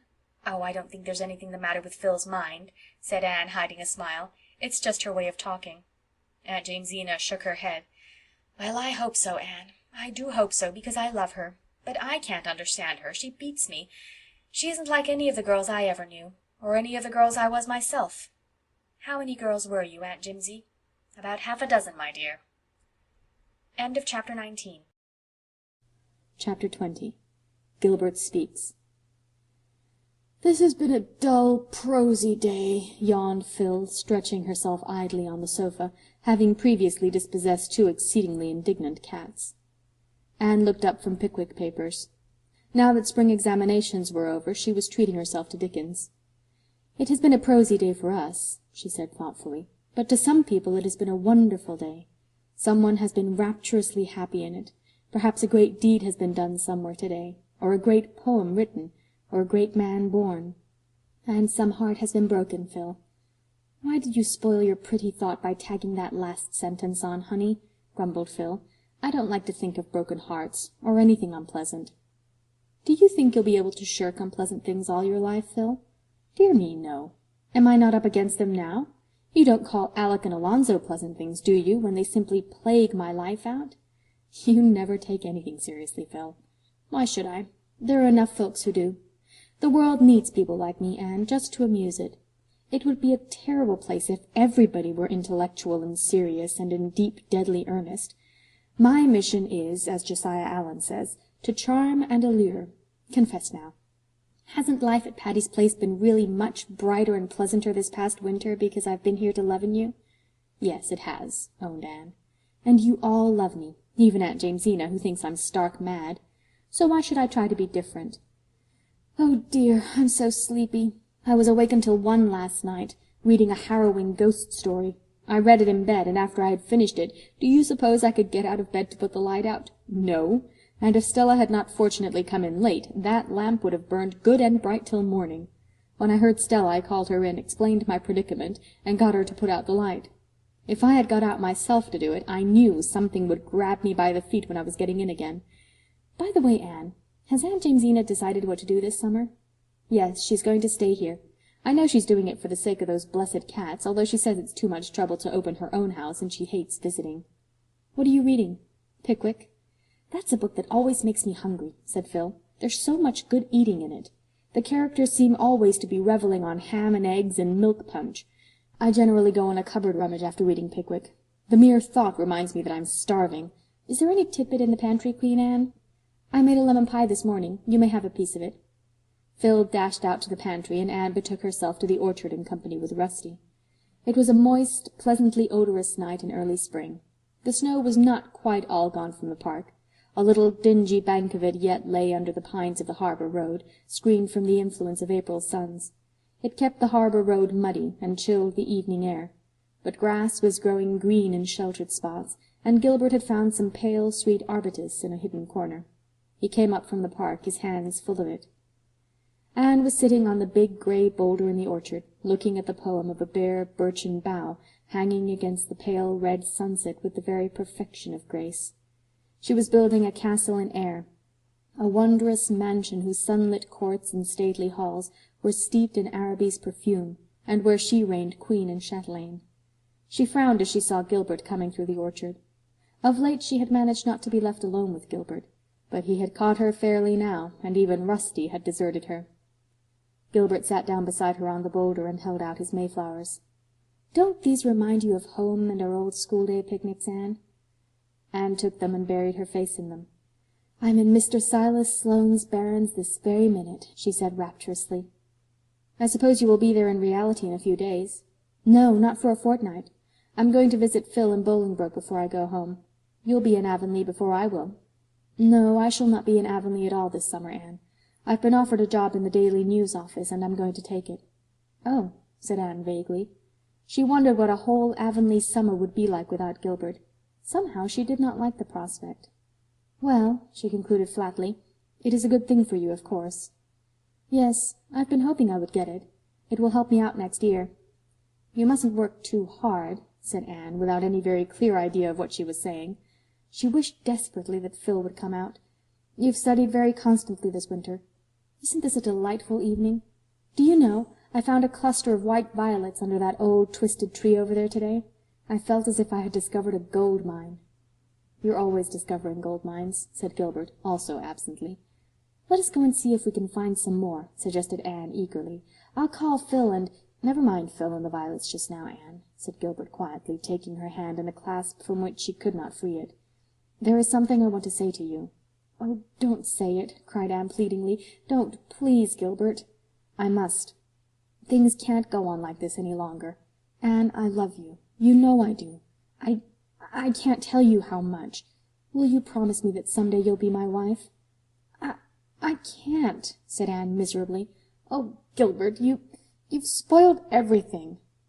"Don't you care for me at all?" Gilbert asked after a very dreadful pause, during which Anne had not dared to look up. Not in that way. I do care a great deal for you as a friend, but I don't love you, Gilbert." "But can't you give me some hope that you will yet?" "No, I can't," exclaimed Anne desperately. "I never can love you in that way, Gilbert. You must never speak of this to me again." There was another pause, so long and so dreadful that Anne was driven at last to look up. Gilbert's face was white to the lips, and his eyes— but Anne shuddered and looked away. There was nothing romantic about this. Must proposals be either grotesque or horrible? Could she ever forget Gilbert's face? "Is there anybody else?" he asked at last in a low voice. No, said Anne eagerly. "I don't care for anyone like that. And I like you better than anyone else in the world, Gilbert. And we must go on being friends, Gilbert." Gilbert gave a bitter little laugh. "Friends! Your friendship can't satisfy me, Anne. I want your love, and you tell me I can never have that." "I'm sorry. Forgive me, Gilbert," was all Anne could say. Where, oh where, were all the gracious and graceful speeches wherewith, in imagination, she had been wont to dismiss rejected suitors? Gilbert released her hand gently. "There isn't anything to forgive. There have been times when I thought you did care. I've deceived myself, that's all. Good-bye, Anne." Anne got herself to her room, sat down on her window-seat behind the pines, and cried bitterly. She felt as if something incalculably precious had gone out of her life. It was Gilbert's friendship, of course. Oh, why must she lose it after this fashion? "What is the matter, honey?" asked Phil, coming in through the moonlit gloom. Anne did not answer. At that moment she wished Phil were 1,000 miles away. "I suppose you've gone and refused Gilbert Blythe. You are an idiot, Anne Shirley." "Do you call it idiotic to refuse to marry a man I don't love?" said Anne coldly, goaded to reply. "You don't know love when you see it. You've tricked something out with your imagination that you think love, and you expect the real thing to look like that. There, that's the first sensible thing I've ever said in my life. I wonder how I managed it." "Phil," pleaded Anne, "please go away and leave me alone for a little while. My world has tumbled into pieces. I want to reconstruct it." "Without any Gilbert in it?" said Phil, going. "A world without any Gilbert in it." Anne repeated the words drearily. Would it not be a very lonely, forlorn place? Well, it was all Gilbert's fault. He had spoiled their beautiful comradeship. She must just learn to live without it. End of Chapter 20. Chapter 21. Roses of Yesterday. The fortnight Anne spent in Bolingbroke was a very pleasant one, with a little undercurrent of vague pain and dissatisfaction running through it whenever she thought about Gilbert. There was not, however, much time to think about him. Mount Holly, the beautiful old Gordon homestead, was a very gay place, overrun by Phil's friends of both sexes. There was quite a bewildering succession of drives, dances, picnics, and boating parties, all expressively lumped together by Phil under the head of jamborees. Alec and Alonzo were so constantly on hand that Anne wondered if they ever did anything but dance attendance on that will-o'-the-wisp of a Phil. They were both nice, manly fellows, but Anne would not be drawn into any opinion as to which was the nicer. "And I depended so on you to help me make up my mind which of them I should promise to marry," mourned Phil. "You must do that for yourself. You are quite expert at making up your mind as to whom other people should marry," retorted Anne rather caustically. "Oh, that's a very different thing," said Phil truly. But the sweetest incident of Anne's sojourn in Bolingbroke was the visit to her birthplace, the little shabby yellow house in an out-of-the-way street she had so often dreamed about. She looked at it with delighted eyes as she and Phil turned in at the gate. "It's almost exactly as I've pictured it," she said. "There's no honeysuckle over the windows, but there is a lilac tree by the gate. And yes, there are muslin curtains in the windows. How glad I am it is still painted yellow." A very tall, very thin woman opened the door. "Yes, the Shirleys lived here 20 years ago," she said in answer to Anne's question. "They had it rented. I remember 'em. They both died of fever at onct. It was turrible sad. They left a baby. I guess it's dead long ago. It was a sickly thing. Old Thomas and his wife took it, as if they hadn't enough of their own." "It didn't die," said Anne, smiling. "I was that baby." "You don't say so! Why, you have grown," exclaimed the woman, as if she were much surprised that Anne was not still a baby. "Come to look at you, I see the resemblance. You're complected like your pa. He had red hair. But you favor your ma in your eyes and mouth. She was a nice little thing. My daughter went to school to her and was nigh crazy about her. They was buried in the one grave, and the school board put up a tombstone to them as a reward for faithful service. Will you come in?" "Will you let me go all over the house?" asked Anne eagerly. "Laws, yes, you can if you like. 'Twon't take you long. There ain't much of it. I keep it my man to build a new kitchen, but he ain't one of your hustlers. The parlor's in there, and there's 2 rooms upstairs. Just prowl about yourselves. I've got to see to the baby. The east room was the one you were born in. I remember your ma saying she loved to see the sunrise. And I mind hearing that you was born just as the sun was rising, and its light on your face was the first thing your ma saw." Anne went up the narrow stairs and into that little east room with a full heart. It was as a shrine to her. Here her mother had dreamed the exquisite happy dreams of anticipated motherhood. Here that red sunrise light had fallen over them both in the sacred hour of birth. Here her mother had died. Anne looked about her reverently, her eyes filled with tears. It was for her one of the jeweled hours of that life that gleam out radiantly forever in memory. "Just to think of it, Mother was younger than I am now when I was born," she whispered. When Anne went downstairs, the lady of the house met her in the hall. She held out a dusty little packet tied with faded blue ribbon. "Here's a bundle of old letters I found in that closet upstairs when I came here," she said. "I dunno what they are. I never bothered to look in 'em, but the address on the top one is Miss Bertha Willis, and that was your ma's maiden name. You can take 'em if you care to have 'em." "Oh, thank you," cried Anne, clasping the packet rapturously. "That was all that was in the house," said her hostess. "The furniture was all sold to pay the doctor bills, and Mrs. Thomas got your ma's clothes and little things. I reckon they didn't last long among that drove of Thomas youngsters. They was destructive young animals, as I mind 'em." "I haven't one thing that belonged to my mother," said Anne chokily. I can never thank you enough for these letters." "You're quite welcome. Laws, but your eyes is like your ma's. She could just about talk with hers. Your father was sort of homely, but awful nice. I mind hearing folks say when they was married that there never was 2 people more in love with each other. Poor creatures. They didn't live much longer, but they was awful happy while they was alive, and I suppose that counts for a good deal." Anne longed to get home to read her precious letters, but she made one little pilgrimage first. She went alone to the green corner of the old Bolingbroke cemetery, where her father and mother were buried, and left on their grave the white flower she carried. Then she hastened back to Mount Holly, shut herself up in her room, and read the letters. Some were written by her father, some by her mother. There were not many, only a dozen in all, for Walter and Bertha Shirley had not been often separated during their courtship. The letters were yellow and faded and dim, blurred with the touch of passing years. No profound words of wisdom were traced on the stained and wrinkled pages, but only lines of love and trust.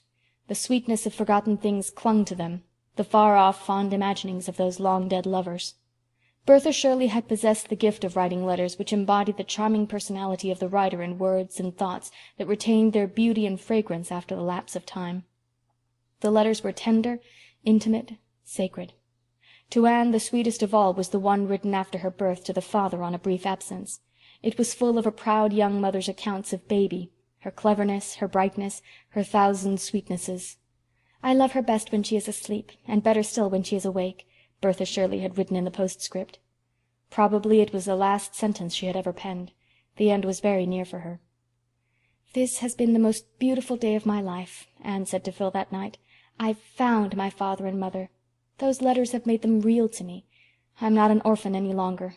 I feel as if I had opened a book and found roses of yesterday, sweet and beloved, between its leaves." End of chapter 21. Chapter 22. Spring and Anne return to Green Gables. The firelight shadows were dancing over the kitchen walls at Green Gables, for the spring evening was chilly. Through the open east window drifted in the subtly sweet voices of the night. Marilla was sitting by the fire, at least in body. In spirit she was roaming olden ways with feet grown young. Of late Marilla had thus spent many an hour, when she thought she should have been knitting for the twins. "I suppose I'm growing old," she said. Yet Marilla had changed but little in the past 9 years, save to grow something thinner and even more angular.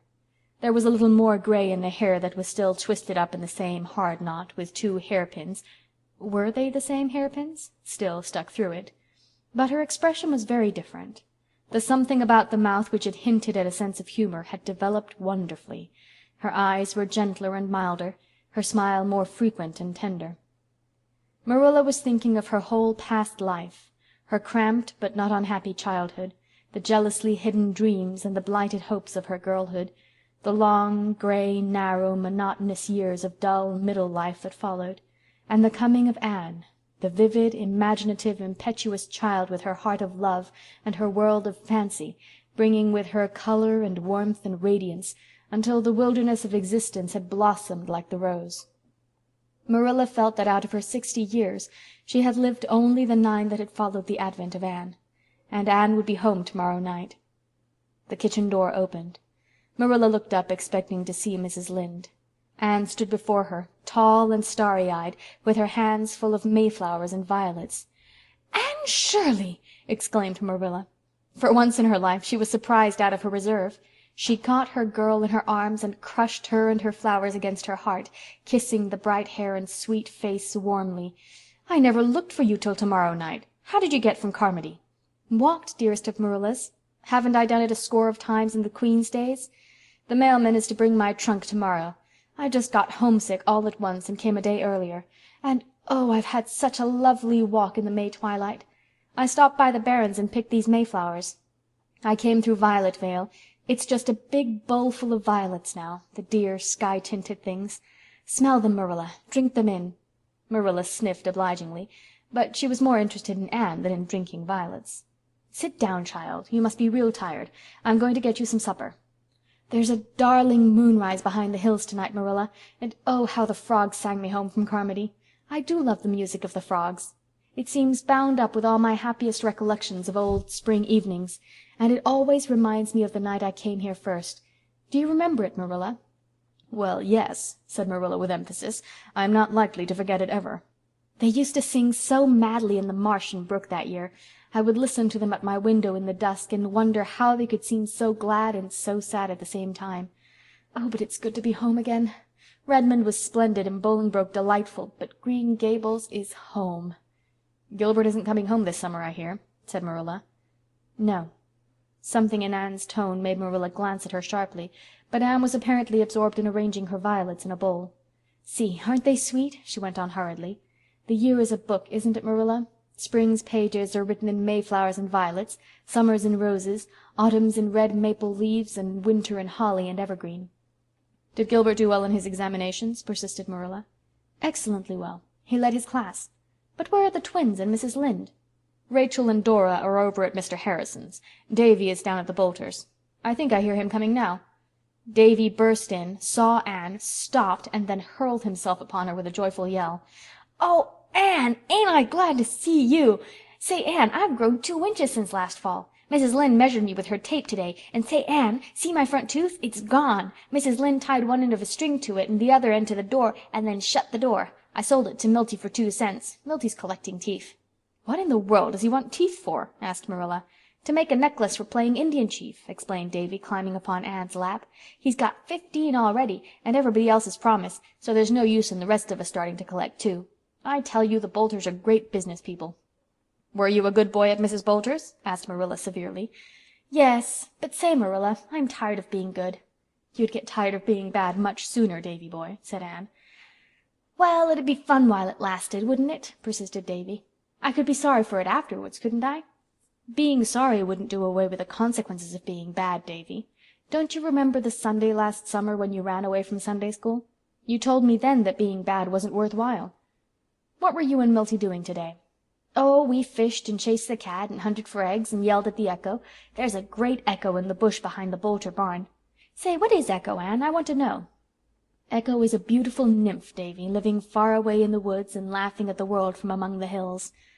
"What does she look like?" "Her hair and eyes are dark, but her neck and arms are white as snow. No mortal can ever see how fair she is. She is fleeter than a deer, and that mocking voice of hers is all we can know of her. You can hear her calling at night. You can hear her laughing under the stars, but you can never see her. She flies afar if you follow her, and laughs at you always just over the next hill."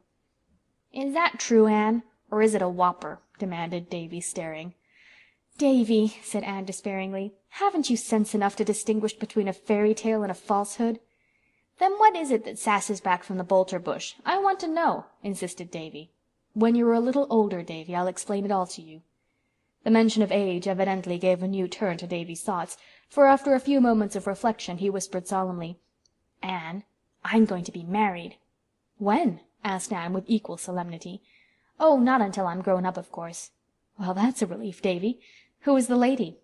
"Stella Fletcher. She's in my class at school. And say, Anne, she's the prettiest girl you ever saw. If I die before I grow up, you'll keep an eye on her, won't you?" "Davy Keith, do stop talking such nonsense," said Marilla severely. "'Tisn't nonsense," protested Davy in an injured tone. "She's my promised wife, and if I was to die she'd be my promised widow, wouldn't she? And she hasn't got a soul to look after her except her old grandmother." "Come and have your supper, Anne," said Marilla, "and don't encourage that child in his absurd talk." Chapter 23. Paul Cannot Find the Rock People. Life was very pleasant in Avonlea that summer, although Anne, amid all her vacation joys, was haunted by a sense of something gone which should be there. She would not admit, even in her inmost reflections, that this was caused by Gilbert's absence. But when she had to walk home alone from prayer meetings and Avis powwows, while Diana and Fred and many other gay couples loitered along the dusky, starlit country roads, there was a queer, lonely ache in her heart which she could not explain away. Gilbert did not even write to her, as she thought he might have done. She knew he wrote to Diana occasionally, but she would not inquire about him, and Diana, supposing that Anne heard from him, volunteered no information. Gilbert's mother, who was a gay, frank, light-hearted lady, but not overburdened with tact, had a very embarrassing habit of asking Anne, always in a painfully distinct voice and always in the presence of a crowd, if she had heard from Gilbert lately. Poor Anne could only blush horribly and murmur, "Not very lately," which was taken by all, Mrs. Blythe included, to be merely a maidenly evasion. Apart from this, Anne enjoyed her summer. Priscilla came for a merry visit in June, and when she had gone, Mr. and Mrs. Irving, Paul and Charlotta the Fourth came home for July and August. Echo Lodge was the scene of gaieties once more, and the echoes over the river were kept busy mimicking the laughter that rang in the old garden behind the spruces. Miss Lavendar had not changed, except to grow even sweeter and prettier. Paul adored her, and the companionship between them was beautiful to see. "But I don't call her Mother just by itself," he explained to Anne. "You see, that name belongs just to my own little mother, and I can't give it to anyone else. You know, teacher. But I call her Mother Lavendar, and I love her next best to Father. I even love her a little better than you, teacher." "Which is just as it ought to be," answered Anne. Paul was 13 now, and very tall for his years. His face and eyes were as beautiful as ever, and his fancy was still like a prism, separating everything that fell upon it into rainbows. He and Anne had delightful rambles to wood and field and shore. Never were there two more thoroughly kindred spirits. Charlotta the Fourth had blossomed out into young ladyhood. She wore her hair now in an enormous pompadour, and had discarded the blue ribbon bows of auld lang syne, but her face was as freckled, her nose as snubbed, and her mouth and smiles as wide as ever. "You don't think I talk with a Yankee accent, do you, Miss Shirley, ma'am?" she demanded anxiously. "I don't notice it, Charlotta." "I'm real glad of that. They said I did at home, but I thought likely they just wanted to aggravate me. I don't want no Yankee accent. Not that I've a word to say against the Yankees, Miss Shirley, ma'am. They're real civilized. But give me old P.E. Island every time." Paul spent his first fortnight with his grandmother Irving in Avonlea. Anne was there to meet him when he came, and found him wild with eagerness to get to the shore. Nora and the Golden Lady and the twin sailors would be there. He could hardly wait to eat his supper. Could he not see Nora's elfin face peering around the point, watching for him wistfully? But it was a very sober Paul who came back from the shore in the twilight. "Didn't you find your rock people?" asked Anne. Paul shook his chestnut curls sorrowfully. "The twin sailors and the Golden Lady never came at all," he said. "Nora was there, but Nora's not the same teacher. She's changed." "Oh, Paul, it is you who are changed," said Anne. "You have grown too old for the rock people. They like only children for playfellows. I am afraid the twin sailors will never again come to you in the pearly, enchanted boat with the sail of moonshine, and the Golden Lady will play no more for you on her golden harp. Even Nora will not meet you much longer. You must pay the penalty of growing up, Paul. You must leave fairyland behind you." "You two talk as much foolishness as you ever did," said old Mrs. Irving, half indulgently, half reprovingly. "Oh, no, we don't," said Anne, shaking her head gravely. "We are getting very, very wise, and it is such a pity. We are never half so interesting when we have learned that language is given us to enable us to conceal our thoughts." "But it isn't. It is given us to exchange our thoughts," said Mrs. Irving seriously. She had never heard of Talleyrand, and did not understand epigrams. Anne spent a fortnight of halcyon days at Echo Lodge in the golden prime of August. While there she incidentally contrived to hurry Ludovic Speed in his leisurely courting of Theodora Dix, as related duly in another chronicle of her history. Arnold Sherman, an elderly friend of the Irvings, was there at the same time, and added not a little to the general pleasantness of life. "What a nice playtime this has been," said Anne. "I feel like a giant refreshed, and it's only a fortnight more till I go back to Kingsport and Redmond and Patty's Place. Patty's Place is the dearest spot, Miss Lavendar. I feel as if I had two homes, one at Green Gables and one at Patty's Place. But where has the summer gone? It doesn't seem a day since I came home that spring evening with the Mayflowers. When I was little I couldn't see from one end of the summer to the other. It stretched before me like an unending season. Now 'tis a handbreadth, 'tis a tale." "Anne, are you and Gilbert Blythe as good friends as you used to be?" asked Miss Lavendar quietly. "I am just as much Gilbert's friend as ever I was, Miss Lavendar." Miss Lavendar shook her head. "I see something's gone wrong, Anne. I'm going to be impertinent and ask what. Have you quarreled?" "No. It's only that Gilbert wants more than friendship, and I can't give him more." "Are you sure of that, Anne?" "Perfectly sure." "I'm very, very sorry." "I wonder why everybody seems to think I ought to marry Gilbert Blythe," said Anne petulantly. "Because you were made and meant for each other, Anne. That is why. You needn't toss that young head of yours. It's a fact." End of Chapter 23. Chapter 24. Enter Jonas. Prospect Point, August 20th. "Dear Anne, spelled with an E," wrote Phil. "I must prop my eyelids open long enough to write you. I've neglected you shamefully this summer, honey, but all my other correspondents have been neglected too. I have a huge pile of letters to answer, so I must gird up the loins of my mind and hoe in. Excuse my mixed metaphors. I'm fearfully sleepy. Last night Cousin Emily and I were calling at a neighbor's. There were several other callers there, and as soon as those unfortunate creatures left, our hostess and her 3 daughters picked them all to pieces. I knew they would begin on Cousin Emily and me as soon as the door shut behind us. When we came home, Mrs. Lilly informed us that the aforesaid neighbor's hired boy was supposed to be down with scarlet fever. You can always trust Mrs. Lilly to tell you cheerful things like that.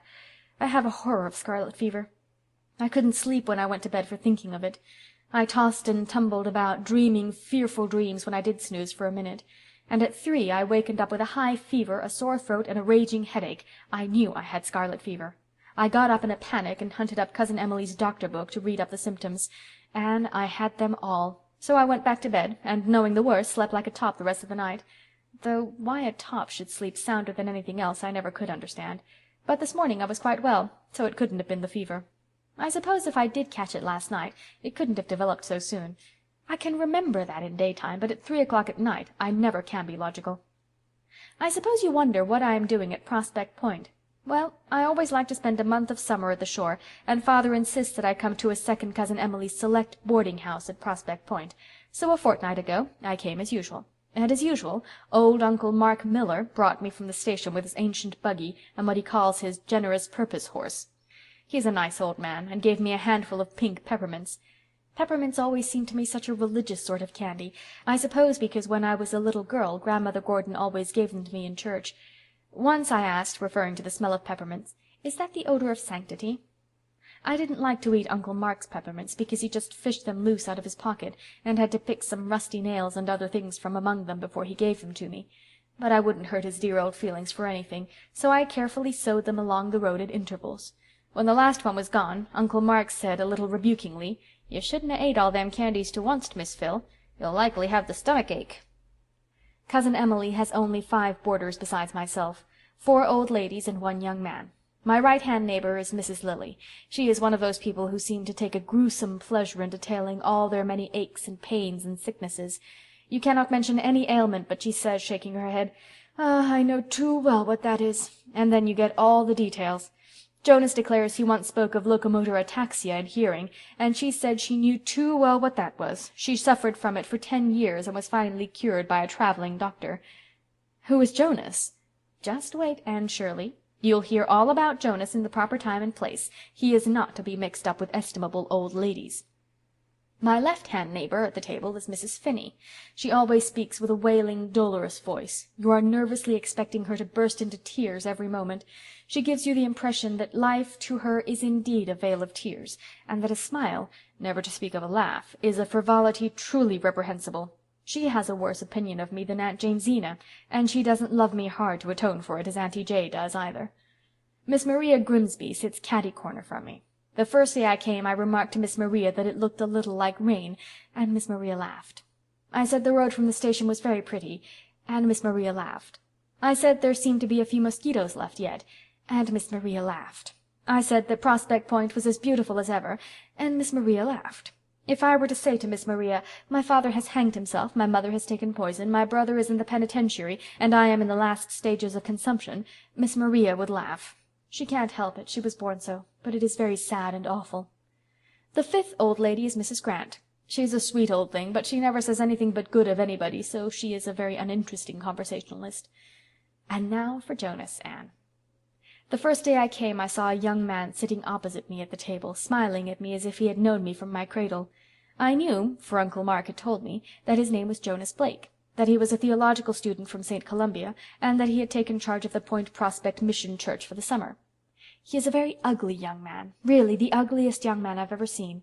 He has a big, loose-jointed figure with absurdly long legs. His hair is tow-color and lank, his eyes are green, and his mouth is big, and his ears— but I never think about his ears if I can help it.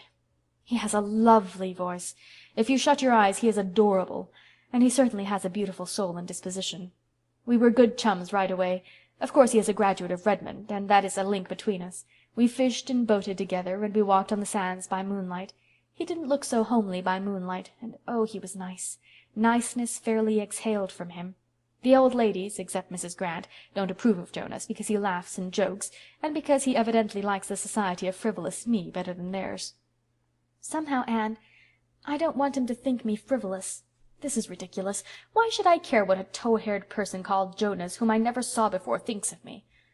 Last Sunday Jonas preached in the village church. I went, of course, but I couldn't realize that Jonas was going to preach. The fact that he was a minister, or going to be one, persisted in seeming a huge joke to me. Well, Jonas preached, and by the time he had preached 10 minutes, I felt so small and insignificant that I thought I must be invisible to the naked eye. Jonas never said a word about women, and he never looked at me, but I realized then and there what a pitiful, frivolous, small-souled little butterfly I was, and how horribly different I must be from Jonas's ideal woman. She would be grand and strong and noble. He was so earnest and tender and true. He was everything a minister ought to be. I wondered how I could ever have thought him ugly, but he really is, with those inspired eyes and that intellectual brow which the roughly falling hair hid on weekdays. It was a splendid sermon, and I could have listened to it forever, and it made me feel utterly wretched. Oh, I wish I was like you, Anne." He caught up with me on the road home and grinned as cheerfully as usual, but his grin could never deceive me again. I had seen the real Jonas. I wondered if he could ever see the real Phil, whom nobody, not even you, Anne, has ever seen yet. "Jonas," I said, I forgot to call him Mr. Blake. Wasn't it dreadful? But there are times when things like that don't matter. "Jonas, you were born to be a minister. You couldn't be anything else." "No, I couldn't," he said soberly. "I tried to be something else for a long time. I didn't want to be a minister, but I came to see at last that it was the work given me to do, and God helping me, I shall try to do it." His voice was low and reverent. I thought that he would do his work and do it well and nobly, and happy the woman fitted by nature and training to help him do it. She would be no feather blown about by every fickle wind of fancy. She would always know what hat to put on. Probably she would have only one. Ministers never have much money. But she wouldn't mind having one hat or none at all, because she would have Jonas. Anne Shirley, don't you dare say or hint or think that I've fallen in love with Mr. Blake. Could I care for a lank, poor, ugly theologue called Jonas? As Uncle Mark says, it's impossible, and what's more, it's improbable. Good night. Phil. P.S. It is impossible, but I am horribly afraid it's true. I'm happy and wretched and scared. He can never care for me, I know. Do you think I could ever develop into a passable minister's wife, Anne? And would they expect me to lead in prayer? P.G. End of Chapter 24. Chapter 25. Enter Prince Charming. "I'm contrasting the claims of indoors and out," said Anne, looking from the window of Patty's Place to the distant pines of the park. "I've an afternoon to spend in sweet doing nothing, Aunt Jimsie. Shall I spend it here, where there is a cozy fire, a plateful of delicious russets, 3 purring and harmonious cats, and 2 impeccable china dogs with green noses? Or shall I go to the park, where there is the lure of grey woods and of grey water lapping on the harbor rocks? If I was as young as you, I'd decide in favor of the park," said Aunt Jamesina, tickling Joseph's yellow ear with a knitting needle. "I thought that you claimed to be as young as any of us, Auntie," teased Anne. "Yes, in my soul, but I'll admit my legs aren't as young as yours. You go and get some fresh air, Anne. You look pale lately." "I think I'll go to the park," said Anne restlessly. "I don't feel like tame domestic joys today. I want to feel alone and free and wild. The park will be empty, for everyone will be at the football match." "Why didn't you go to it?" "Nobody axed me, sir," she said. "At least, nobody but that horrid little Dan Ranger. I wouldn't go anywhere with him, but rather than hurt his poor little tender feelings, I said I wasn't going to the game at all. I don't mind. I'm not in the mood for football today, somehow." "You go and get some fresh air," repeated Aunt Jamesina. "But take your umbrella, for I believe it's going to rain. I've rheumatism in my leg." "Only old people should have rheumatism, Auntie." "Anybody is liable to rheumatism in her legs, Anne. It's only old people who should have rheumatism in their souls, though. Thank goodness I never have. When you get rheumatism in your soul, you might as well go and pick out your coffin." It was November, the month of crimson sunsets, parting birds, deep, sad hymns of the sea, passionate wind songs in the pines. Anne roamed through the pineland alleys in the park, and, as she said, let that great sweeping wind blow the fogs out of her soul. Anne was not wont to be troubled with soul fog, but somehow, since her return to Redmond for this 3rd year, life had not mirrored her spirit back to her with its old, perfect, sparkling clearness. Outwardly, existence at Patty's Place was the same pleasant round of work and study and recreation that it had always been. On Friday evenings the big, fire-lighted living-room was crowded by callers and echoed to endless jest and laughter, while Aunt Jamesina smiled beamingly on them all. The Jonas of Phil's letter came often, running up from St. Columbia on the early train and departing on the late. He was a general favorite at Patty's Place, though Aunt Jamesina shook her head and opined that divinity students were not what they used to be. "He's very nice, my dear," she told Phil, "but ministers ought to be graver and more dignified." "Can't a man laugh and be a Christian still?" demanded Phil. "Oh, men, yes. But I was speaking of ministers, my dear," said Aunt Jamesina rebukingly. "And you shouldn't flirt so with Mr. Blake. You really shouldn't." "I'm not flirting with him," protested Phil. Nobody believed her, except Anne. The others thought she was amusing herself as usual, and told her roundly that she was behaving very badly. "Mr. Blake isn't of the Alec and Alonzo type, Phil," said Stella severely. "He takes things seriously. You may break his heart." "Do you really think I could?" asked Phil. "I'd love to think so." "Philippa Gordon, I never thought you were utterly unfeeling. The idea of you saying you'd love to break a man's heart!" "I didn't say so, honey. Quote me correctly. I said I'd like to think I could break it. I would like to know I had the power to do it." "I don't understand you, Phil. You're leading that man on deliberately, and you know you don't mean anything by it." "I mean to make him ask him to marry me if I can," said Phil calmly. "I give you up," said Stella hopelessly. Gilbert came occasionally on Friday evenings. He seemed always in good spirits, and held his own in the jests and repartee that flew about. He neither sought nor avoided Anne. When circumstances brought them in contact, he talked to her pleasantly and courteously, as to any newly made acquaintance. The old camaraderie was gone entirely. Anne felt it keenly, but she told herself she was very glad and thankful that Gilbert had got so completely over his disappointment in regard to her. She had really been afraid that April evening in the orchard that she had hurt him terribly, and that the wound would be long in healing. Now she saw that she need not have worried. Men have died and the worms have eaten them, but not for love. Gilbert evidently was in no danger of immediate dissolution. He was enjoying life, and he was full of ambition and zest. For him there was to be no wasting in despair because a woman was fair and cold. Anne, as she listened to the ceaseless badinage that went on between him and Phil, wondered if she had only imagined that look in his eyes when she had told him she could never care for him. There were not lacking those who would gladly have stepped into Gilbert's vacant place, but Anne snubbed them without fear and without reproach. If the real Prince Charming was never to come, she would have none of a substitute. So she sternly told herself that gray day in the windy park. Suddenly the rain of Aunt Jamesina's prophecy came with a swish and a rush. Anne put up her umbrella and hurried down the slope. As she turned out on the harbor road, a savage gust of wind tore along it. Instantly her umbrella turned wrong side out. Anne clutched at it in despair. And then there came a voice close to her. "Pardon me. May I offer you the shelter of my umbrella?" Anne looked up. Tall and handsome and distinguished-looking. Dark, melancholy, inscrutable eyes. Melting, musical, sympathetic voice. Yes, the very hero of her dreams stood before her in the flesh. He could not have more closely resembled her ideal if he had been made to order. "Thank you," she said confusedly. "We'd better hurry over to that little pavilion on the point," suggested the unknown. "We can wait there until the shower is over. It is not likely to rain so heavily very long." The words were commonplace, but oh, the tone! And the smile which accompanied them! Anne felt her heart beating strangely. Together they scurried to the pavilion and sat breathlessly down under its friendly roof. Anne laughingly held up her false umbrella. "It is when my umbrella turns inside out that I am convinced of the total depravity of inanimate things," she said gaily.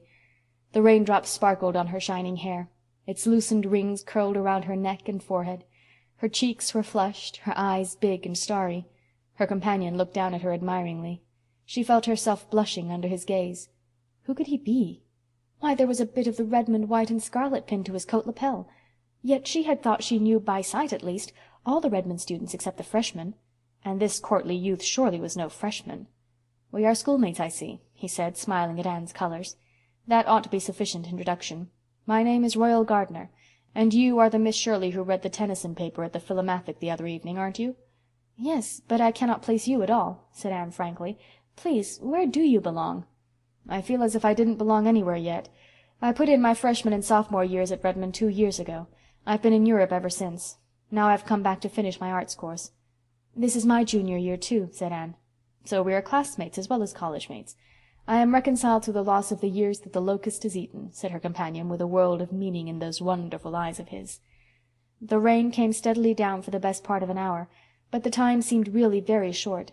When the clouds parted and a burst of pale November sunshine fell athwart the harbor and the pines, Anne and her companion walked home together. By the time they had reached the gate of Patty's Place, he had asked permission to call, and had received it.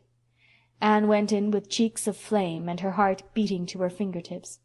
Rusty, who climbed into her lap and tried to kiss her, found a very absent welcome. Anne, with her soul full of romantic thrills, had no attention to spare just then for a crop-eared pussy-cat. That evening a parcel was left at Patty's Place for Miss Shirley. It was a box containing a dozen magnificent roses. Phil pounced impertinently on the card that fell from it, read the name and the poetical quotation written on the back. "Royal Gardner!" she exclaimed. "Why, Anne, I didn't know you were acquainted with Roy Gardner." "I met him in the park this afternoon in the rain," explained Anne hurriedly. "My umbrella turned inside out, and he came to my rescue with his." "Oh!" Phil peered curiously at Anne. "And is that exceedingly commonplace incident any reason why he should send us long-stemmed roses by the dozen, with a very sentimental rhyme? Or why we should blush divinest rosy red when we look at his card? Anne, thy face betrayeth thee." "Don't talk nonsense, Phil. Do you know Mr. Gardner?" "I've met his two sisters, and I know of him. So does everybody worthwhile in Kingsport. The Gardners are among the richest, bluest of blue noses. Roy is adorably handsome and clever. 2 years ago his mother's health failed, and he had to leave college and go abroad with her. His father is dead. He must have been greatly disappointed to have to give up his class, but they say he was perfectly sweet about it." "Fee, fi, fo, fum, Anne. I smell romance." "Almost do I envy you, but not quite. After all, Roy Gardner isn't Jonas." "You goose," said Anne loftily. But she lay long awake that night, nor did she wish for sleep. Her waking fancies were more alluring than any vision of dreamland. Had the real prince come at last? Recalling those glorious dark eyes which had gazed so deeply into her own, Anne was very strongly inclined to think he had. End of chapter 25. Chapter 26. Enter Christine. The girls at Patty's Place were dressing for the reception which the juniors were giving for the seniors in February. Anne surveyed herself in the mirror of the blue room with girlish satisfaction. She had a particularly pretty gown on. Originally it had been only a simple little slip of cream silk with a chiffon overdress, but Phil had insisted on taking it home with her in the Christmas holidays and embroidering tiny rosebuds all over the chiffon. Phil's fingers were deft, and the result was a dress which was the envy of every Redmond girl. Even Allie Boone, whose frocks came from Paris, was wont to look with longing eyes on that rosebud concoction as Anne trailed up the main staircase at Redmond in it. Anne was trying the effect of a white orchid in her hair.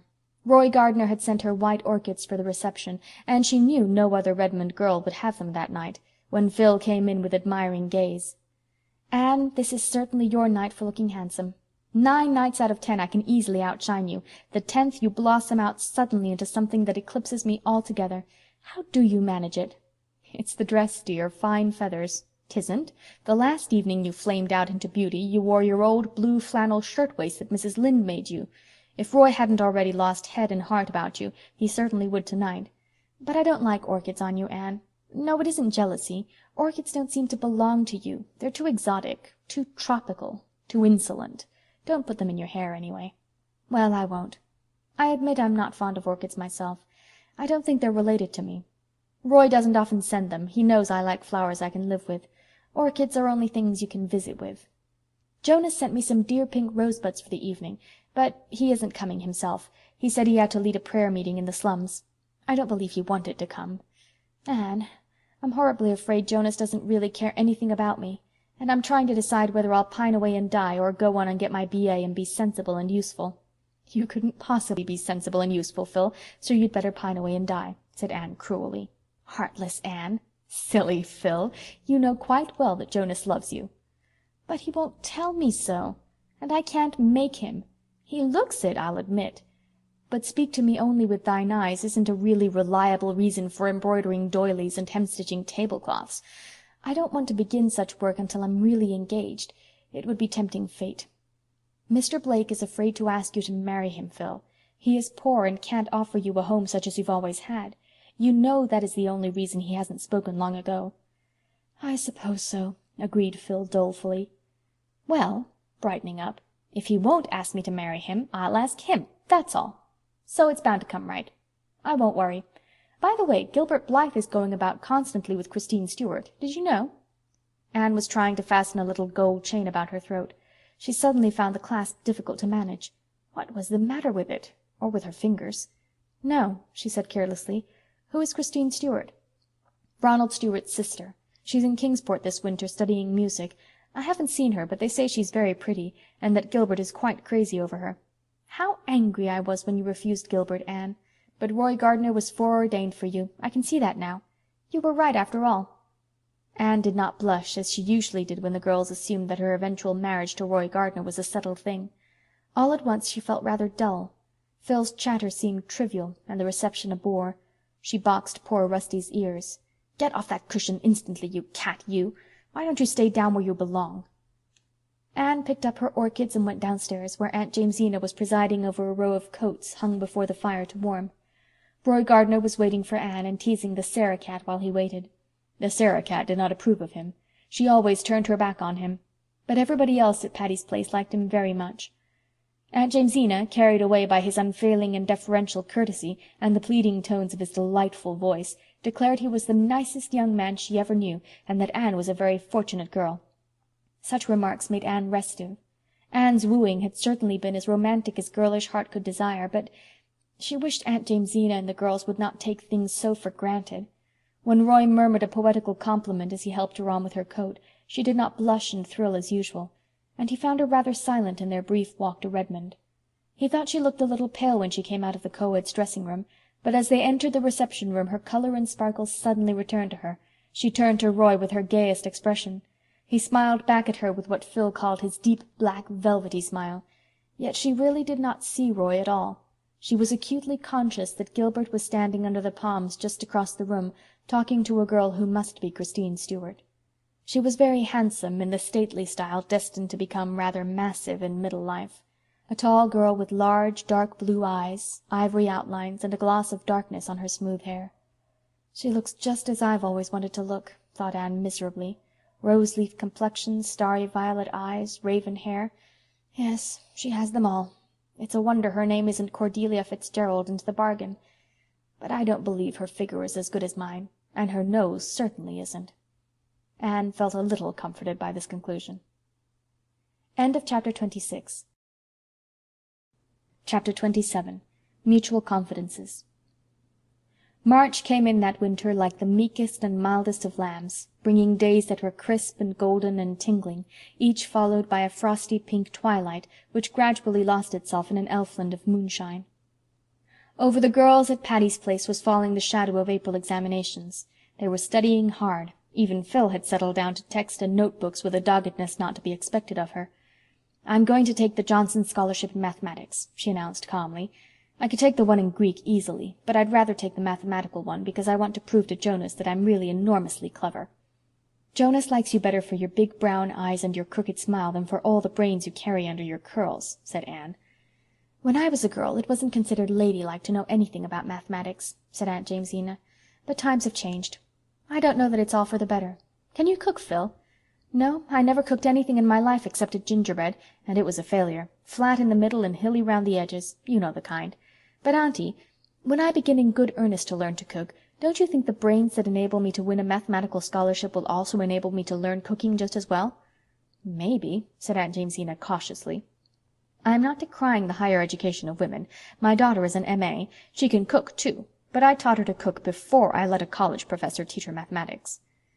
In mid-March came a letter from Miss Patty Spofford, saying that she and Miss Maria had decided to remain abroad for another year. "So you may have Patty's Place next winter, too," she wrote. "Maria and I are going to run over Egypt. I want to see the Sphinx once before I die." "Fancy those two dames running over Egypt. I wonder if they'll look up at the Sphinx and knit," laughed Priscilla. "I'm so glad we can keep Patty's Place for another year," said Stella.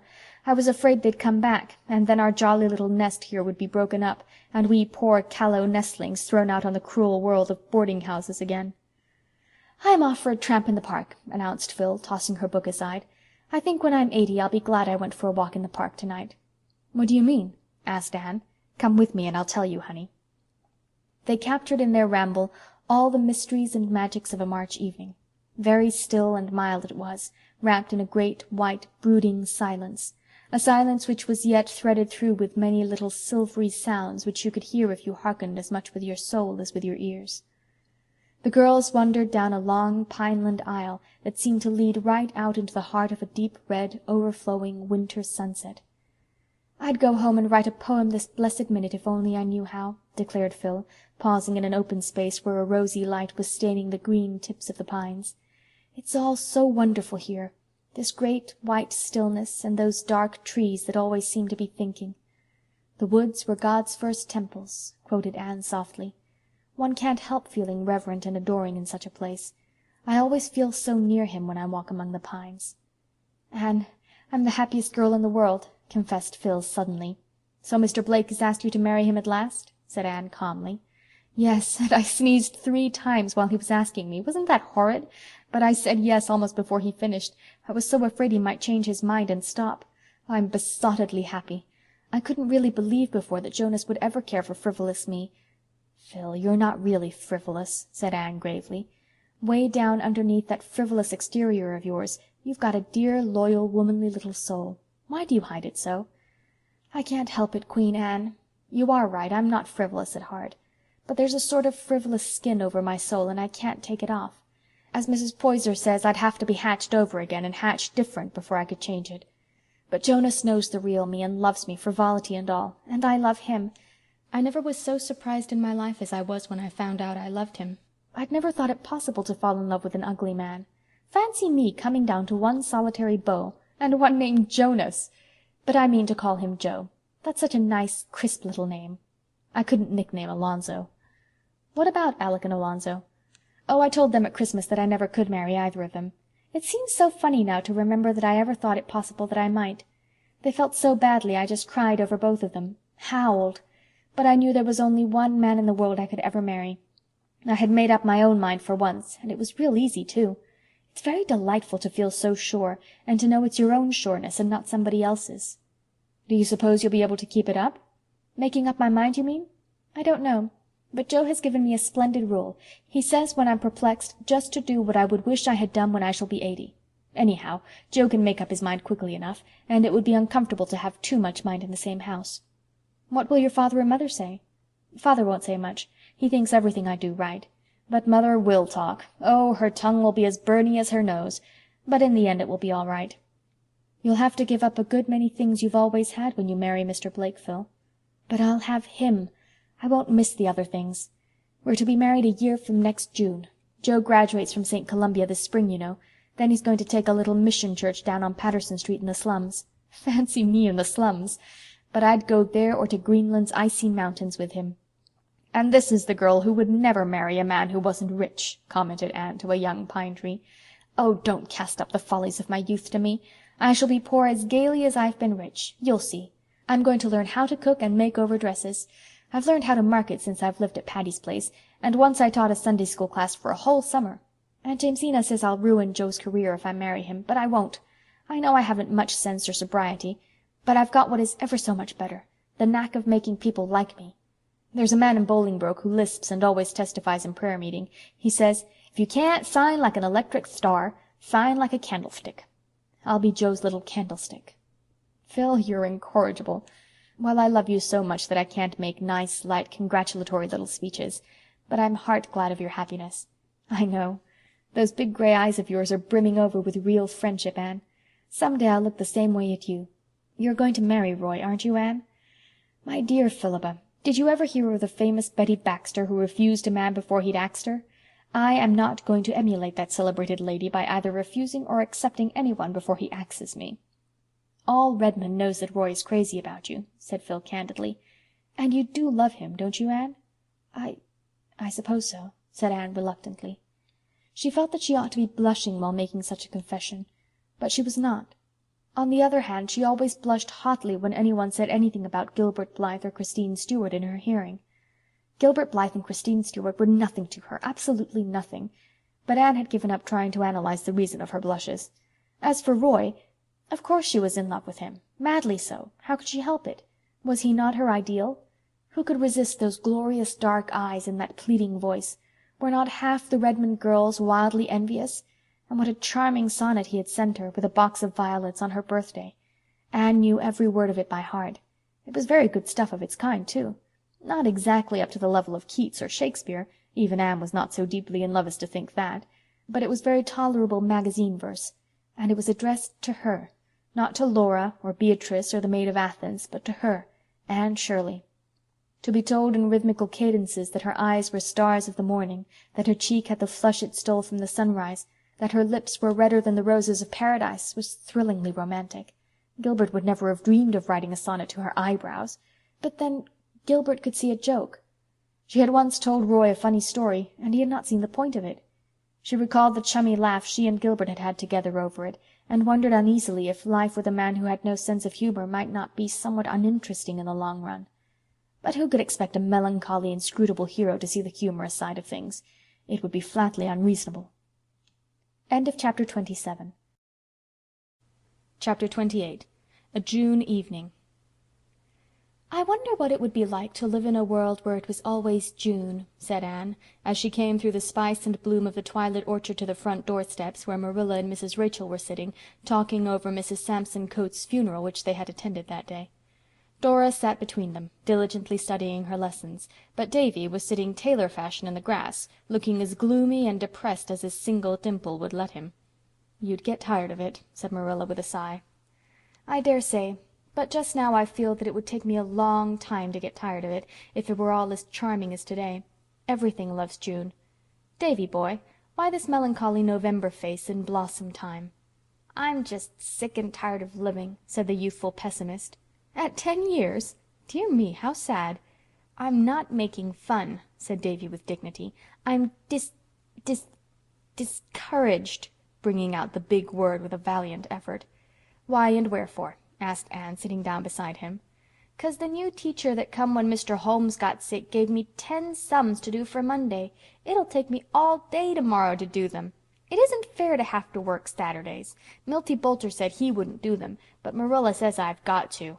I don't like Miss Carson a bit." "Don't talk like that about your teacher, Davy Keith," said Mrs. Rachel severely.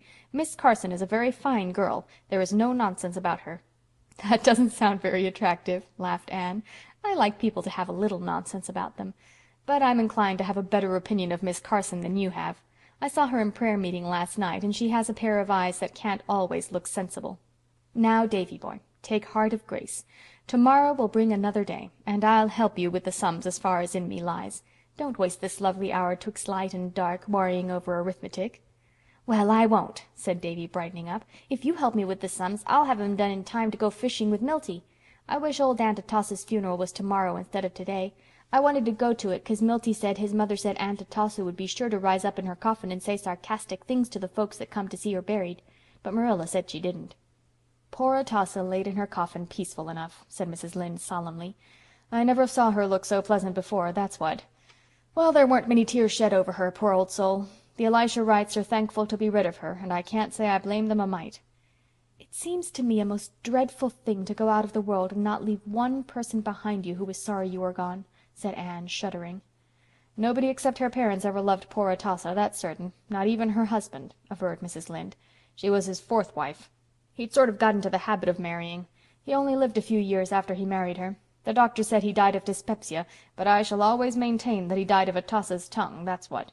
Poor soul, she always knew everything about her neighbors, but she never was very well acquainted with herself. Well, she's gone anyhow, and I suppose the next excitement will be Diana's wedding." "It seems funny and horrible to think of Diana's being married," sighed Anne, hugging her knees and looking through the gap in the haunted wood to the light that was shining in Diana's room.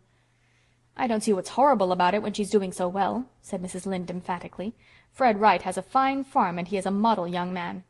"He certainly isn't the wild, dashing, wicked young man Diana once wanted to marry," smiled Anne. "Fred is extremely good. That's just what he ought to be. Would you want Diana to marry a wicked man, or marry one yourself?"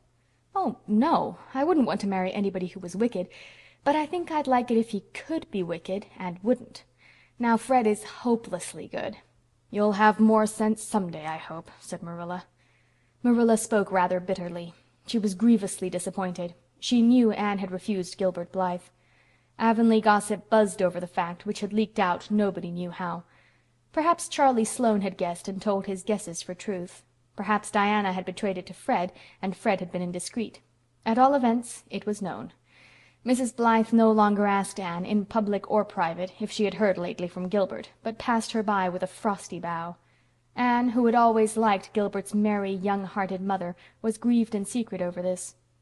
Marilla said nothing, but Mrs. Lynde gave Anne many exasperated digs about it, until fresh gossip reached that worthy lady, through the medium of Moody Spurgeon Macpherson's mother, that Anne had another beau at college, who was rich and handsome and good all in one.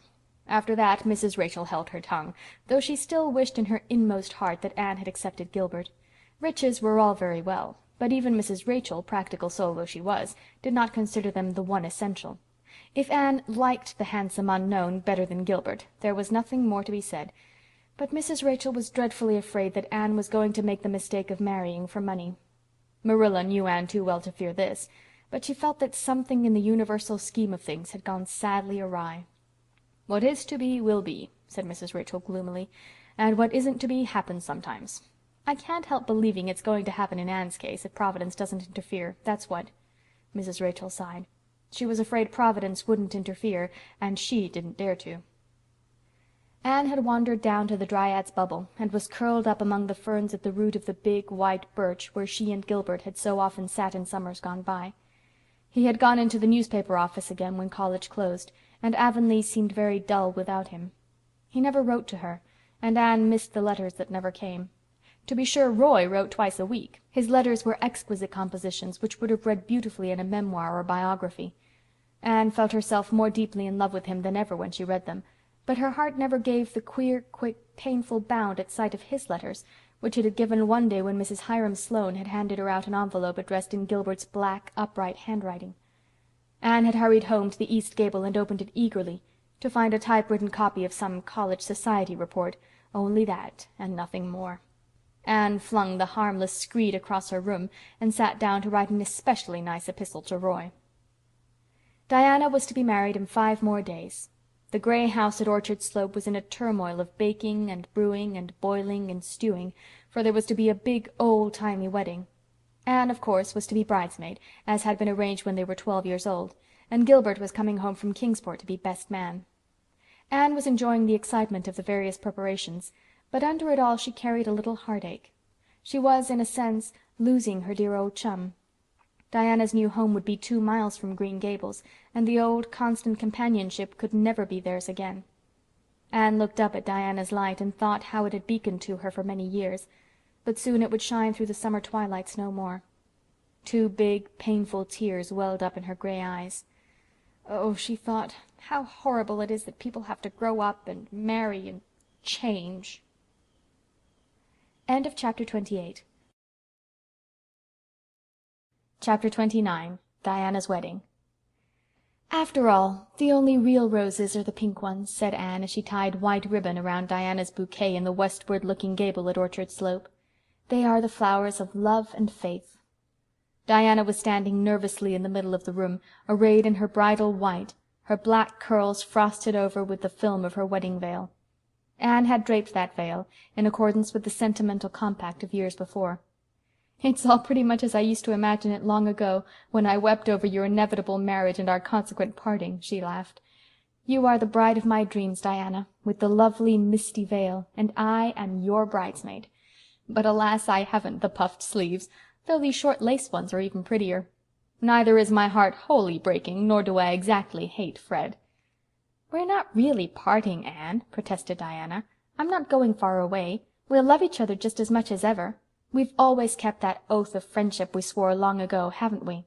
"Yes, we've kept it faithfully. We've had a beautiful friendship, Diana. We've never marred it by one quarrel or coolness or unkind word, and I hope it will always be so. But things can't be quite the same after this. You'll have other interests. I'll just be on the outside, but such is life, as Mrs. Rachel says. Mrs. Rachel has given you one of her beloved knitted quilts of the tobacco stripe pattern, and she says when I'm married she'll give me one too." "The mean thing about your getting married is that I won't be able to be your bridesmaid," lamented Diana. "I'm to be Phil's bridesmaid next June, when she marries Mr. Blake, and then I must stop, for you know the proverb, 3 times a bridesmaid, never a bride," said Anne, peeping through the window over the pink and snow of the blossoming orchard beneath. "Here comes the minister, Diana." "Oh, Anne," gasped Diana, suddenly turning very pale and beginning to tremble. "Oh, Anne, I'm so nervous. I can't go through with it. Anne, I know I'm going to faint." "If you do, I'll drag you down to the rainwater hogshead and drop you in," said Anne unsympathetically. "Cheer up, dearest. Getting married can't be so very terrible when so many people survive the ceremony. See how cool and composed I am, and take courage. Wait till your turn comes, Miss Anne. Oh, Anne, I hear father coming upstairs. Give me my bouquet. Is my veil right? Am I very pale?" "You look just lovely. Di, darling, kiss me good-bye for the last time. Diana Barry will never kiss me again. Diana Wright will, though. There, mother's calling. Come." Following the simple, old-fashioned way in vogue then, Anne went down to the parlor on Gilbert's arm. They met at the top of the stairs, for the first time since they had left Kingsport, for Gilbert had arrived only that day. Gilbert shook hands courteously. He was looking very well, though, as Anne instantly noted, rather thin.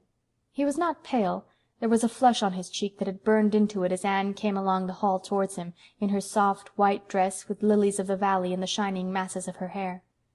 As they entered the crowded parlor together, a little murmur of admiration ran around the room. "What a fine-looking pair they are," whispered the impressible Mrs. Rachel to Marilla. Fred ambled in alone with a very red face, and then Diana swept in on her father's arm. She did not faint, and nothing untoward occurred to interrupt the ceremony. Feasting and merry-making followed. Then, as the evening waned, Fred and Diana drove away through the moonlight to their new home, and Gilbert walked with Anne to Green Gables. Something of their old comradeship had returned during the informal mirth of the evening. Oh, it was nice to be walking over that well-known road with Gilbert again. The night was so very still that one should have been able to hear the whisper of roses in blossom, the laughter of daisies, the piping of grasses, many sweet sounds all tangled up together. The beauty of moonlight on familiar fields irradiated the world. "Can't we take a ramble up Lover's Lane before you go in?" asked Gilbert as they crossed the bridge over the Lake of Shining Waters, in which the moon lay like a great drowned blossom of gold. Anne assented readily. Lover's Lane was a veritable path in a fairyland that night, a shimmering, mysterious place, full of wizardry in the white-woven enchantment of moonlight. There had been a time when such a walk with Gilbert through Lover's Lane would have been far too dangerous, but Roy and Christine had made it very safe now. Anne found herself thinking a good deal about Christine as she chatted lightly to Gilbert. She had met her several times before leaving Kingsport, and had been charmingly sweet to her. Christine had also been charmingly sweet. Indeed, they were a most cordial pair. But for all that, their acquaintance had not ripened into friendship. Evidently Christine was not a kindred spirit. "Are you going to be in Avonlea all summer?" asked Gilbert. "No, I'm going down east to Valley Road next week. Esther Haythorne wants me to teach for her through July and August. They have a summer term in that school, and Esther isn't feeling well, so I'm going to substitute for her. In one way I don't mind. Do you know, I'm beginning to feel a little bit like a stranger in Avonlea now. It makes me sorry, but it's true. It's quite appalling to see the number of children who have shot up into big boys and girls, really young men and women, these past 2 years. Half of my pupils are grown up. It makes me feel awfully old to see them in the places you and I or our mates used to fill." Anne laughed and sighed. She felt very old and mature and wise, which showed how young she was. She told herself that she longed greatly to go back to those dear merry days when life was seen through a rosy mist of hope and illusion, and possessed an indefinable something that had passed away forever. Where was it now, the glory and the dream? "So wags the world away," quoted Gilbert practically and a trifle absently. Anne wondered if he were thinking of Christine. Oh, Avonlea was going to be so lonely now, with Diana gone. Chapter 29. Chapter 30. Mrs. Skinner's Romance. Anne stepped off the train at Valley Road station and looked about to see if anyone had come to meet her. She was to board with a certain Miss Janet Sweet, but she saw no one who answered in the least to her preconception of that lady, as formed from Esther's letter. The only person in sight was an elderly woman, sitting in a wagon with mail bags piled around her. 200 would have been a charitable guess at her weight. Her face was as round and red as a harvest moon, and almost as featureless. She wore a tight black cashmere dress made in the fashion of 10 years ago, a little dusty black straw hat trimmed with bows of yellow ribbon, and faded black lace mitts. "Here, you," she called, waving her whip at Anne. "Are you the new Valley Road schoolma'am?" "Yes." "Well, I thought so. Valley Road is noted for its good-looking schoolma'ams, just as Millersville is noted for its humly ones. Janet Sweet asked me this morning if I could bring you out. I said sartin I kin, if she don't mind being scrunched up some. This rig of mine's kinder small for the mail bags, and I'm some heftier than Thomas. Just wait, miss, till I shift these bags a bit, and I'll tuck you in somehow. It's only 2 miles to Janet's. Her next-door neighbor's hired boy's comin' for your trunk tonight. My name is Skinner, Amelia Skinner." Anne was eventually tucked in, exchanging amused smiles with herself during the process. "Jog along, black mare," commanded Mrs. Skinner, gathering up the reins in her pudgy hands. "This is my first trip on the mail route. Thomas wanted to hoe his turnips today, so he asked me to come. So I just sot down and took a standing-up snack and started. I sort of like it. Of course it's rather tedious. Part of the time I sits and thinks, and the rest I just sits. Jog along, black mare. I want to get home early.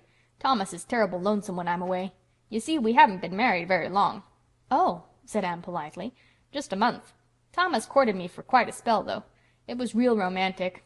Anne tried to picture Mrs. Skinner on speaking terms with romance and failed. "Oh?" she said again. "Yes. You see, there was another man after me. Jog along, Black Mare. I'd been a widder so long, folks had given up expecting me to marry again. But when my daughter, she's a schoolma'am like you, went out west to teach, I felt real lonesome. I wasn't nowise sot against the idea. By'm by Thomas began to come up, and so did the other feller, William Obadiah Seaman, his name was. For a long time I couldn't make up my mind which of them to take, and they kept coming, and I kept worrying. You see, W.O. was rich. He had a fine place and carried considerable style. He was by far the best match. Jog along, Black Mare." "Why didn't you marry him?" asked Anne. "Well, you see, he didn't love me," answered Mrs. Skinner solemnly. Anne opened her eyes widely and looked at Mrs. Skinner, but there was not a glint of humor on that lady's face. Evidently Mrs. Skinner saw nothing amusing in her own case.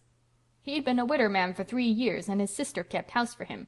Then she got married, and he just wanted someone to look after his house. It was worth looking after, too, mind you that. It's a handsome house. Jog along, Black Mare." As for Thomas, he was poor, and if his house didn't leak in dry weather it was about all that could be said for it, though it looks kind of picturesque. But you see, I loved Thomas, and I didn't care 1 red cent for W.O., so I argued it out with myself. "Sarah Crowe," say I, my first was a crow, "you can marry your rich man if you like, but you won't be happy. Folks can't get along together in this world without a bit of love. You'd just better tie up to Thomas, for he loves you and you love him, and nothing else ain't gonna do you. Jog along, Black Mare." So I told Thomas I'd take him. All the time I was getting ready I never dared drive past W.O.'s place for fear the sight of that fine house of his would put me back in the swithers again. But now I never think of it at all, and I'm just that comfortable and happy with Thomas. Jog along, Black Mare." "How did William Obadiah take it?" queried Anne. "Oh, he rumpused a bit. But he's going to see a skinny old maid in Millersville now, and I guess she'll take him fast enough. She'll make him a better wife than his first did. W.O. never wanted to marry her. He just asked her to marry him 'cause his father wanted him to, never dreaming but that she'd say no. But mind you, she said yes. There was a predicament for you. Jog along, Black Mare." She was a great housekeeper, but most awful mean. She wore the same bonnet for 18 years. Then she got a new one, and W.O. met her on the road and didn't know her. Jog along, Black Mare. I feel that I'd a narrower escape. I might have married him and been most awful miserable, like my poor cousin Jane Ann.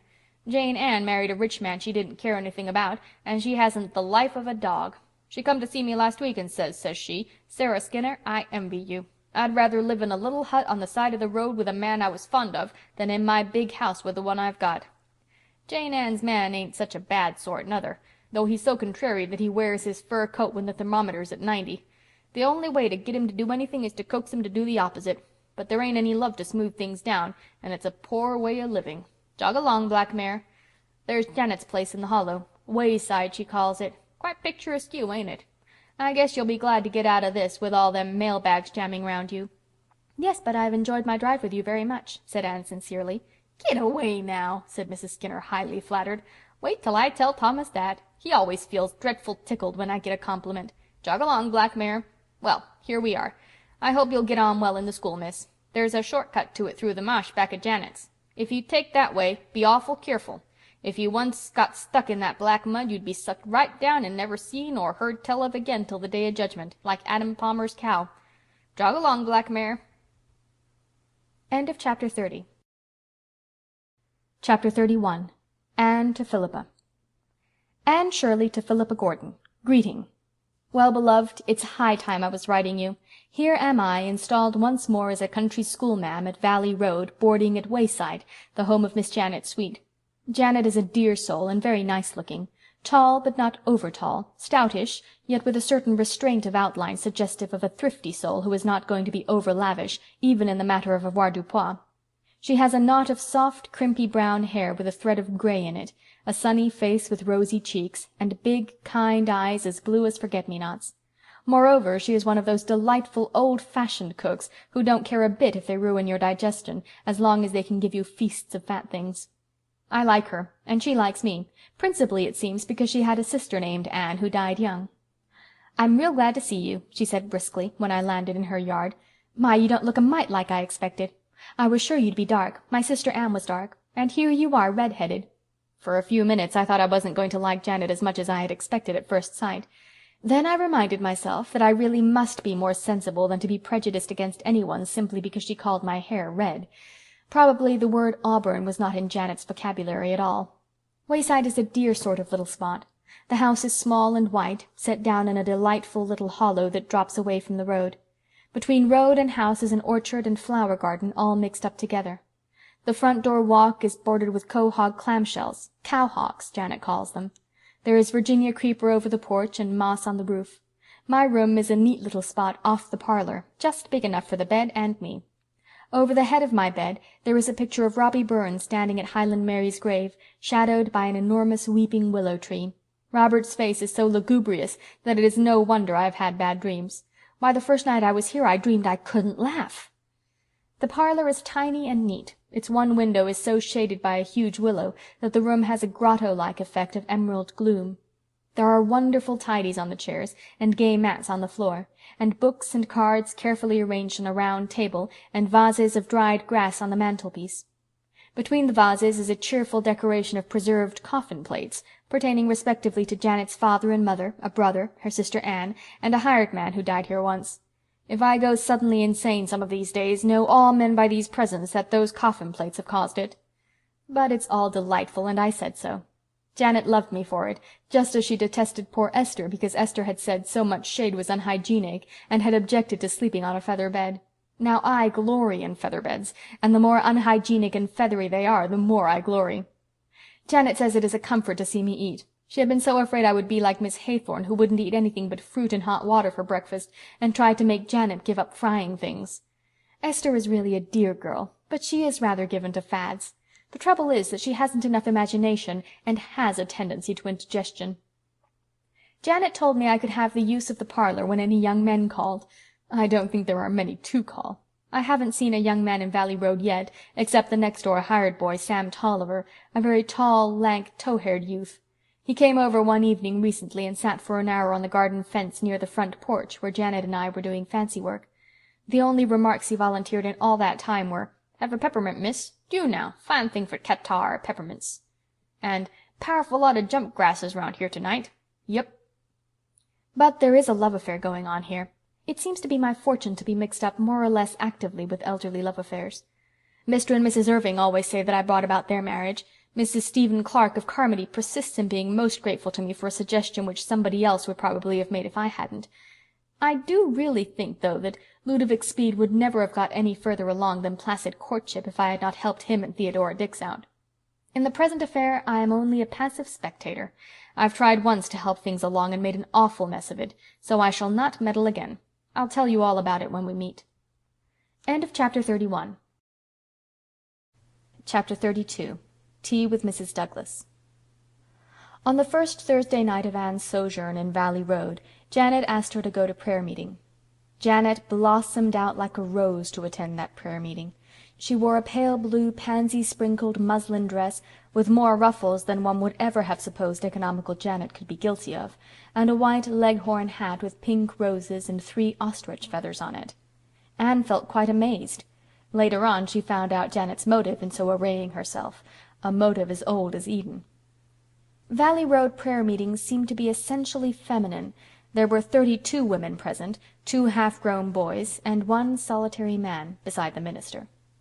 Anne found herself studying this man. He was not handsome or young or graceful. He had remarkably long legs, so long that he had to keep them coiled up under his chair to dispose of them, and he was stoop-shouldered. His hands were big, his hair wanted barbering, and his mustache was unkempt. But Anne thought she liked his face. It was kind and honest and tender. There was something else in it, too. Just what, Anne found it hard to define.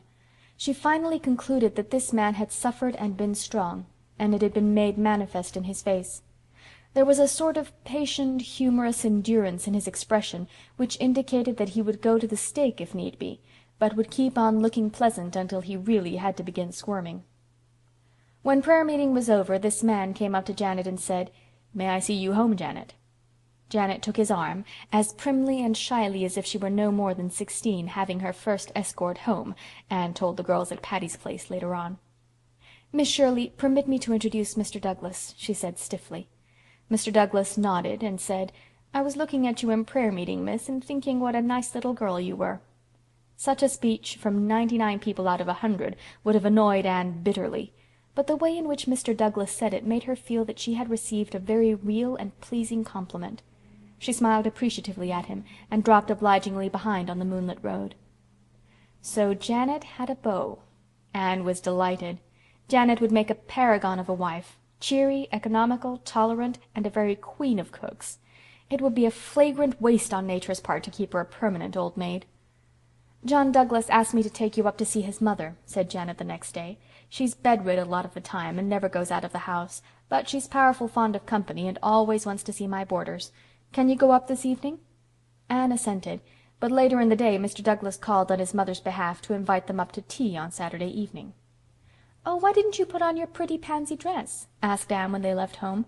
It was a hot day, and poor Janet, between her excitement and her heavy black cashmere dress, looked as if she were being broiled alive. "Old Mrs. Douglas would think it terrible frivolous and unsuitable, I'm afraid. John likes that dress, though," she added wistfully. The old Douglas homestead was half a mile from Wayside, cresting a windy hill. The house itself was large and comfortable, old enough to be dignified, and girdled with maple groves and orchards. There were big, trim barns behind it, and everything bespoke prosperity. Whatever the patient endurance in Mr. Douglas' face had meant, it hadn't, so Anne reflected, meant debts and duns. John Douglas met them at the door and took them into the sitting-room, where his mother was enthroned in an armchair. Anne had expected old Mrs. Douglas to be tall and thin, because Mr. Douglas was. Instead, she was a tiny scrap of a woman, with soft pink cheeks, mild blue eyes, and a mouth like a baby's. Dressed in a beautiful, fashionably made black silk dress, with a fluffy white shawl over her shoulders, and her snowy hair surmounted by a dainty lace cap, she might have posed as a grandmother doll. "How do you do, Janet, dear?" she said sweetly. "I'm so glad to see you again, dear." She put up her pretty old face to be kissed. "And this is our new teacher. I'm delighted to meet you. My son has been singing your praises until I'm half jealous, and I'm sure Janet ought to be wholly so." Poor Janet blushed. Anne said something polite and conventional, and then everybody sat down and made talk. It was hard work, even for Anne, for nobody seemed at ease except old Mrs. Douglas, who certainly did not find any difficulty in talking. She made Janet sit by her and stroked her hand occasionally. Janet sat and smiled, looking horribly uncomfortable in her hideous dress, and John Douglas sat without smiling. At the tea-table Mrs. Douglas gracefully asked Janet to pour the tea. Janet turned redder than ever, but did it. Anne wrote a description of that meal to Stella. "We had cold tongue and chicken and strawberry preserves, lemon pie and tarts and chocolate cake and raisin cookies and pound cake and fruit cake, and a few other things, including more pie, caramel pie, I think it was." After I had eaten twice as much as was good for me, Mrs. Douglas sighed and said she feared she had nothing to tempt my appetite. "I'm afraid dear Janet's cooking has spoiled you for any other," she said sweetly. "Of course nobody in Valley Road aspires to rival her. Won't you have another piece of pie, Miss Shirley? You haven't eaten anything." Stella, I had eaten a helping of tongue and one of chicken, 3 biscuits, a generous allowance of preserves, a piece of pie, a tart, and a square of chocolate cake. After tea Mrs. Douglas smiled benevolently and told John to take dear Janet out into the garden and get her some roses. "Miss Shirley will keep me company while you are out, won't you?" she said plaintively. She settled down in her armchair with a sigh. "I am a very frail old woman, Miss Shirley. For over 20 years I've been a great sufferer. For 20 long, weary years I've been dying by inches." "How painful," said Anne, trying to be sympathetic and succeeding only in feeling idiotic. "There have been scores of nights when they thought I could never live to see the dawn," went on Mrs. Douglas solemnly. "Nobody knows what I've gone through. Nobody can know but myself. Well, it can't last very much longer now. My weary pilgrimage will soon be over, Miss Shirley. It is a great comfort to me that John will have such a good wife to look after him when his mother is gone. A great comfort, Miss Shirley." "Janet is a lovely woman," said Anne warmly. "Lovely! A beautiful character," assented Mrs. Douglas. "And a perfect housekeeper, something I never was. My health would not permit it, Miss Shirley. I am indeed thankful that John has made such a wise choice. I hope and believe that he will be happy. He is my only son, Miss Shirley, and his happiness lies very near my heart." "Of course," said Anne stupidly. For the first time in her life she was stupid, yet she could not imagine why. She seemed to have absolutely nothing to say to this sweet, smiling, angelic old lady who was patting her hand so kindly. "Come and see me soon again, dear Janet," said Mrs. Douglas lovingly when they left. "You don't come half often enough. But then I suppose John will be bringing you here to stay all the time one of these days." Anne, happening to glance at John Douglas as his mother spoke, gave a positive start of dismay. He looked as a tortured man might look when his tormentors gave the rack the last turn of possible endurance. She felt sure he must be ill, and hurried poor blushing Janet away. "Isn't old Mrs. Douglas a sweet woman?" asked Janet as they went down the road. Answered Anne absently. She was wondering why John Douglas had looked so. "She's been a terrible sufferer," said Janet feelingly. "She takes terrible spells. It keeps John all worried up. He's scared to leave home for fear his mother will take a spell and nobody there but the hired girl." End of Chapter 32. Chapter 33. He just kept coming and coming. 3 days later, Anne came home from school and found Janet crying. Tears and Janet seemed so incongruous that Anne was honestly alarmed. "Oh, what is the matter?" she cried anxiously. I'm 40 today," sobbed Janet. "Well, you were nearly that yesterday, and it didn't hurt," comforted Anne, trying not to smile. But, went on Janet with a big gulp, "John Douglas won't ask me to marry him." "Oh, but he will," said Anne lamely. "You must give him time, Janet." "Time!" said Janet with indescribable scorn. "He has had 20 years. How much time does he want?" "Do you mean that John Douglas has been coming to see you for 20 years?" "He has. And he has never so much as mentioned marriage to me. And I don't believe he ever will now. I've never said a word to a mortal about it, but it seems to me I've just got to talk it out with someone at last or go crazy. John Douglas begun to go with me 20 years ago before Mother died. Well, he kept coming and coming, and after a spell I begun making quilts and things. But he never said anything about getting married, only just kept coming and coming. There wasn't anything I could do. Mother died when we'd been going together for 8 years. I thought maybe he would speak out then, seeing as I was left alone in the world. He was real kind and feeling, and did everything he could for me, but he never said marry. And that's the way it has been going on ever since. People blame me for it. They say I won't marry him because his mother is so sickly and I don't want the bother of waiting on her. Why, I'd love to wait on John's mother, but I let them think so. I'd rather they blame me than pity me. It's so dreadful humiliating that John won't ask me. And why won't he? Seems to me if I only knew his reason I wouldn't mind it so much." "Perhaps his mother doesn't want him to marry anybody," suggested Anne. "Oh, she does. She told me time and again that she'd love to see John settled before her time comes. She's always giving him hints. You heard her yourself the other day. I thought I'd 'a' gone through the floor." "It's beyond me," said Anne helplessly. She thought of Ludovic's speed, but the cases were not parallel. John Douglas was not a man of Ludovic's type. "You should show more spirit, Janet," she went on resolutely. "Why didn't you send him about his business long ago?" "I couldn't," said poor Janet pathetically. "You see, Anne, I've always been awful fond of John. He might just as well keep coming as not, for there was never anybody else I'd want, so it didn't matter." "But it might have made him speak out like a man," urged Anne. Janet shook her head. "No, I guess not. I was afraid to try anyway, for fear he'd think I meant it and just go. I suppose I'm a poor-spirited creature, but that is how I feel, and I can't help it." "Oh, you could help it, Janet. It isn't too late yet. Take a firm stand. Let that man know you are not going to endure his shilly-shallying any longer. I'll back you up." "I don't know," said Janet hopelessly. "I don't know if I could ever get up enough spunk. Things have drifted so long. But I'll think it over." Anne felt that she was disappointed in John Douglas. She had liked him so well, and she had not thought him the sort of man who would play fast and loose with a woman's feelings for 20 years. He certainly should be taught a lesson, and Anne felt vindictively that she would enjoy seeing the process. Therefore she was delighted when Janet told her, as they were going to prayer-meeting the next night, that she meant to show some spirit.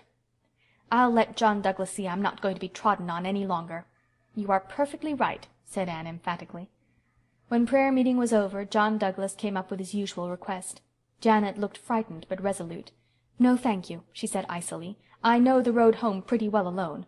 I ought to, seeing I've been traveling it for 40 years, so you needn't trouble yourself, Mr. Douglas."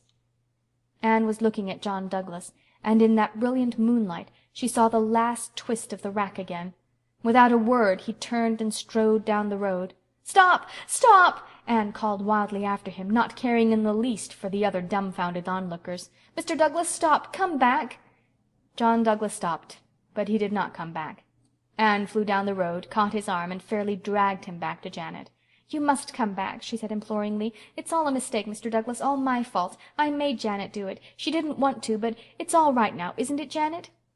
Without a word, Janet took his arm and walked away. Anne followed them meekly home and slipped in by the back door. "Well, you are a nice person to back me up," said Janet sarcastically. "I couldn't help it, Janet," said Anne repentantly. "I just felt as if I had stood by and seen murder done. I had to run after him." "Oh, I'm just as glad you did. When I saw John Douglas making off down that road, I just felt as if every little bit of joy and happiness that was left in my life was going with him. It was an awful feeling." "Did he ask you why you did it?" asked Anne. "No, he never said a word about it," replied Janet dully. End of Chapter 33. Chapter 34. John Douglas speaks at last. Anne was not without a feeble hope that something might come of it after all. But nothing did.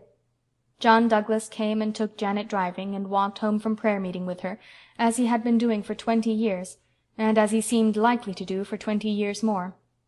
The summer waned. Anne taught her school and wrote letters and studied a little. Her walks to and from school were pleasant. She always went by way of the swamp. It was a lovely place, a boggy soil, green with the greenest of mossy hillocks. A silvery brook meandered through it, and spruces stood erectly, their boughs a trail with gray-green mosses, their roots overgrown with all sorts of woodland lovelinesses. Nevertheless, Anne found life in Valley Road a little monotonous. To be sure, there was one diverting incident. She had not seen the lank, tow-headed Samuel of the Peppermints since the evening of his call, save for chance meetings on the road. But one warm August night he appeared, and solemnly seated himself on the rustic bench by the porch. He wore his usual working habiliments, consisting of very patched trousers, a blue jean shirt out of the elbows, and a ragged straw hat. He was chewing a straw, and he kept on chewing it while he looked solemnly at Anne. Anne laid her book aside with a sigh, and took up her doily. Conversation with Sam was really out of the question. After a long silence, Sam suddenly spoke. "I'm leaving over there," he said abruptly, waving his straw in the direction of the neighboring house. "Oh, are you?" said Anne politely. "Yep." "And where are you going now?" "Well, I've been thinking some of getting a place of my own. There's one that'd suit me over at Millersville, but if I rents it I'll want a woman." "I suppose so," said Anne vaguely. "Yep." There was another long silence. Finally Sam removed his straw again and said, "Will you have me?" "What?" gasped Anne. "Will you have me?" "Do you mean marry you?" queried poor Anne feebly. "Yep." "Why, I'm hardly acquainted with you," cried Anne indignantly. "But you'd get acquainted with me after we was married," said Sam. Anne gathered up her poor dignity. "Certainly I won't marry you," she said haughtily. "Well, you might do worse," expostulated Sam. "I'm a good worker, and I've got some money in the bank." "Don't speak of this to me again. Whatever put such an idea into your head?" said Anne, her sense of humor getting the better of her wrath. It was such an absurd situation. "You're a likely-looking girl, and you have a right smart way of steppin'," said Sam. "I don't want no lazy woman. Think it over. I won't change my mind yet a while. Well, I must be gettin'. Gotta milk the cows." Anne's illusions concerning proposals had suffered so much of late years that there were few of them left, so she could laugh wholeheartedly over this one, not feeling any secret sting. She mimicked poor Sam to Janet that night, and both of them laughed immoderately over his plunge into sentiment. One afternoon, when Anne's sojourn in Valley Road was drawing to a close, Alec Ward came driving down to Wayside in hot haste for Janet. "They want you at the Douglas place quick," he said. "I really believe old Mrs. Douglas is going to die at last, after pretending to do it for 20 years. Janet ran to get her hat. Anne asked if Mrs. Douglas was worse than usual. "She's not half as bad," said Alec solemnly, "and that's what makes me think it's serious. Other times she'd be screaming and throwing herself all over the place. This time she's lying still and mum. When Mrs. Douglas is mum, she is pretty sick, you bet." "You don't like old Mrs. Douglas?" said Anne curiously. "I like cats as is cats. I don't like cats as is women," was Alec's cryptic reply. Janet came home in the twilight. "Mrs. Douglas is dead," she said wearily. "She died soon after I got there. She just spoke to me once. "I suppose you'll marry John now," she said. "It cut me to the heart, Anne, to think John's own mother thought I wouldn't marry him because of her. I couldn't say a word either. There were other women there. I was thankful John had gone out." Janet began to cry drearily, but Anne brewed her a hot drink of ginger tea to her comforting. To be sure, Anne discovered later on that she had used white pepper instead of ginger, but Janet never knew the difference. The evening after the funeral, Janet and Anne were sitting on the front porch steps at sunset. The wind had fallen asleep in the pinelands, and lurid sheets of heat lightning flickered across the northern skies. Janet wore her ugly black dress and looked her very worst, her eyes and nose red from crying. They talked little, for Janet seemed faintly to resent Anne's efforts to cheer her up. She plainly preferred to be miserable. Suddenly the gate latch clicked, and John Douglas strode into the garden. He walked towards them, straight over the geranium bed. Janet stood up. So did Anne. Anne was a tall girl and wore a white dress, but John Douglas did not see her. "Janet," he said, "will you marry me?" The words burst out as if they had been wanting to be said for 20 years and must be uttered now before anything else. Janet's face was so red from crying that it couldn't turn any redder, so it turned a most unbecoming purple. "Why didn't you ask me before?" she said slowly. "I couldn't. She made me promise not to. Mother made me promise not to. 19 years ago she took a terrible spell. We thought she couldn't live through it. She implored me to promise not to ask you to marry me while she was alive. I didn't want to promise such a thing, even though we all thought she couldn't live very long. The doctor only gave her 6 months. But she begged it on her knees, sick and suffering. I had to promise." "What had your mother against me?" cried Janet. "Nothing, nothing. She just didn't want another woman, any woman, there while she was living. She said if I didn't promise she'd die right there and I'd have killed her. So I promised. And she's held me to that promise ever since, though I've gone on my knees to her in my turn to beg her to let me off." "Why didn't you tell me this?" asked Janet chokingly. "If I'd only known! Why didn't you just tell me?" "She made me promise I wouldn't tell a soul," said John hoarsely. "She swore me to it on the Bible. Janet, I'd never have done it if I dreamed it was to be for so long. Janet, you'll never know what I've suffered these 19 years.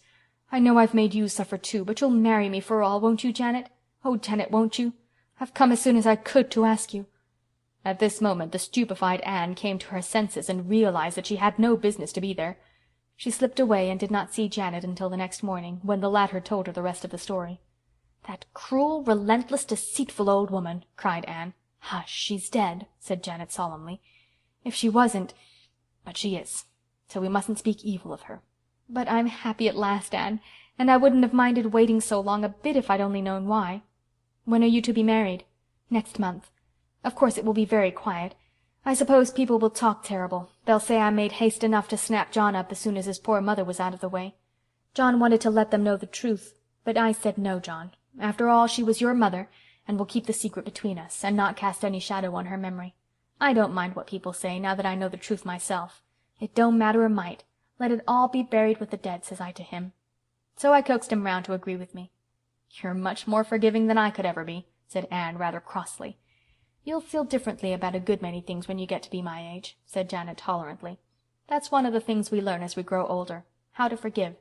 It comes easier at 40 than it did at 20. End of Chapter 34.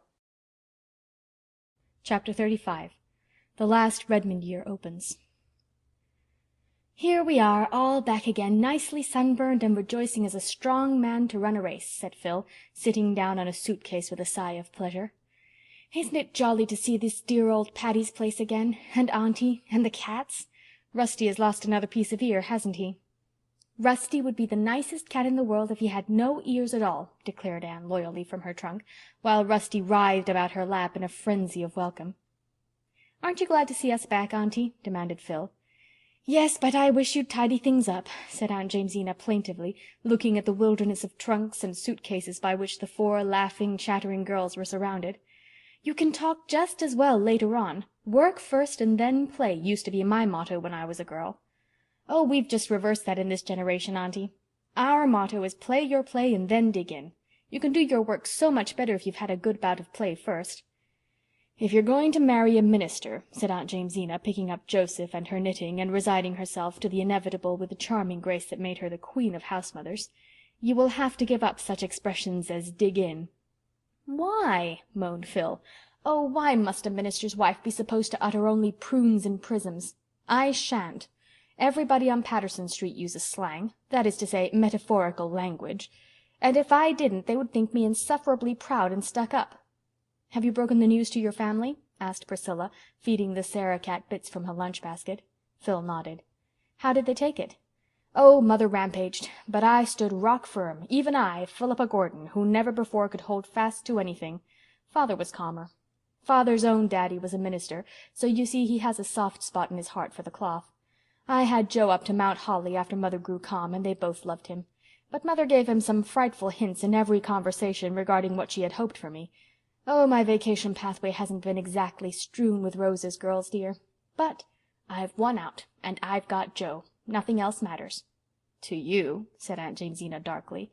"Nor to Joe either," retorted Phil. "You keep on pitying him. Why, pray? I think he's to be envied. He's getting brains, beauty, and a heart of gold in me." "It's well we know how to take your speeches," said Aunt Jamesina patiently.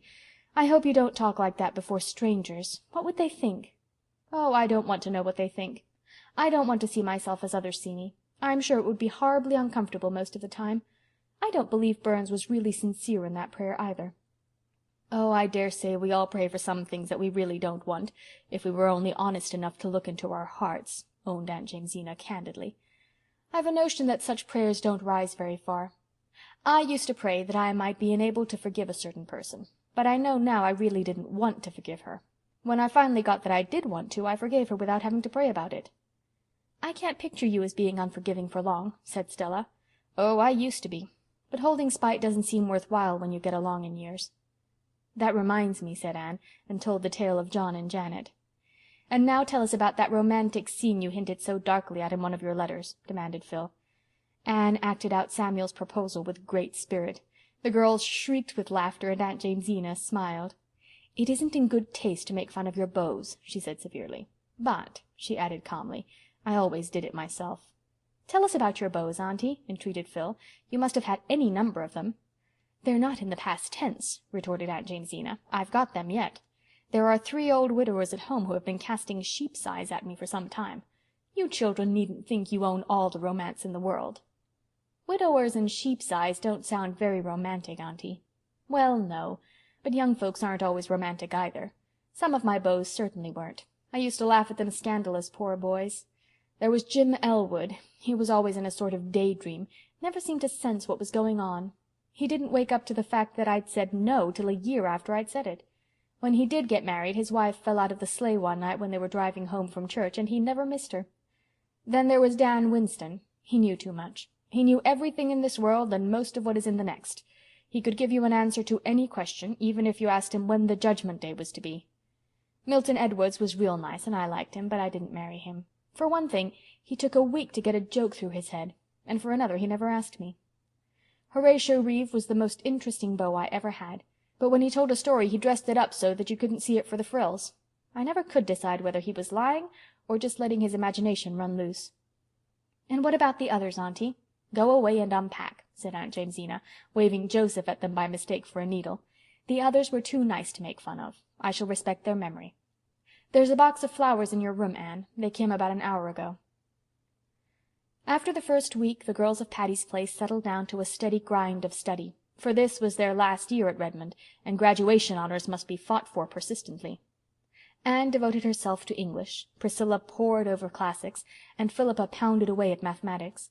Sometimes they grew tired, sometimes they felt discouraged, sometimes nothing seemed worth the struggle for it. In one such mood Stella wandered up to the blue room one rainy November evening. Anne sat on the floor in a little circle of light cast by the lamp beside her, amid a surrounding snow of crumpled manuscript. "What in the world are you doing?" "Just looking over some old Story Club yarns. I wanted something to cheer and inebriate. I'd studied till the world seemed azure, so I came up here and dug these out of my trunk. They are so drenched in tears and tragedy that they are excruciatingly funny." "I'm blue and discouraged myself," said Stella, throwing herself on the couch. "Nothing seems worthwhile. My very thoughts are old. I've thought them all before. What is the use of living after all, Anne?" "Honey, it's just brain fag that makes us feel that way, and the weather. A pouring, rainy night like this, coming after a hard day's grind, would squelch anyone but a Mark Tapley. You know it is worthwhile to live." "Oh, I suppose so, but I can't prove it to myself just now." "Just think of all the great and noble souls who have lived and worked in this world," said Anne dreamily. "Isn't it worth while to come after them and inherit what they won and taught? Isn't it worth while to think we can share their inspiration? And then all the great souls that will come in the future. Isn't it worth while to work a little and prepare the way for them? Make just one step in their path easier?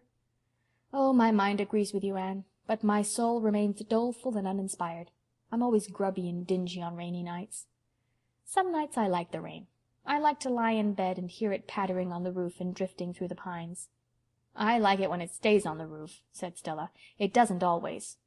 I spent a gruesome night in an old country farmhouse last summer. The roof leaked and the rain came pattering down on my bed. There was no poetry in that.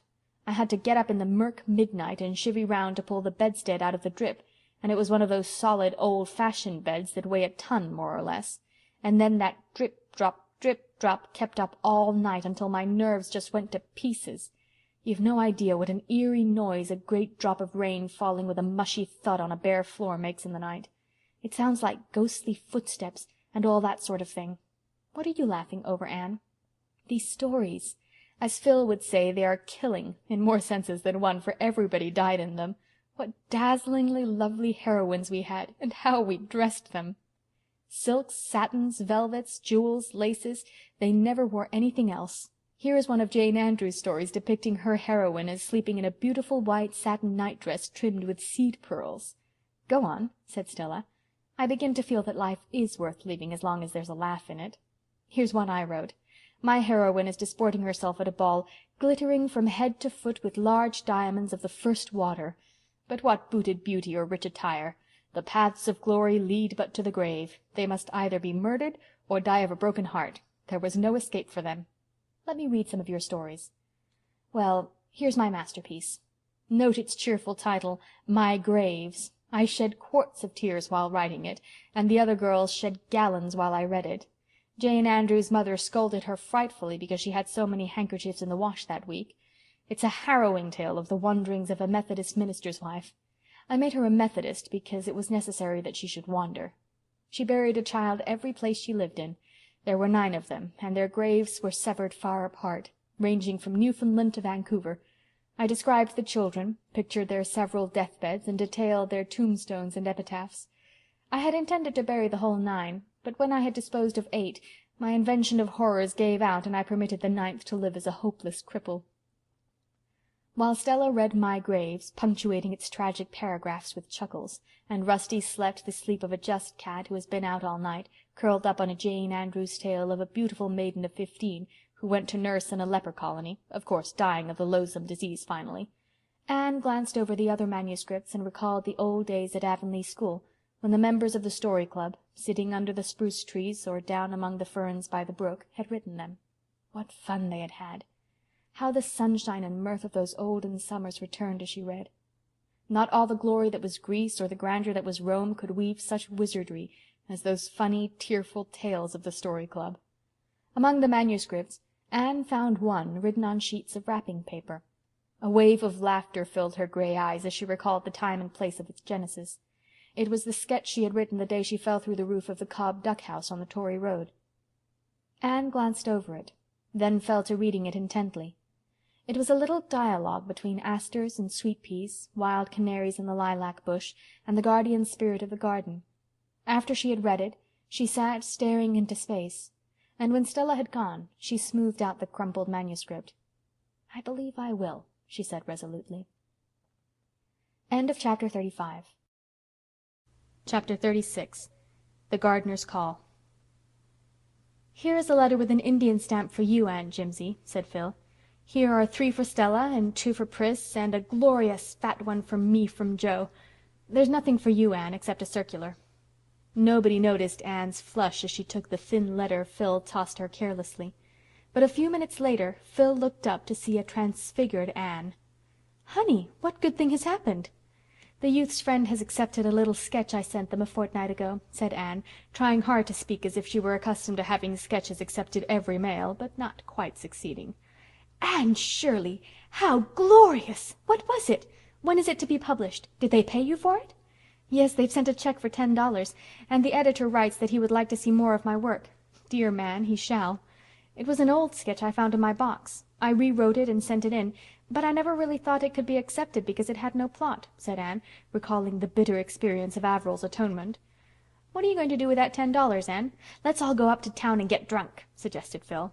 "I am going to squander it in a wild, soulless revel of some sort," declared Anne gaily. "At all events, it isn't tainted money, like the check I got for that horrible Reliable baking powder story. I spent it usefully for clothes and hated them every time I put them on."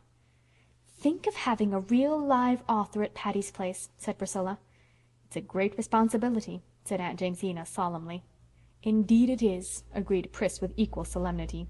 "Authors are kittle-cattle. You never know when or how they will break out. Anne may make copy of us." "I meant that the ability to write for the press was a great responsibility," said Aunt Jamesina severely, "and I hope Anne realizes it. My daughter used to write stories before she went to the foreign field, but now she has turned her attention to higher things. She used to say her motto was, 'Never write a line you would be ashamed to read at your own funeral.' You'd better take that for yours, Anne, if you are going to embark in literature.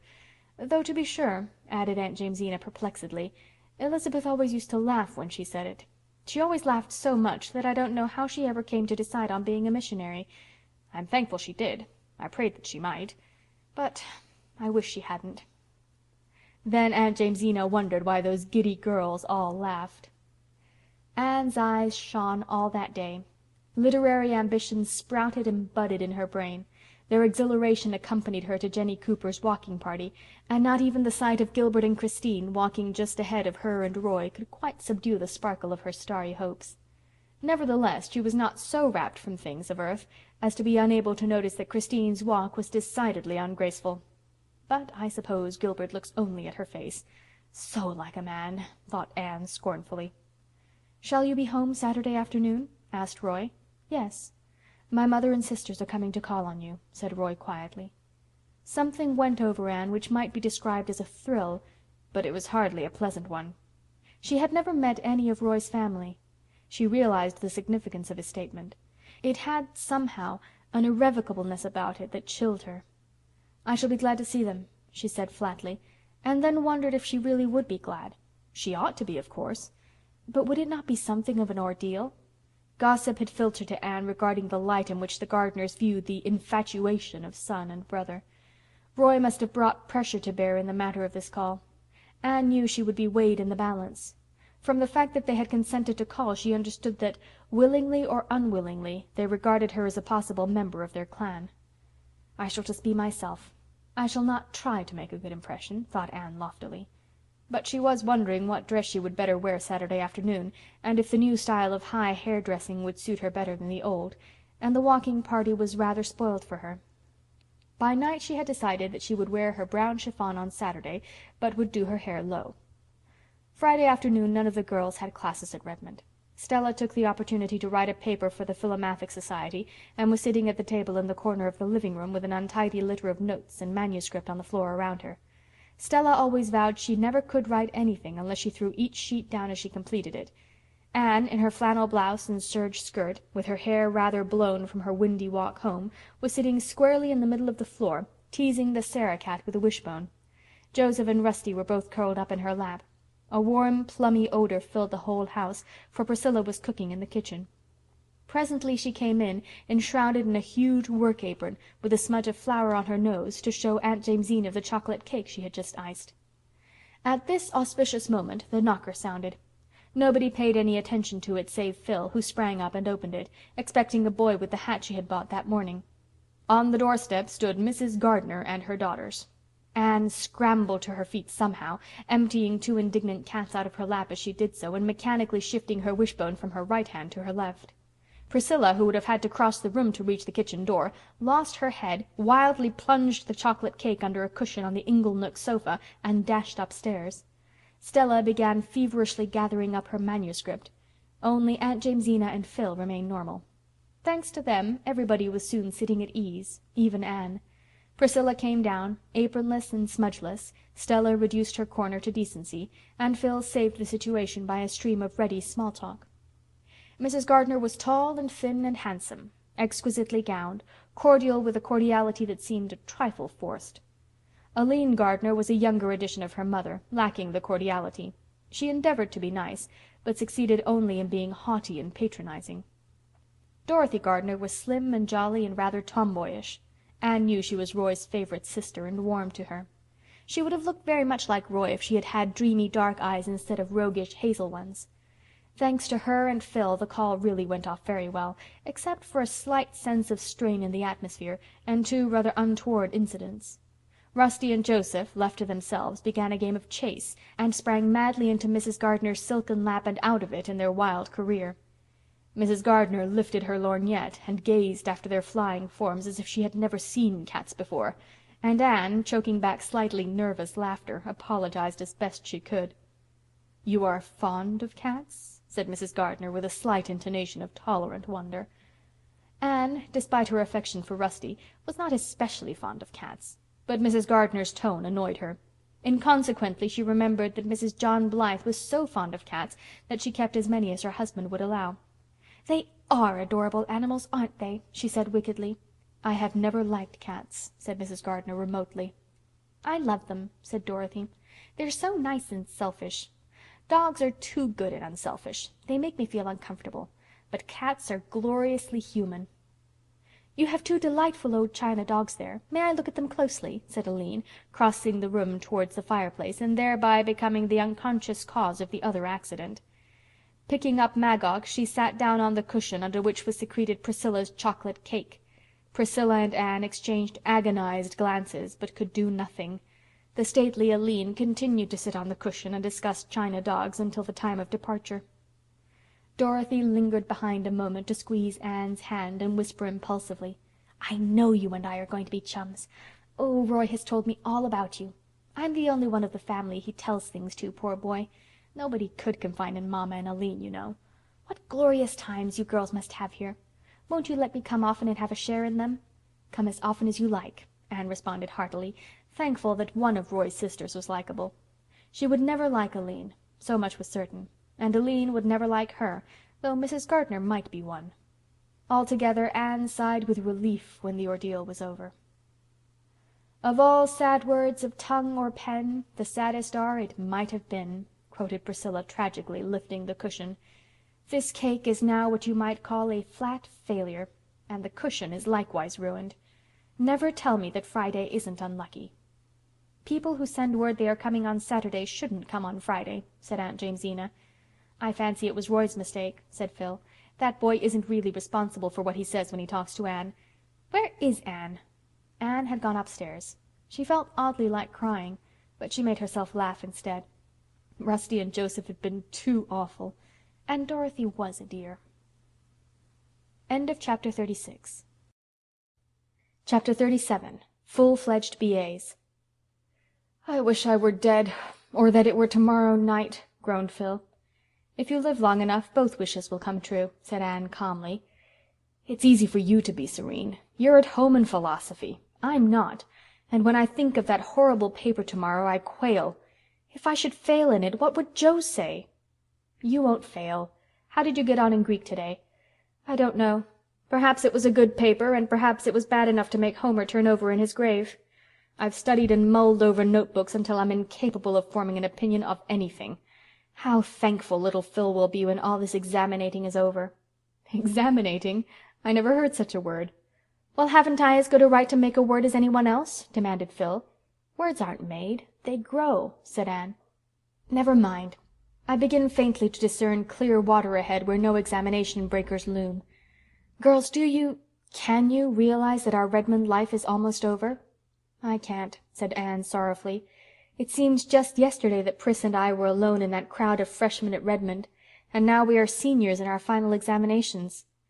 "'Potent, wise, and reverend seniors,'" quoted Phil.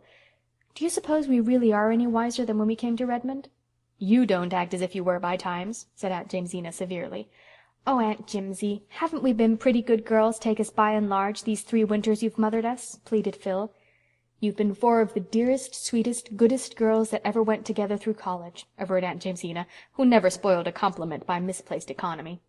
"But I mistrust you haven't any too much sense yet. It's not to be expected, of course. Experience teaches sense. You can't learn it in a college course. You've been to college 4 years, and I never was. But I know heaps more than you do, young ladies." "There are lots of things that never go by rule. There's a powerful pile of knowledge that you never get at college. There are heaps of things you never learn at school," quoted Stella.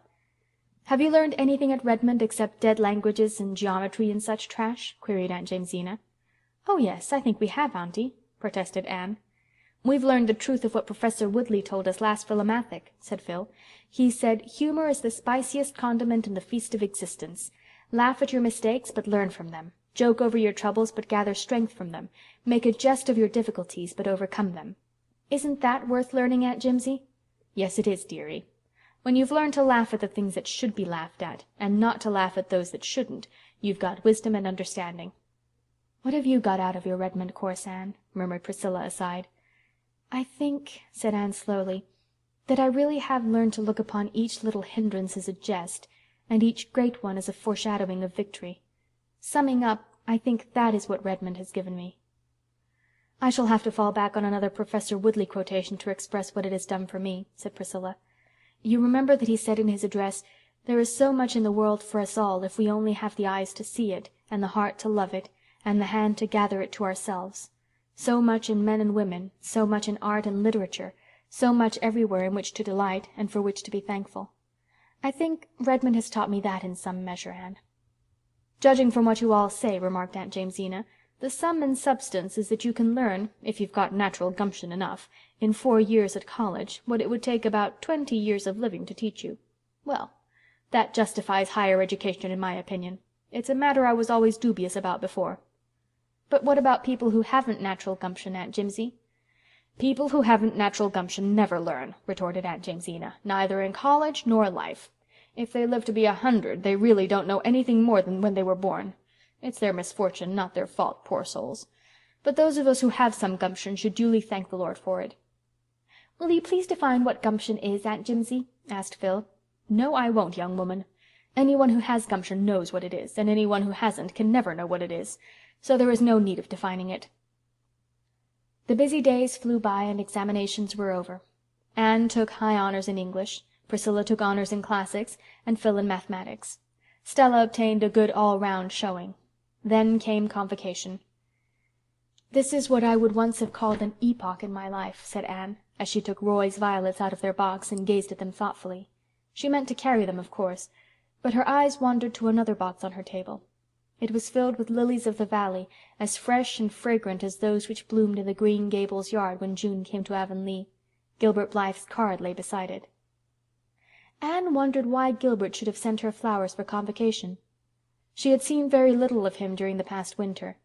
He had come to Patty's Place only one Friday evening since the Christmas holidays, and they rarely met elsewhere. She knew he was studying very hard, aiming at high honors and the Cooper Prize, and he took little part in the social doings of Redmond. Anne's own winter had been quite gay socially. She had seen a good deal of the Gardners. She and Dorothy were very intimate. College circles expected the announcement of her engagement to Roy any day.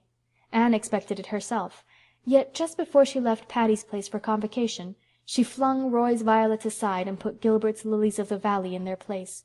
She could not have told why she did it. Somehow, old Avonlea days and dreams and friendships seemed very close to her in this attainment of her long-cherished ambitions. She and Gilbert had once pictured out merrily the day on which they should be capped and gowned graduates in arts. The wonderful day had come, and Roy's violets had no place in it. Only her old friend's flowers seemed to belong to this fruition of old blossoming hopes which he had once shared. For years this day had beckoned and allured to her, but when it came the one single, keen, abiding memory it left with her was not that of the breathless moment when the stately president of Redmond gave her cap and diploma and hailed her B.A. It was not of the flash in Gilbert's eyes when he saw her lilies, nor the puzzled, pained glance Roy gave her as he passed her on the platform. It was not of Aline Gardner's condescending congratulations or Dorothy's ardent, impulsive good wishes. It was of one strange, unaccountable pang that spoiled this long-expected day for her and left in it a certain faint but enduring flavor of bitterness. The arts graduates gave a graduation dance that night. When Anne dressed for it, she tossed aside the pearl beads she usually wore and took from her trunk the small box that had come to Green Gables on Christmas Day. In it was a thread-like gold chain with a tiny pink enamel heart as a pendant. On the accompanying card was written, "With all good wishes from your old chum, Gilbert." Anne, laughing over the memory the enamel heart conjured up of the fatal day when Gilbert had called her carrots and vainly tried to make his peace with a pink candy heart, had written him a nice little note of thanks, but she had never worn the trinket. Tonight she fastened it about her white throat with a dreamy smile. She and Phil walked to Redmond together. Anne walked in silence. Phil chattered of many things. Suddenly she said, "I heard today that Gilbert Blythe's engagement to Christine Stuart was to be announced as soon as convocation was over. Did you hear anything of it?" "No," said Anne. "I think it's true," said Phil lightly.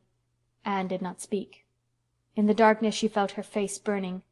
She slipped her hand inside her collar and caught at the gold chain.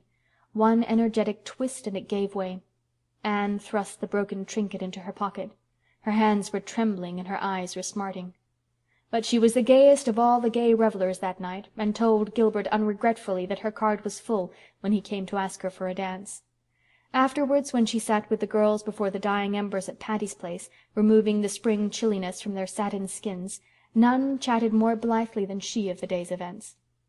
"Moody Spurgeon Macpherson called here tonight after you left," said Aunt Jamesina, who had sat up to keep the fire on. "He didn't know about the graduation dance. That boy ought to sleep with a rubber band around his head to train his ears not to stick out. I had a beau once who did that, and it improved him immensely. It was I who suggested it to him, and he took my advice, but he never forgave me for it." "Moody Spurgeon is a very serious young man," yawned Priscilla. "He is concerned with graver matters than his ears. He is going to be a minister, you know." "Well, I suppose the Lord doesn't regard the ears of a man," said Aunt Jamesina gravely, dropping all further criticism of Moody Spurgeon. Aunt Jamesina had a proper respect for the cloth, even in the case of an unfledged parson. Chapter 37. Chapter 38. False Dawn. "Just imagine. This night week I'll be in Avonlea. Delightful thought," said Anne, bending over the box in which she was packing Mrs. Rachel Lynde's quilts. "But just imagine, this night week I'll be gone forever from Patty's Place. Horrible thought." "I wonder if the ghost of all our laughter will echo through the maiden dreams of Miss Patty and Miss Maria," speculated Phil. Miss Patty and Miss Maria were coming home, after having trotted over most of the habitable globe. "We'll be back the second week in May," wrote Miss Patty. "I expect Patty's Place will seem rather small after the Hall of the Kings at Karnak, but I never did like big places to live in, and I'll be glad enough to be home again. When you start traveling late in life you're apt to do too much of it because you know you haven't much time left, and it's a thing that grows on you. I'm afraid Maria will never be contented again." "I shall leave here my fancies and dreams to bless the next comer," said Anne, looking around the blue room wistfully, her pretty blue room where she had spent 3 such happy years. She had knelt at its window to pray and had bent from it to watch the sunset behind the pines. She had heard the autumn raindrops beating against it, and had welcomed the spring robins at its sill. She wondered if old dreams could haunt rooms, if, when one left forever the room where she had joyed and suffered and laughed and wept, something of her, intangible and invisible, yet none the less real, did not remain behind like a voiceful memory. "I think," said Phil, "that a room where one dreams and grieves and rejoices and lives becomes inseparably connected with those processes and acquires a personality of its own. I am sure if I came into this room 50 years from now it would say 'Anne, Anne' to me. What nice times we've had here, honey. What chats and jokes and good chummy jamborees. Oh, dear me. I'm to marry Joe in June, and I know I will be rapturously happy, but just now I feel as if I wanted this lovely Redmond life to go on forever." "I'm unreasonable enough just now to wish that too," admitted Anne. "No matter what deeper joys may come to us later on, we'll never again have just the same delightful, irresponsible existence we've had here. It's over forever, Phil." "What are you going to do with Rusty?" asked Phil, as that privileged pussy padded into the room. "I am going to take him home with me and Joseph and the Sarah-cat," announced Aunt Jamesina, following Rusty. "It would be a shame to separate those cats now that they have learned to live together. It's a hard lesson for cats and humans to learn." "I'm sorry to part with Rusty," said Anne regretfully, "but it would be no use to take him to Green Gables. Marilla detests cats, and Davy would tease his life out. Besides, I don't suppose I'll be home very long. I've been offered the principalship of the Summerside High School." "Are you going to accept it?" asked Phil. I haven't decided yet," answered Anne with a confused flush. Phil nodded understandingly. Naturally, Anne's plans could not be settled until Roy had spoken. He would soon, there was no doubt of that. And there was no doubt that Anne would say yes when he said, "Will you please?" Anne herself regarded the state of affairs with a seldom ruffled complacency. She was deeply in love with Roy. True, it was not just what she had imagined love to be, but was anything in life, Anne asked herself wearily, like one's imagination of it? It was the old diamond disillusion of childhood repeated, the same disappointment she had felt when she had first seen the chill sparkle instead of the purple splendor she had anticipated. "That's not my idea of a diamond," she had said. But Roy was a dear fellow, and they would be very happy together, even if some indefinable zest was missing out of life. When Roy came down that evening and asked Anne to walk in the park, every one at Patty's Place knew what he had come to say, and every one knew, or thought they knew, what Anne's answer would be. "Anne is a very fortunate girl," said Aunt Jamesina. "I suppose so," said Stella, shrugging her shoulders. "Roy's a nice fellow and all that, but there's really nothing in him." "That sounds very like a jealous remark, Stella Maynard," said Aunt Jamesina rebukingly. "It does, but I'm not jealous," said Stella calmly.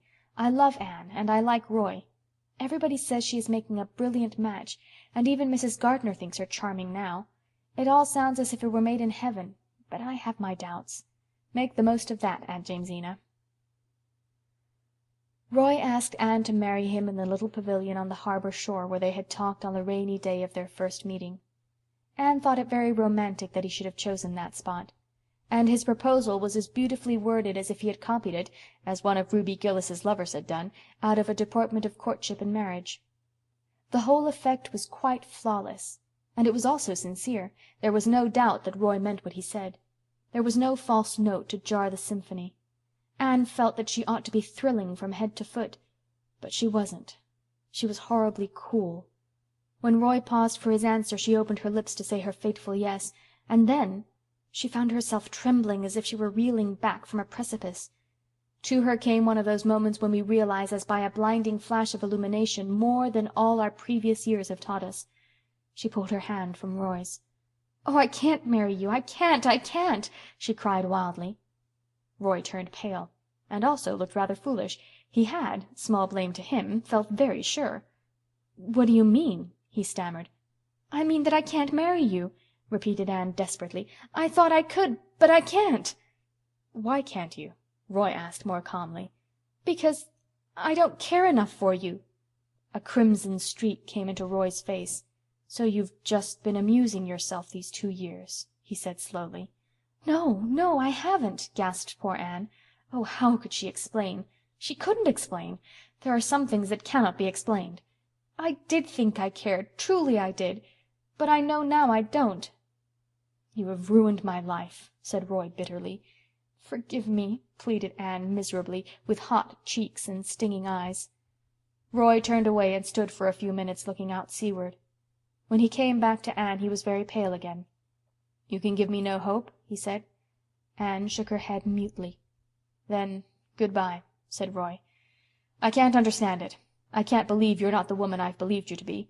But reproaches are idle between us. You are the only woman I can ever love. I thank you for your friendship at least. Good-bye, Anne." "Good-bye," faltered Anne. When Roy had gone she sat for a long time in the pavilion, watching a white mist creeping subtly and remorselessly landward up the harbor. It was her hour of humiliation and self-contempt and shame. Their waves went over her. And yet, underneath it all, was a queer sense of recovered freedom. She slipped into Patty's Place in the dusk and escaped to her room. But Phil was there on the window-seat. "Wait," said Anne, flushing to anticipate the scene. "Wait till you hear what I have to say. Phil, Roy asked me to marry him, and I refused." You refused him?" said Phil blankly. "Yes." "Anne Shirley, are you in your senses?" "I think so," said Anne wearily. "Oh, Phil, don't scold me. You don't understand." "I certainly don't understand. You've encouraged Roy Gardner in every way for 2 years, and now you tell me you refused him. Then you've just been flirting scandalously with him. Anne, I couldn't have believed it of you." "I wasn't flirting with him. I honestly thought I cared up to the last minute, and then, well, I just knew I never could marry him." "I suppose," said Phil cruelly, "that you intended to marry him for his money, and then your better self rose up and prevented you." "I didn't. I never thought about his money. Oh, I can't explain it to you any more than I could to him." "Well, I certainly think you have treated Roy shamefully," said Phil in exasperation. "He's handsome and clever and rich and good. What more do you want?" "I want someone who belongs in my life. He doesn't. I was swept off my feet at first by his good looks and knack of paying romantic compliments, and later on I thought I must be in love because he was my dark-eyed ideal. I am bad enough for not knowing my own mind, but you are worse," said Phil. "I do know my own mind," protested Anne. "The trouble is my mind changes, and then I have to get acquainted with it all over again." "Well, I suppose there is no use in saying anything to you." "There is no need, Phil. I'm in the dust. This has spoiled everything backwards. I can never think of Redmond days without recalling the humiliation of this evening. Roy despises me, and you despise me, and I despise myself." "Oh, you poor darling," said Phil, melting. "Just come here and let me comfort you. I've no right to scold you. I'd have married Alec or Alonzo if I hadn't met Joe. Oh, Anne, things are so mixed up in real life. They aren't clear-cut and trimmed off as they are in novels. I hope that no one will ever again ask me to marry him as long as I live," sobbed poor Anne, devoutly believing that she meant it. Chapter 38. Chapter 39. Deals with Weddings. Anne felt that life partook of the nature of an anticlimax during the first few weeks after her return to Green Gables. She missed the merry comradeship of Patty's Place. She had dreamed some brilliant dreams during the past winter, and now they lay in the dust around her. In her present mood of self-disgust, she could not immediately begin dreaming again, and she discovered that, while solitude with dreams is glorious, solitude without them has few charms. She had not seen Roy again after their painful parting in the park pavilion, but Dorothy came to see her before she left Kingsport. "I'm awfully sorry you won't marry Roy," she said. "I did want you for a sister. But you were quite right. He would bore you to death. I love him, and he is a dear, sweet boy, but really he isn't a bit interesting. He looks as if he ought to be, but he isn't." "This won't spoil our friendship, will it, Dorothy?" Anne had asked wistfully. "No, indeed. You're too good to lose. If I can't have you for a sister, I mean to keep you as a chum anyway. And don't fret over Roy. He is feeling terribly just now. I have to listen to his outpourings every day, but he'll get over it. He always does." "Oh, always?" said Anne with a slight change of voice. "So he has got over it before?" "Dear me, yes," said Dorothy frankly. "Twice before. And he raved to me just the same both times. Not that the others actually refused him. They simply announced their engagements to someone else. Of course, when he met you, he vowed to me that he had never really loved before, that the previous affairs had been merely boyish fancies. But I don't think you need worry." Anne decided not to worry. Her feelings were a mixture of relief and resentment. Roy had certainly told her she was the only one he had ever loved. No doubt he believed it. But it was a comfort to feel that she had not, in all likelihood, ruined his life. There were other goddesses, and Roy, according to Dorothy, must needs be worshipping at some shrine.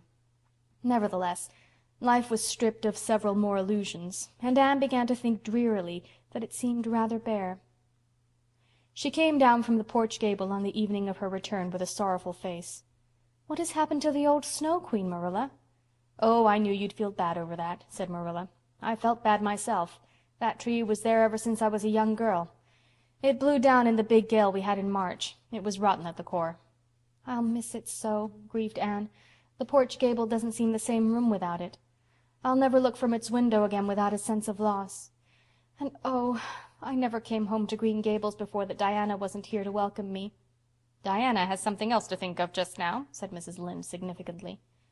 "Well, tell me all the Avonlea news," said Anne, sitting down on the porch steps where the evening sunshine fell over her hair in a fine golden rain. "There isn't much news except what we've wrote you," said Mrs. Lynde. "I suppose you haven't heard that Simon Fletcher broke his leg last week. It's a great thing for his family. They're getting 100 things done that they've always wanted to do but couldn't as long as he was about, the old crank." "He came of an aggravating family," remarked Marilla. "Aggravating? Well, rather. His mother used to get up in prayer meetings and tell all her children's shortcomings and ask prayers for them.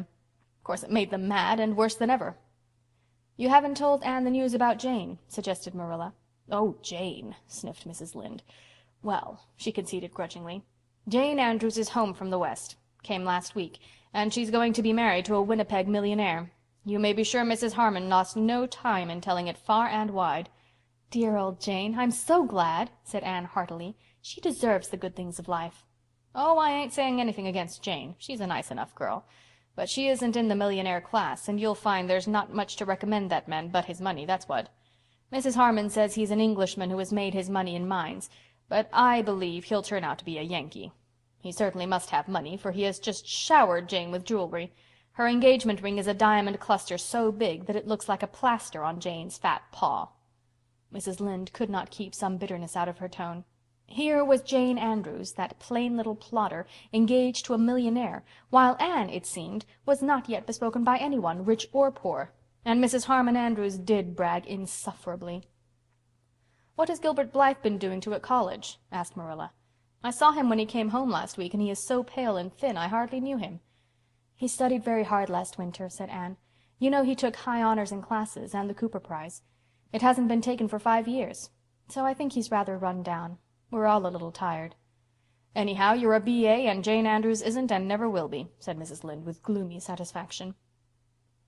A few evenings later Anne went down to see Jane, but the latter was away in Charlottetown, getting sewing done, Mrs. Harmon informed Anne proudly. Of course, an Avonlea dressmaker wouldn't do for Jane under the circumstances. "I've heard something very nice about Jane," said Anne. "Yes, Jane has done pretty well, even if she isn't a B.A., said Mrs. Harmon with a slight toss of her head. "Mr. Inglis is worth millions, and they're going to Europe on their wedding tour. When they come back they'll live in a perfect mansion of marble in Winnipeg. Jane has only one trouble. She can cook so well and her husband won't let her cook. He is so rich he hires his cooking done. They're going to keep a cook and 2 other maids, and a coachman and a man-of-all-work. But what about you, Anne? I don't hear anything of your being married after all your college going." "Oh," laughed Anne, "I'm going to be an old maid. I really can't find anyone to suit me." It was rather wicked of her. She deliberately meant to remind Mrs. Andrews that if she became an old maid, it was not because she had not had at least one chance of marriage. But Mrs. Harmon took swift revenge. "Well, the over-particular girls generally get left, I notice. And what's this I hear about Gilbert Blythe being engaged to a Miss Stewart? Charlie Sloane tells me she is perfectly beautiful. Is it true?" "I don't know if it is true that he is engaged to Miss Stewart," replied Anne with Spartan composure, "but it is certainly true that she is very lovely." "I once thought you and Gilbert would have made a match of it," said Mrs. Harmon. "If you don't take care, Anne, all of your beaux will slip through your fingers." Anne decided not to continue her duel with Mrs. Harmon. You could not fence with an antagonist who met rapier thrust with blow of battle-axe. "Since Jane is away," she said, rising haughtily, "I don't think I can stay longer this morning. I'll come down when she comes home." "Do," said Mrs. Harmon effusively. "Jane isn't a bit proud. She just means to associate with her old friends the same as ever. She'll be real glad to see you." Jane's millionaire arrived the last of May and carried her off in a blaze of splendor.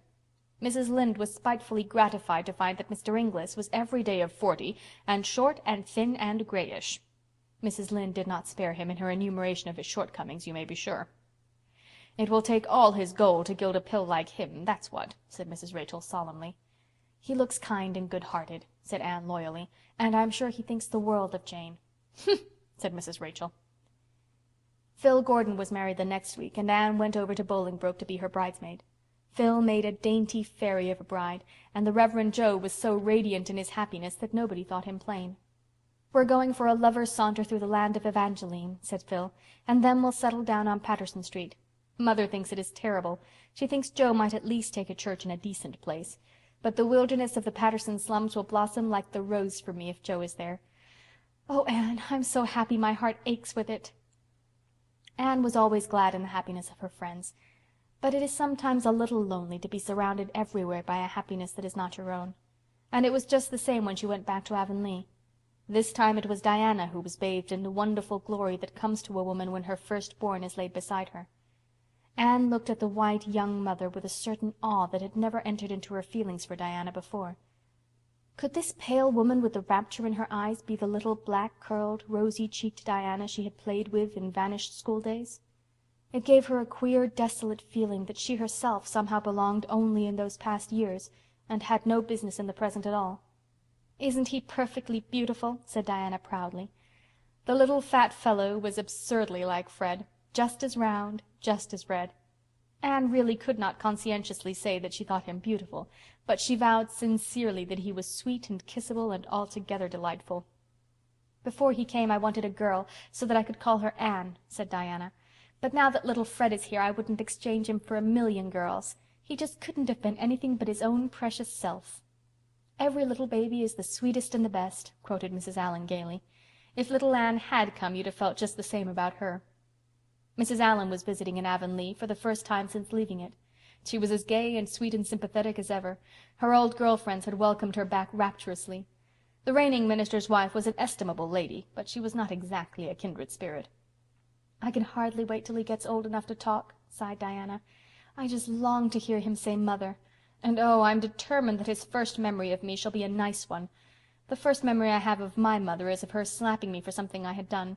I'm sure I deserved it, and Mother was always a good mother, and I love her dearly, but I do wish my first memory of her was nicer." "I have just one memory of my mother, and it is the sweetest of all my memories," said Mrs. Allan. "I was 5 years old, and I had been allowed to go to school one day with my 2 older sisters. When school came out, my sisters went home in different groups, each supposing I was with the other.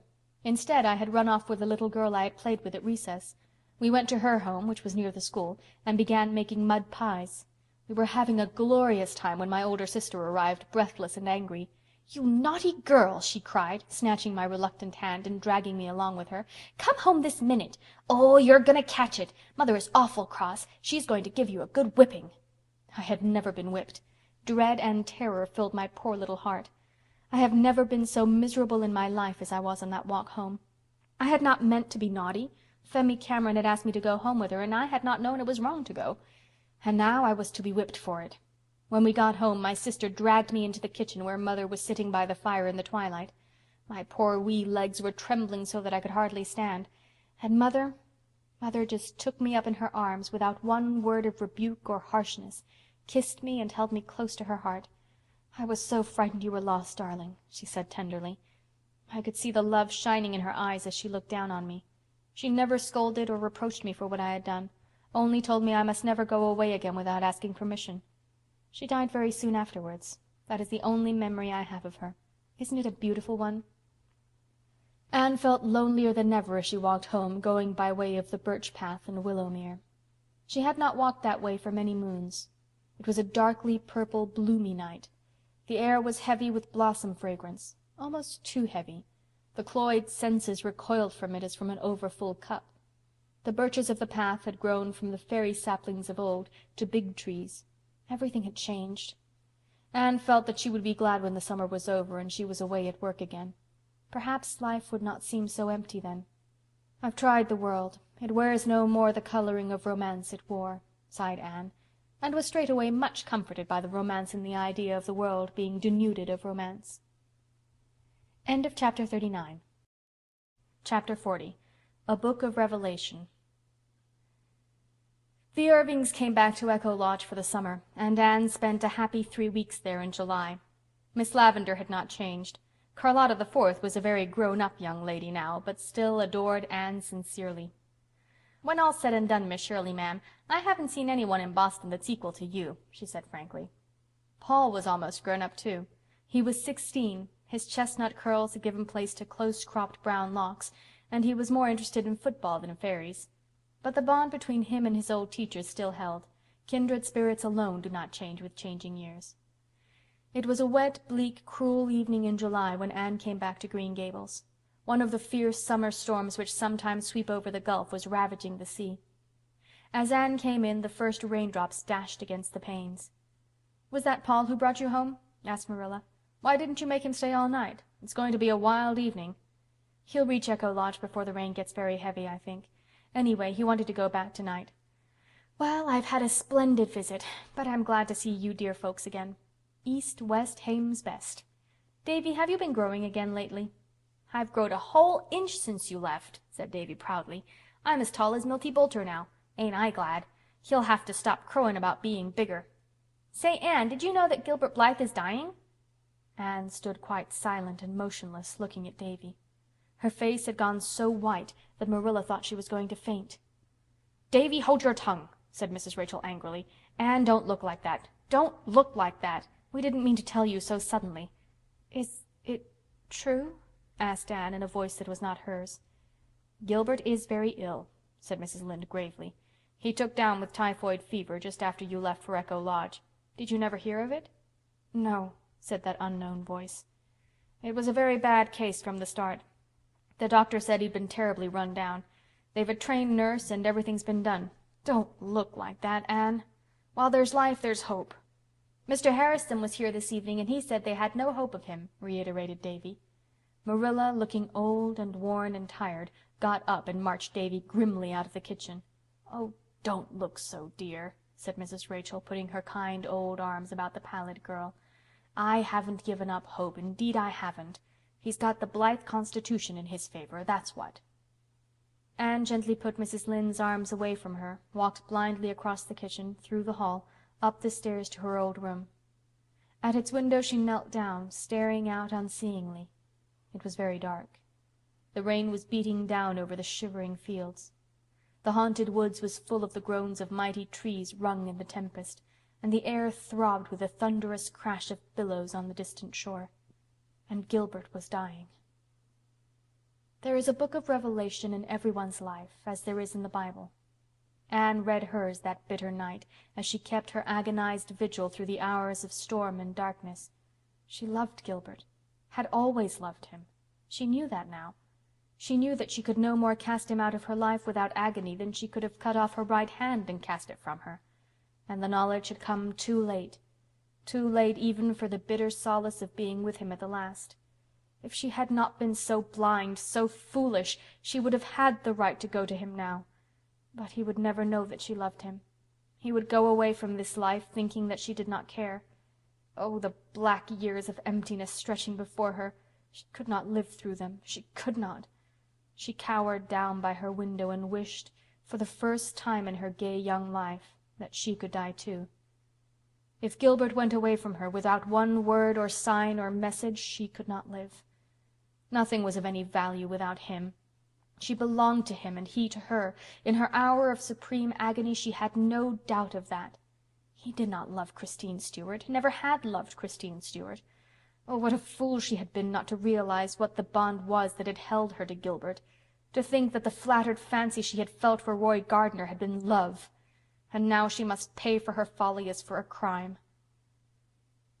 Mrs. Lynde and Marilla crept to her door before they went to bed, shook their heads doubtfully at each other over the silence, and went away. The storm raged all night, but when the dawn came it was spent. Anne saw a fairy fringe of light on the skirts of darkness.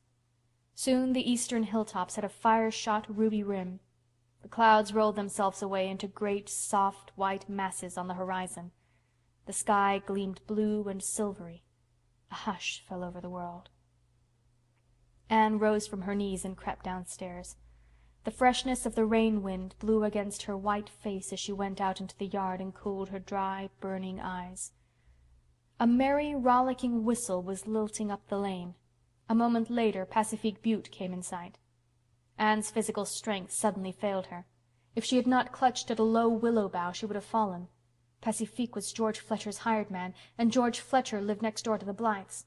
Mrs. Fletcher was Gilbert's aunt. Pacifique would know Pacifique would know what there was to be known. Pacifique strode sturdily on along the red lane, whistling. He did not see Anne. She made 3 futile attempts to call him. He was almost past before she succeeded in making her quivering lips call, "Pacifique?" Pacifique turned with a grin and a cheerful good morning. "Pacifique," said Anne faintly, "did you come from George Fletcher's this morning?" "Sure," said Pacifique amiably. "I got the word last night that my father he was sick. It was so stormy that I couldn't go den, so I start very early this morning. I'm going through the woods for shortcut." "Did you hear how Gilbert Blythe was this morning?" Anne's desperation drove her to the question. Even the worst would be more endurable than this hideous suspense. "He's better," said Pacifique. "He got to turn last night. The doctor say he'll be all right now this soon while. Had close shave, though. Dat boy, he just kill himself at college. Well, I must hurry. The old man, he'll be in a hurry to see me." Pacifique resumed his walk and his whistle. Anne gazed after him with eyes where joy was driving out the strained anguish of the night. He was a very lank, very ragged, very homely youth, but in her sight he was as beautiful as those who bring good tidings on the mountains. Never, as long as she lived, would Anne see Pacifique's brown, round, black-eyed face without a warm remembrance of the moment when he had given to her the oil of joy for mourning. Long after Pacifique's gay whistle had faded into the phantom of music and then into silence far up under the maples of Lover's Lane, Anne stood under the willows, tasting the poignant sweetness of life when some great dread has been removed from it. The morning was a cup filled with mist and glamour. In the corner near her was a rich surprise of new-blown, crystal-dewed roses. The trills and trickles of song from the birds in the big tree above her seemed in perfect accord with her mood. A sentence from a very old, very true, very wonderful book came to her lips. Weeping may endure for a night, but joy cometh in the morning. End of chapter 40. Chapter 41. Love takes up the glass of time. "I've come up to ask you to go for one of our old-time rambles through September woods and over hills where spices grow this afternoon," said Gilbert, coming suddenly around the porch corner. "Suppose we visit Hester Gray's garden?" Anne, sitting on the stone step with her lap full of a pale, filmy green stuff, looked up rather blankly. "Oh, I wish I could," she said slowly, "but I really can't, Gilbert. I'm going to Alice Penhallow's wedding this evening, you know. I've got to do something to this dress, and by the time it's finished I'll have to get ready. I'm so sorry. I'd love to go." "Well, can you go tomorrow afternoon, then?" asked Gilbert, apparently not much disappointed. "Yes, I think so." "In that case I shall hie me home at once to do something I should otherwise have to do tomorrow. So Alice Penhallow is to be married tonight. 3 weddings for you in one summer, Anne. Phil's, Alice's, and Jane's. I'll never forgive Jane for not inviting me to her wedding." "You really can't blame her when you think of the tremendous Andrews connection who had to be invited. The house could hardly hold them all. I was only bidden by grace of being Jane's old chum, at least on Jane's part. I think Mrs. Harmon's motive for inviting me was to let me see Jane's surpassing gorgeousness." "Is it true that she wore so many diamonds that you couldn't tell where the diamonds left off and Jane began?" Anne laughed. "She certainly wore a good many. What with all the diamonds and white satin and tulle and lace and roses and orange blossoms, prim little Jane was almost lost to sight. But she was very happy, and so was Mr. Inglis, and so was Mrs. Harmon." "Is that the dress you're going to wear tonight?" asked Gilbert, looking down at the fluffs and frills. "Yes, isn't it pretty? I shall wear starflowers in my hair. The haunted wood is full of them this summer." Gilbert had a sudden vision of Anne, arrayed in a frilly green gown, with the virginal curves of arms and throat slipping out of it, and white stars shining against the coils of her ruddy hair. The vision made him catch his breath, but he turned lightly away. "Well, I'll be up tomorrow. Hope you'll have a nice time tonight." Anne looked after him as he strode away and sighed. Gilbert was friendly, very friendly, far too friendly. He had come quite often to Green Gables after his recovery, and something of their old comradeship had returned. But Anne no longer found it satisfying. The rose of love made the blossom of friendship pale and scentless by contrast. And Anne had again begun to doubt if Gilbert now felt anything for her but friendship. In the common light of common day her radiant certainty of that rapt morning had faded. She was haunted by a miserable fear that her mistake could never be rectified. It was quite likely that it was Christine whom Gilbert loved after all. Perhaps he was even engaged to her. Anne tried to put all unsettling hopes out of her heart and reconcile herself to a future where work and ambition must take the place of love. She could do good if not noble work as a teacher, and the success her little sketches were beginning to meet with in certain editorial sanctums augured well for her budding literary dreams. But Anne picked up her green dress and sighed again. When Gilbert came the next afternoon he found Anne waiting for him, fresh as the dawn and fair as a star, after all the gaiety of the preceding night. She wore a green dress, not the one she had worn to the wedding, but an old one which Gilbert had told her at a Redmond reception he liked especially. It was just the shade of green that brought out the rich tints of her hair and the starry gray of her eyes and the iris-like delicacy of her skin. Gilbert, glancing at her sideways as they walked along a shadowy wood path, thought she had never looked so lovely. Anne, glancing sideways at Gilbert now and then, thought how much older he looked since his illness. It was as if he had put boyhood behind him forever. The day was beautiful, and the way was beautiful. Anne was almost sorry when they reached Hester Gray's garden and sat down on the old bench. But it was beautiful there, too. as beautiful as it had been on the far-away day of the golden picnic, when Diana and Jane and Priscilla and she had found it. Then it had been lovely with narcissus and violets. Now goldenrod had kindled its fairy torches in the corners and asters dotted it bluely. The call of the brook came up through the woods from the valley of birches with all its old allurement. The mellow air was full of the purr of the sea. Beyond were fields rimmed by fences bleached silvery gray in the suns of many summers, and long hills scarfed with the shadows of autumnal clouds. With the blowing of the west wind old dreams returned. "I think," said Anne softly, "that the land where dreams come true is in the blue haze yonder, over that little valley." "Have you any unfulfilled dreams, Anne?" asked Gilbert. Something in his tone, something she had not heard since that miserable evening in the orchard at Patty's Place, made Anne's heart beat wildly. But she made answer lightly. "Of course. Everybody has. It wouldn't do for us to have all our dreams fulfilled. We would be as good as dead if we had nothing left to dream about. What a delicious aroma that low descending sun is extracting from the asters and ferns. I wish we could see perfumes as well as smell them. I'm sure they would be very beautiful." Gilbert was not to be thus sidetracked. "I have a dream," he said slowly. "I persist in dreaming it, although it has often seemed to me that it could never come true. I dream of a home with a hearth fire in it, a cat and dog, the footsteps of friends, and you." Anne wanted to speak, but she could find no words. Happiness was breaking over her like a wave. It almost frightened her. "I asked you a question over 2 years ago, Anne. If I ask it again today, will you give me a different answer?"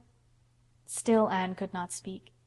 But she lifted her eyes, shining with all the love rapture of countless generations, and looked into his for a moment. He wanted no other answer. They lingered in the old garden until twilight, sweet as dusk in Eden must have been, crept over it. There was so much to talk over and recall, things said and done and heard and thought and felt and misunderstood. "I thought you loved Christine Stuart," Anne told him, as reproachfully as if she had not given him every reason to suppose that she loved Roy Gardner. Gilbert laughed boyishly. "Christine was engaged to somebody in her hometown. I knew it, and she knew I knew it. When her brother graduated, he told me his sister was coming to Kingsport the next winter to take music, and asked me if I would look after her a bit, as she knew no one and would be very lonely. So I did, and then I liked Christine for her own sake. She's one of the nicest girls I've ever known. I knew college gossip credited us with being in love with each other. I didn't care. Nothing mattered much to me for a time there after you told me you could never love me, Anne. There was nobody else. There never could be anybody else for me but you. I've loved you ever since that day you broke your slate over my head in school." "I don't see how you could keep on loving me when I was such a little fool," said Anne. "Well, I tried to stop," said Gilbert frankly. "Not because I thought you what you call yourself, but because I felt sure there was no chance for me after Gardner came on the scene. But I couldn't. And I can't tell you, either, what it's meant to me these 2 years to believe you were going to marry him, and be told every week by some busybody that your engagement was on the point of being announced. I believed it until one blessed day when I was sitting up after the fever. I got a letter from Phil Blake, rather, in which he told me there was really nothing between you and Roy, and advised me to try again. Well, the doctor was amazed at my rapid recovery after that." Anne laughed, then shivered. "I can never forget the night I thought you were dying, Gilbert. Oh, I knew then, and I thought it was too late. But it wasn't, sweetheart. Oh, Anne, this makes up for everything, doesn't it? Let's resolve to keep this day sacred to perfect beauty all our lives for the gift it has given us." "It's the birthday of our happiness," said Anne softly. "I've always loved this old garden of Hester Gray's, and now it will be dearer than ever." "But I'll have to ask you to wait a long time, Anne," said Gilbert sadly. "It will be 3 years before I'll finish my medical course, and even then there will be no diamond sunbursts and marble halls." Anne laughed. "I don't want sunbursts and marble halls. I just want you. You see, I'm quite as shameless as Phil about it. Sunbursts and marble halls may be all very well, but there is more scope for imagination without them. And as for the waiting, that doesn't matter. We'll just be happy waiting and working for each other, and dreaming. Oh, dreams will be very sweet now." Gilbert drew her close to him and kissed her. Then they walked home together in the dusk, crowned king and queen in the bridal realm of love, along winding paths fringed with the sweetest flowers that ever bloomed, and over haunted meadows where winds of hope and memory blew. End of chapter 41. End of Anne of the Island by Lucy Maud Montgomery.